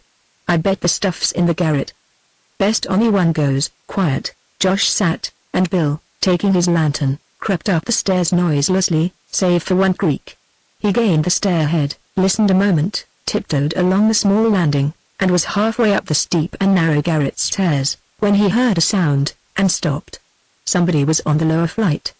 There was a heavy tread, with the kick of a boot against stair or skirting board, and then came noisy steps along the landing. Josh was coming up in his boots. Bill Rann was at his wits' end. He backed down the garret stairs, and met Josh at the foot. Are you balmy? He hissed fiercely, catching Josh by the collar and pulling him into the turn of the stairs. Do you want another 5 stretch? A loud creak and a soft thump sounded from behind the door at the other end of the landing, and then a match was struck. Keep back on the stairs, Bill whispered. Easier to you. Josh sat on a stair, perfectly still, with his legs drawn up out of sight from the door. Bill blew out his light. He would not venture open intimidation of reach now, with Josh half muzzy, lest some burst of lunacy brought in the police. A soft treading of bare feet, the squeak of a door handle, a light on the landing, and Aaron Reach stood at his open door in his shirt, candle in hand, his hair rumpled, his head aside, his mouth a little open, his unconscious gaze upward, listening intently. He took a slight step forward. And then Bill Rand's heart turned over and over, for Josh Barrett sprang from the stair, and, his shoulders humped and his face thrust out, walked deliberately across the landing. Reach turned his head quickly. His chin fell on his chest as by jaw break. There were but dots amid the white of his eyes. His head lay slowly back, as the candle tilted and shot its grease on the floor. The door swung wider as his shoulder struck it, and he screamed, like a rabbit that sees a stoat. Then, with a wrench, he turned, letting drop the candle, and ran shrieking to the window, flung it open, and yelled into the black street. Help! Help! Plus! Murder! Murder! Murder! Murder! Run, Josh, run, ye blasted fool! Lord Bill ran, bounding across the landing, and snatching at his arm. Go on, I'm coming. Josh answered without turning his head. And Bill took the bottom flight at a jump. The candle flared as it lay on the floor, and spread a greasy pool about it. Murder! Murder! Mu-ah-ah! Josh had the man by the shoulder, swung him back from the window, gripped his throat, and dragged him across the carpet as he might drag a cat, while Reach's arms waved uselessly, and his feet feebly sought a hold on the floor. Now! Cried Josh Barrett, glaring on the writhen face below his own, and raising his case knife in the manner of a cleaver. Sing a hymn. Sing the hymn as'll do you most good. You'll cheat me when you can, and when you can't you'll put me 5 year in, stir, eh? Sing a hymn, ye snivelling nark. From a street there came the noise of many hurrying feet and of a scattered shouting. Josh Barrett made an offer at slashing the slaty face, checked his arm, and went on. You'll put down something handsome at my break, will ye? And you'll starve my wife and kids all to bones and teeth for a year. Sing a hymn, ye cur. He made another feint at slashing. Men were beating thunderously at the shop door, and there were shrill whistles. Won't sing ye a hymn? There ain't much time. My boy was going straight, and earning wages. Someone got him chucked. A man has time to think things out, in stir. Sing, ye son of a cow, sing. Sing. Twice the knife hacked the livid face. But the third hack was below the chin, and the face fell back. The bubbling thing dropped in a heap, and put out the flaring candle. Without, the shouts gathered to a roar, and the door shook under heavy blows. Open the door! Cried a deep voice. He looked from the open window. There was a scrambling crowd, and more people were running in. Windows gaped, and thrust out noisy heads. The flash of a bullseye dazzled him, and he staggered back. Parrot! Parrot! Came a shout. He had but glanced out, but he was recognized. He threw down his knife, and made for the landing, slipping on the wet floor and stumbling against the heap. There were shouts from behind the house now. They were few, but they were close. He dashed up the narrow stairs, floundered through the back garret, over bags and boxes and heaps of mingled commodities, and threw up the sash. Men were stumbling invisibly in the dark yard below. He got upon the sill, swung round by the dormer frame, and went, hands and knees, along the roof. Yells and loud whistles rose clamant in the air, and his own name was shouted to and fro. Then the blows on the shop door ceased with a splintering crash, and there was a trampling of feet on floorboards. The roofs were irregular in shape and height, and his progress was slow. He aimed at reaching the roof of Father Sturt's old club building, still empty. He had had this in mind from the moment he climbed from the garret window, for in the work of setting the drains in order an iron ventilating pipe had been carried up from the stableyard to well above the roof. It was a stout pipe, close by the wall, to which it was clamped with iron attachments. 4 years had passed since he had seen it, and he trusted to luck to find it still standing, for it seemed his only chance. Down below people scampered and shouted. Crowds had sprung out of the dark night as by magic, and the police they must have been lying in wait in scores. It seemed a mere matter of seconds since he had scaled the back fence, and now people were tearing about the house behind him, and shouting out of windows to those below. He hoped that the iron pipe might not be gone. Good, it was there. He peered from the parapet down into the stableyard, and the place seemed empty. He gripped the pipe with hands and knees, and descended.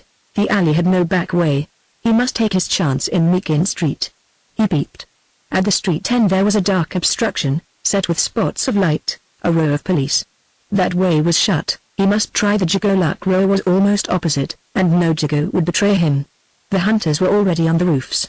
Men shouted up to them from the street, and kept pace with them, coming nearer. He took a breath and dashed across, knocking a man over at the corner. Up Luck row, into Old Jago Street he ran, past his own home, and across to a black doorway, just as Father Sturt, roused by the persistent din, opened his window. The passage was empty, and for an instant he paused, breathless. But there were howls without, and the pelting of many feet.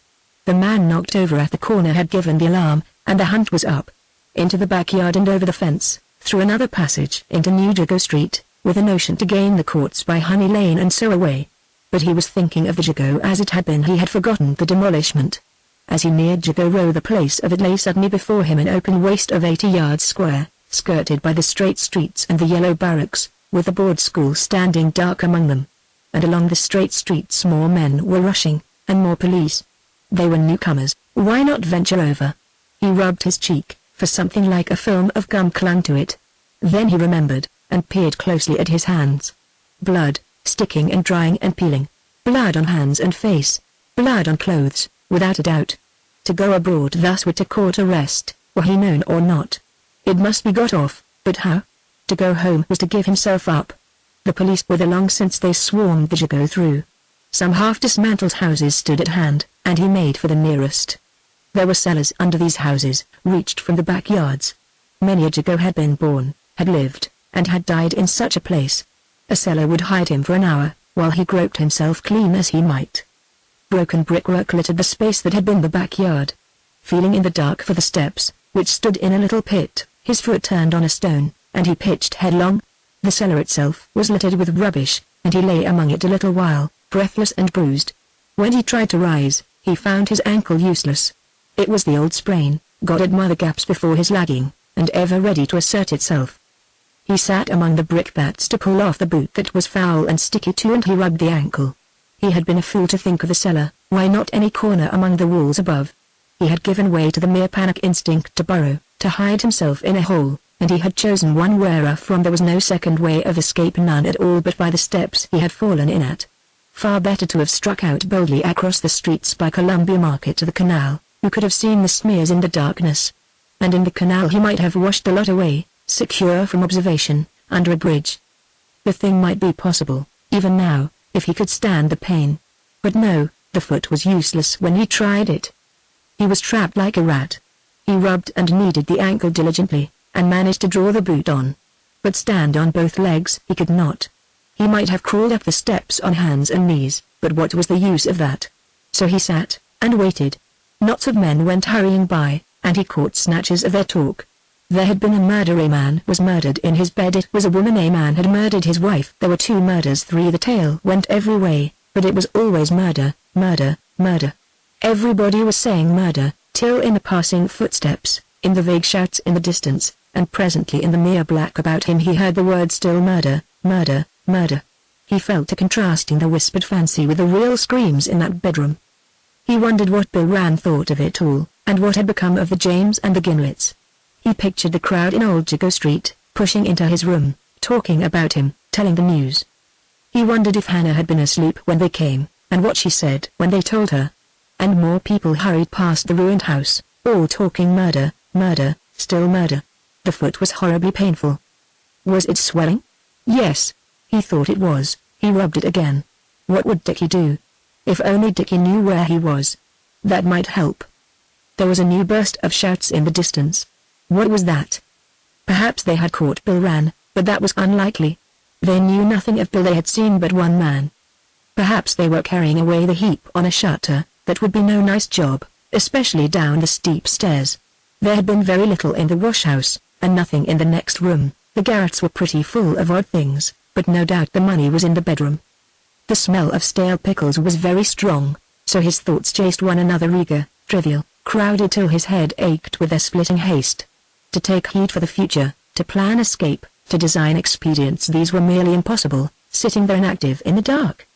He thought of the pipe he had slid down, what it cost, why they put it there, who the man was that he ran against at Luck Row, whether or not he hurt him, what the police would do with the bloaters and cake and bacon at the shop, and again of the smell of stale pickles. Father Sturt was up and dressed, standing guard on the landing outside the Perrotts' door. The stairs were full of Jagos, mostly women, constantly joined by newcomers, all anxious to batter the door and belabor the hidden family with noisy sympathy and sedulous inquiries. All, that is, except the oldest Mrs. Walsh in the Jago, who, possessed by an unshakable conviction that Josh's wife must have druff into it, had come in a shawl and a petticoat to give Hannah a piece of her mind. But all were driven back and sent grumbling away, by Father Sturt. Every passage from the Jago was held by the police, and a search from house to house was begun. With clear consciences the Jagos all could deny any knowledge of Josh Barrett's whereabouts, but a clear conscience was little valued in those parts, and one after another affirmed point blank that the man seen at the window was not Barrett at all, but a stranger who lived a long way off. This, of course, less by way of favoring the fugitive than of baffling the police, the Jagos' first duty. But the police knew the worth of such talk, and the search went on. Thus it came to pass that in the grey of the morning a party in New Jago Street, after telling each other that the ruins must be carefully examined, climbed among the rubbish, and were startled by a voice from underground. "Oh right," cried Josh Barrett in the cellar. "I'm done, it's ye cop. Come and help me out o' this ole." Chapter 34.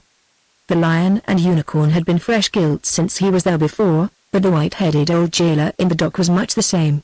And the big sword, what did they have a big sword for, stuck up there, over the red cushions, and what was the use of a sword 6 foot long? But perhaps it wasn't 6 foot after all, it looked longer than it was, and no doubt it was only for show, and probably a dummy with no blade.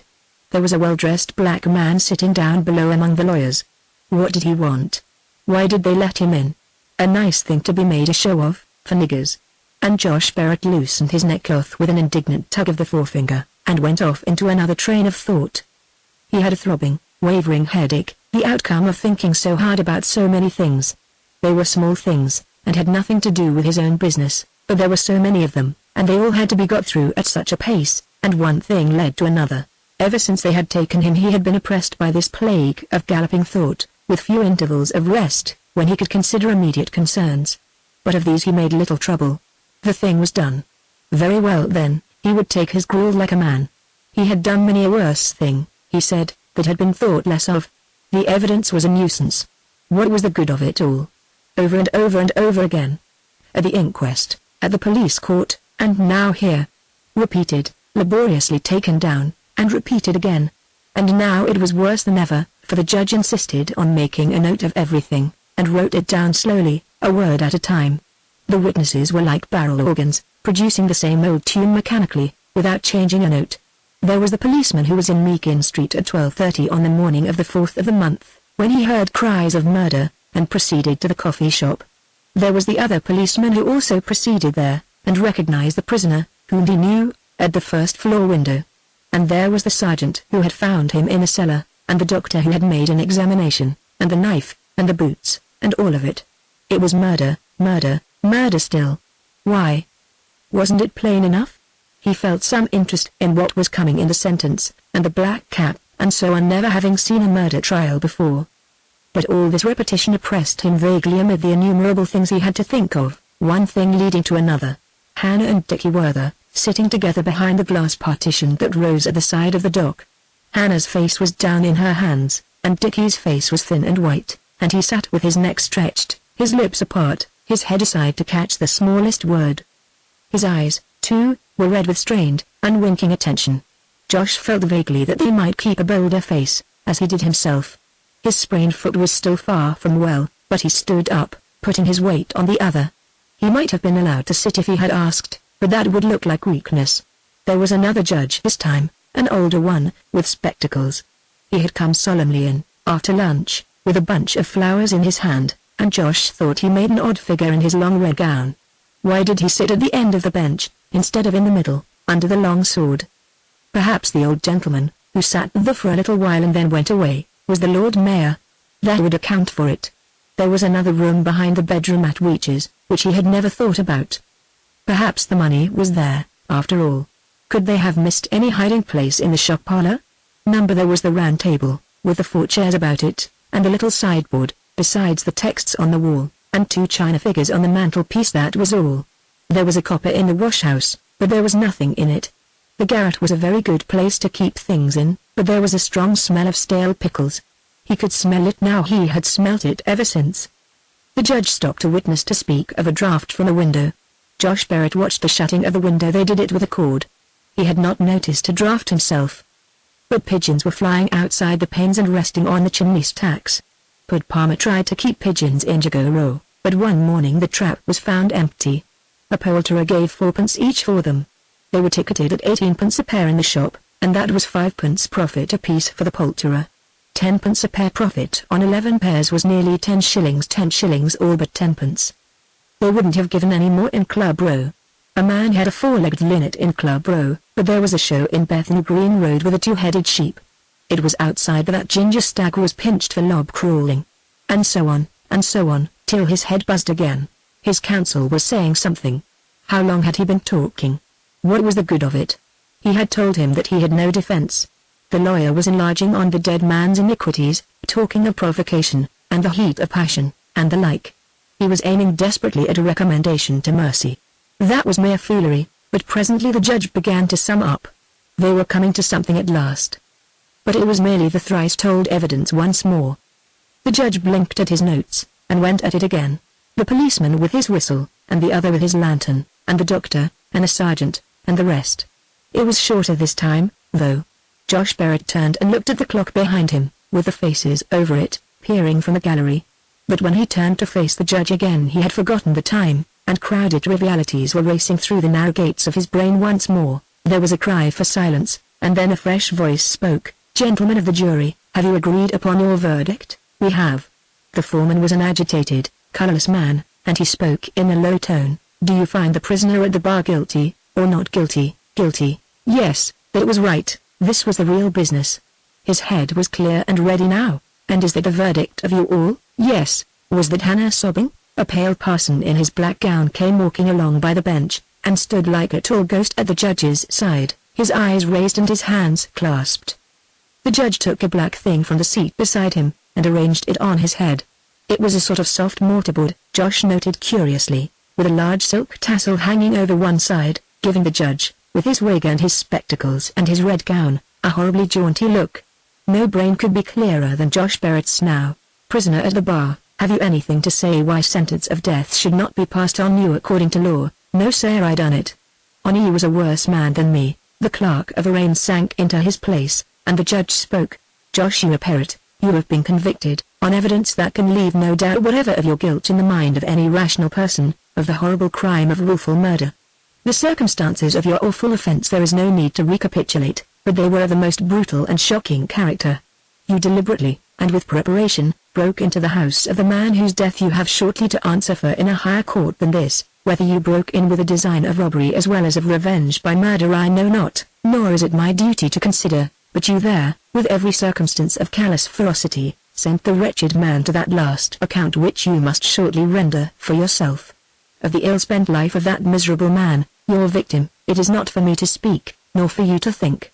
And I do most earnestly beseech you to use the short time yet remaining to you on this earth in true repentance, and in making your peace with Almighty God. It is my duty to pronounce sentence of that punishment which not I, but the law of this country, imposes for the crime which you have committed. The sentence of the court is, that you be taken to the place whence you came, and thence to a place of execution, and that you be there hanged by the neck till you be dead, and may the Lord have mercy on your soul. Amen. It was from the tall black figure. Well, that was over. The jailer touched his arm. Right. But first he took a quick glance through the glass partition. Hannah was falling over, or something, a mere rusty swaying bundle, and Dickie was holding her up with both arms. Dickie's face was damp and grey, and twitching lines were in his cheeks. Josh took a step toward the partition, but they hurried him away. Chapter 35. All this hard thinking would be over in half an hour or so. What was to come now didn't matter, no more than a mere punch in the eye. The worst was over on Saturday, and he had got through that all right. Hannah was very bad, and so was Dickie. Em cried in a bewildered sort of way, because the others did. Little Josh, conceiving that his father was somehow causing all the tears, kicked and swore at him. He tried to get Hannah to smile at this, but it was no go, and they had to carry her out at last. Dickie was well plucked though, bad as he was. He felt him shake and choke when he kissed him, but he walked out straight and steady, with the two children. Well, it was over. He hoped they would get up a break in the Jago for Hannah and the youngsters. His own break had never come off. They owed him one. The last break he was at Mother Gap's, before the dove-laners fell through the floor. It must have cost Mother Gap a deal of money to put in the new floor, but then she must have made a lot in her time, what with one thing and another. There was the fencing, and the houses she had bought in Honey Lane, and the two fourpenny doss houses in Hoxton that they said were hers, and well, nobody could say what else.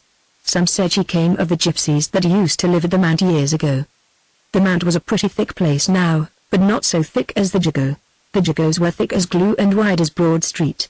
Bob the Bender fell in Broad Street, toy-getting, and got a stretch and a half. Yes, of course, they always told a bell.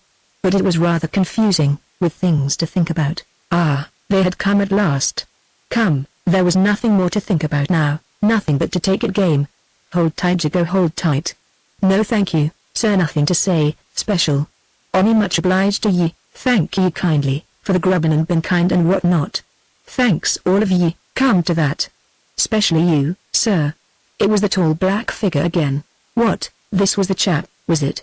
Seedy looking. Sort of undertaker's man to look at. All right straps. Not cords to tie, then. Waist, wrists, elbows, more straps dangling below. Do them presently. This was how they did it, then. This way, I am the resurrection and the life, saith the Lord, he that believeth in me, though he were dead, yet shall he live, and whosoever liveth and believeth in me shall never die. A very big gate, this, all iron, painted white. Round to the right. Not very far, they told him. It was dark in the passage, but the door led into the yard, where it was light and open, and sparrows were twittering. Another door, in a shed, this was the place. All white, everywhere framed too, not black after all. Up the steps. Hold tight, not much longer. Stand there? Very well, man that is born of a woman hath but a short time to live, and is full of misery. He cometh up, and is cut down, like a flower. He fleeth as it were a shadow, and never continueth in one's day, in the midst of life. Chapter 36. It was but a little crowd that stood at the Old Bailey corner while the bell tolled, to watch for the black flag. This was not a popular murder. Josh Barrett was not a man who had been bred to better things. He did not snivel and rant in the dock, and he had not butchered his wife nor his child, nor anybody with a claim on his gratitude or affection, so that nobody sympathized with him, nor got up a petition for pardon, nor wrote tearful letters to the newspapers. And the crowd that watched for the black flag was a small one, and half of it came from there, Jago. While it was watching, and while the bell was tolling, a knot of people stood at the Barrett's front doorway, in Old Jago Street. Father Sturt went across as soon as the sleepers of the night had been seen away from the shelter, and spoke to Kiddo, cook, who stood at the stairfoot to drive off intruders. They say she's been setting up all night, Father, Kiddo reported, in a hushed voice. And Poles just looked in at the winder from Walsh's, and says she can see Emil kneeling round a chair with that little clock o' theirs on it. It sits more than half an hour yet. I shall come here myself presently, and relieve you. Can you wait? You mustn't neglect trade, you know. I'll wait all day, Father, if you like. Nobody shan't disturb, When Father Sturt returned from his errand, have you heard anything? He asked. No, Father, answered Kiddo cook. They ain't moved. There were two faint notes from a distant steeple, and then the bell of St. Leonard's beat out the inexorable hour. Chapter 37. Kiddo cook prospered. The stall was a present fact, and the awning was not far off. Indeed, he was vigilantly in search of a second-hand one, not too much worn. But with all his affluence he was not often drunk. Nothing could be better than his pitch right out in the High Street, in the busiest part, and hard by the London and County Branch Bank. They called it Kiddo's Bank in the Jago, and made jokes about alleged deposits of his. If you bought a penn'orth of greens from Kiddo, said facetious Jagos, he didn't condescend to take the money himself, he gave you a slip of paper, and you paid at the bank. And Kiddo had indulged in a stroke of magnificence that no other Jago would have thought of. He had taken 2 rooms, in the new county council dwellings. The secret was that Father Sturt had agreed to marry Kiddo cook and Pigeony Pole. There would be plenty for both to do, what with the stall and the regular round with the barrow. The wedding day came when Hannah Barrett had been 1 week a widow. For a few days Father Sturt had left her alone, and had guarded her privacy. Then, seeing that she gave no sign, he went with what quiet comfort he might, and bespoke her attention to her concerns. He invented some charing work in his rooms for her. She did it very badly, and if he left her long alone, she would be found on the floor, with her face in a chair seat, crying weakly. But the work was something for her to do and to think about, and by dint of bustling it and magnifying its importance, Father Sturt brought her to some degree of mindfulness and calm. Dickie walked that morning in a sort of numb, embittered fury. What should he do now? His devilmost. Spare nobody and stop at nothing. Old Beveridge was right that morning years ago. The Jago had got him, and it held him fast. Now he went doubly sealed of the outcasts, a Jago with a hanged father. Father Sturt talked of work, but who would give him work? And why do it, in any case? What came of it before? No, he was a Jago and the world's enemy. Father Sturt was the only good man in it. As for the rest, he would spoil them when he could. There was something for tomorrow night, if only he could get calmed down enough by then. A builder's yard in Kingsland with an office in a loft, and money in a common desk. Tommy Rann had found it, and they must do it together, if only he could get this odd numbness off him, and have his head clear. So much crying, perhaps, and so much trying not to, till his head was like to burst. Deep-eyed and pale, he dragged round into Edge Lane, and so into New Jago Street. Jerry Gullen's canary was harnessed to the barrow, and Jerry himself was piling the barrow with rags and bottles. Dickie stood and looked. He thought he would rub Canary's head, but then he changed his mind, and did not move. Jerry Gullen glanced at him furtively once or twice, and then said, "Good ole moke for where, ain't he?" "Yes," Dickie answered moodily, his talk half random. "He'll peg out soon now." "Him?" "Not him." "Well, I bet he'll live longer'n you will." "He ain't going to die, I think he'd like to," said Dickie, and slouched on. Yes, Canary would be better off, dead. So would others. It would be a comfortable thing for himself if he could die quietly then and there. But it would never do for Mother and the children to be left helpless. How good for them all to go off easily together, and wake in some pleasant place, say a place like Father Sturt's sitting room, and perhaps find but there, what foolishness, what was this unendurable stupor that clung about him like a net? He knew everything clearly enough, but it was all in an atmosphere of dull heedlessness. There would be some relief in doing something violent, in smashing something to little pieces with a hammer. He came to the ruined houses. There was a tumult of yells, and a crowd of 30 or 40 lads went streaming across the open waste, waving sticks. Come on, Jago. There they are, a fight. Ah, what more welcome. And Dove Lane, to Dove Lane, that had taken to bawling the taunt, Jago cut throats, since he was in the thick of the raid. Come on, Jago. There they are. Past the board school and through Honey Lane they went, and into Dove Lane territory. A small crowd of Dove Laners broke and fled. Straight ahead the Jagos went, till they were suddenly taken in flank at a turning by a full Dove Lane mob. The Jagos were broken by the rush, but they fought stoutly, and the street was filled with a surge of combat. Jago, hold tight. Thin, wasted and shaken, Dickie fought like a tiger. He had no stick till he floored a Dove Laner and took his from him, but then he bludgeoned apace, callous to every blow, till he fought through the thick, and burst out at the edge of the fray. He pulled his cap tight, and swung back, almost knocking over, but disregarding, a leather-aproned, furtive hunchback, who turned and came at his heels. Jago, hold tight, yelled Dickie Perrott. Come on, Father Sturt's boys. He was down. Just a punch under the arm from behind. As he rolled, face under, he caught a single glimpse of the hunchback, running. But what was all this? A shout went up. Stabbed. Chived. They chived Dickie Perrott. The fight melted. Somebody turned Dickie on his back, and he moaned, and lay gasping. He lifted his dabbled hands, and looked at them, wondering. They tried to lift him, but the blood poured so fast that they put him down. Somebody had gone for a surgeon. Take me home, said Dickie, faintly, with an odd gurgle in his voice. Not hospital. The surgeon came running, with policemen at his heels. He ripped away the clothes from about the wound, and shook his head. It was the lung. Water was brought, and cloths, and an old door. They put Dickie on the door, and carried him toward the surgery, and 2 lads who stayed by him were sent to bring his friends. The bride and bridegroom, meeting the news on the way home, set off at a run, and Father Sturt followed. Good God, Dickie, cried Poll, tearing her way to the shutter as it stopped at the surgery door. What's this? Dickie's eye fell on the flowered bonnet that graced the wed. Ding, and his lip lifted with the shade of a smile. Luck, Pidge. He was laid out in the surgery. A crowd stood about the door, while Father Sturt went in. The vicar lifted his eyebrows questioningly, and the surgeon shook his head. It was a matter of minutes. Father Sturt bent over and took Dickie's hand. "My poor Dickie," he said, "who did this? Dunno, fear, the lie the staunch Jago lie. Thou shalt not Nowack, fetch mother and the kids. Fear, yes, my boy, tell Mist Beveridge there's another way out better."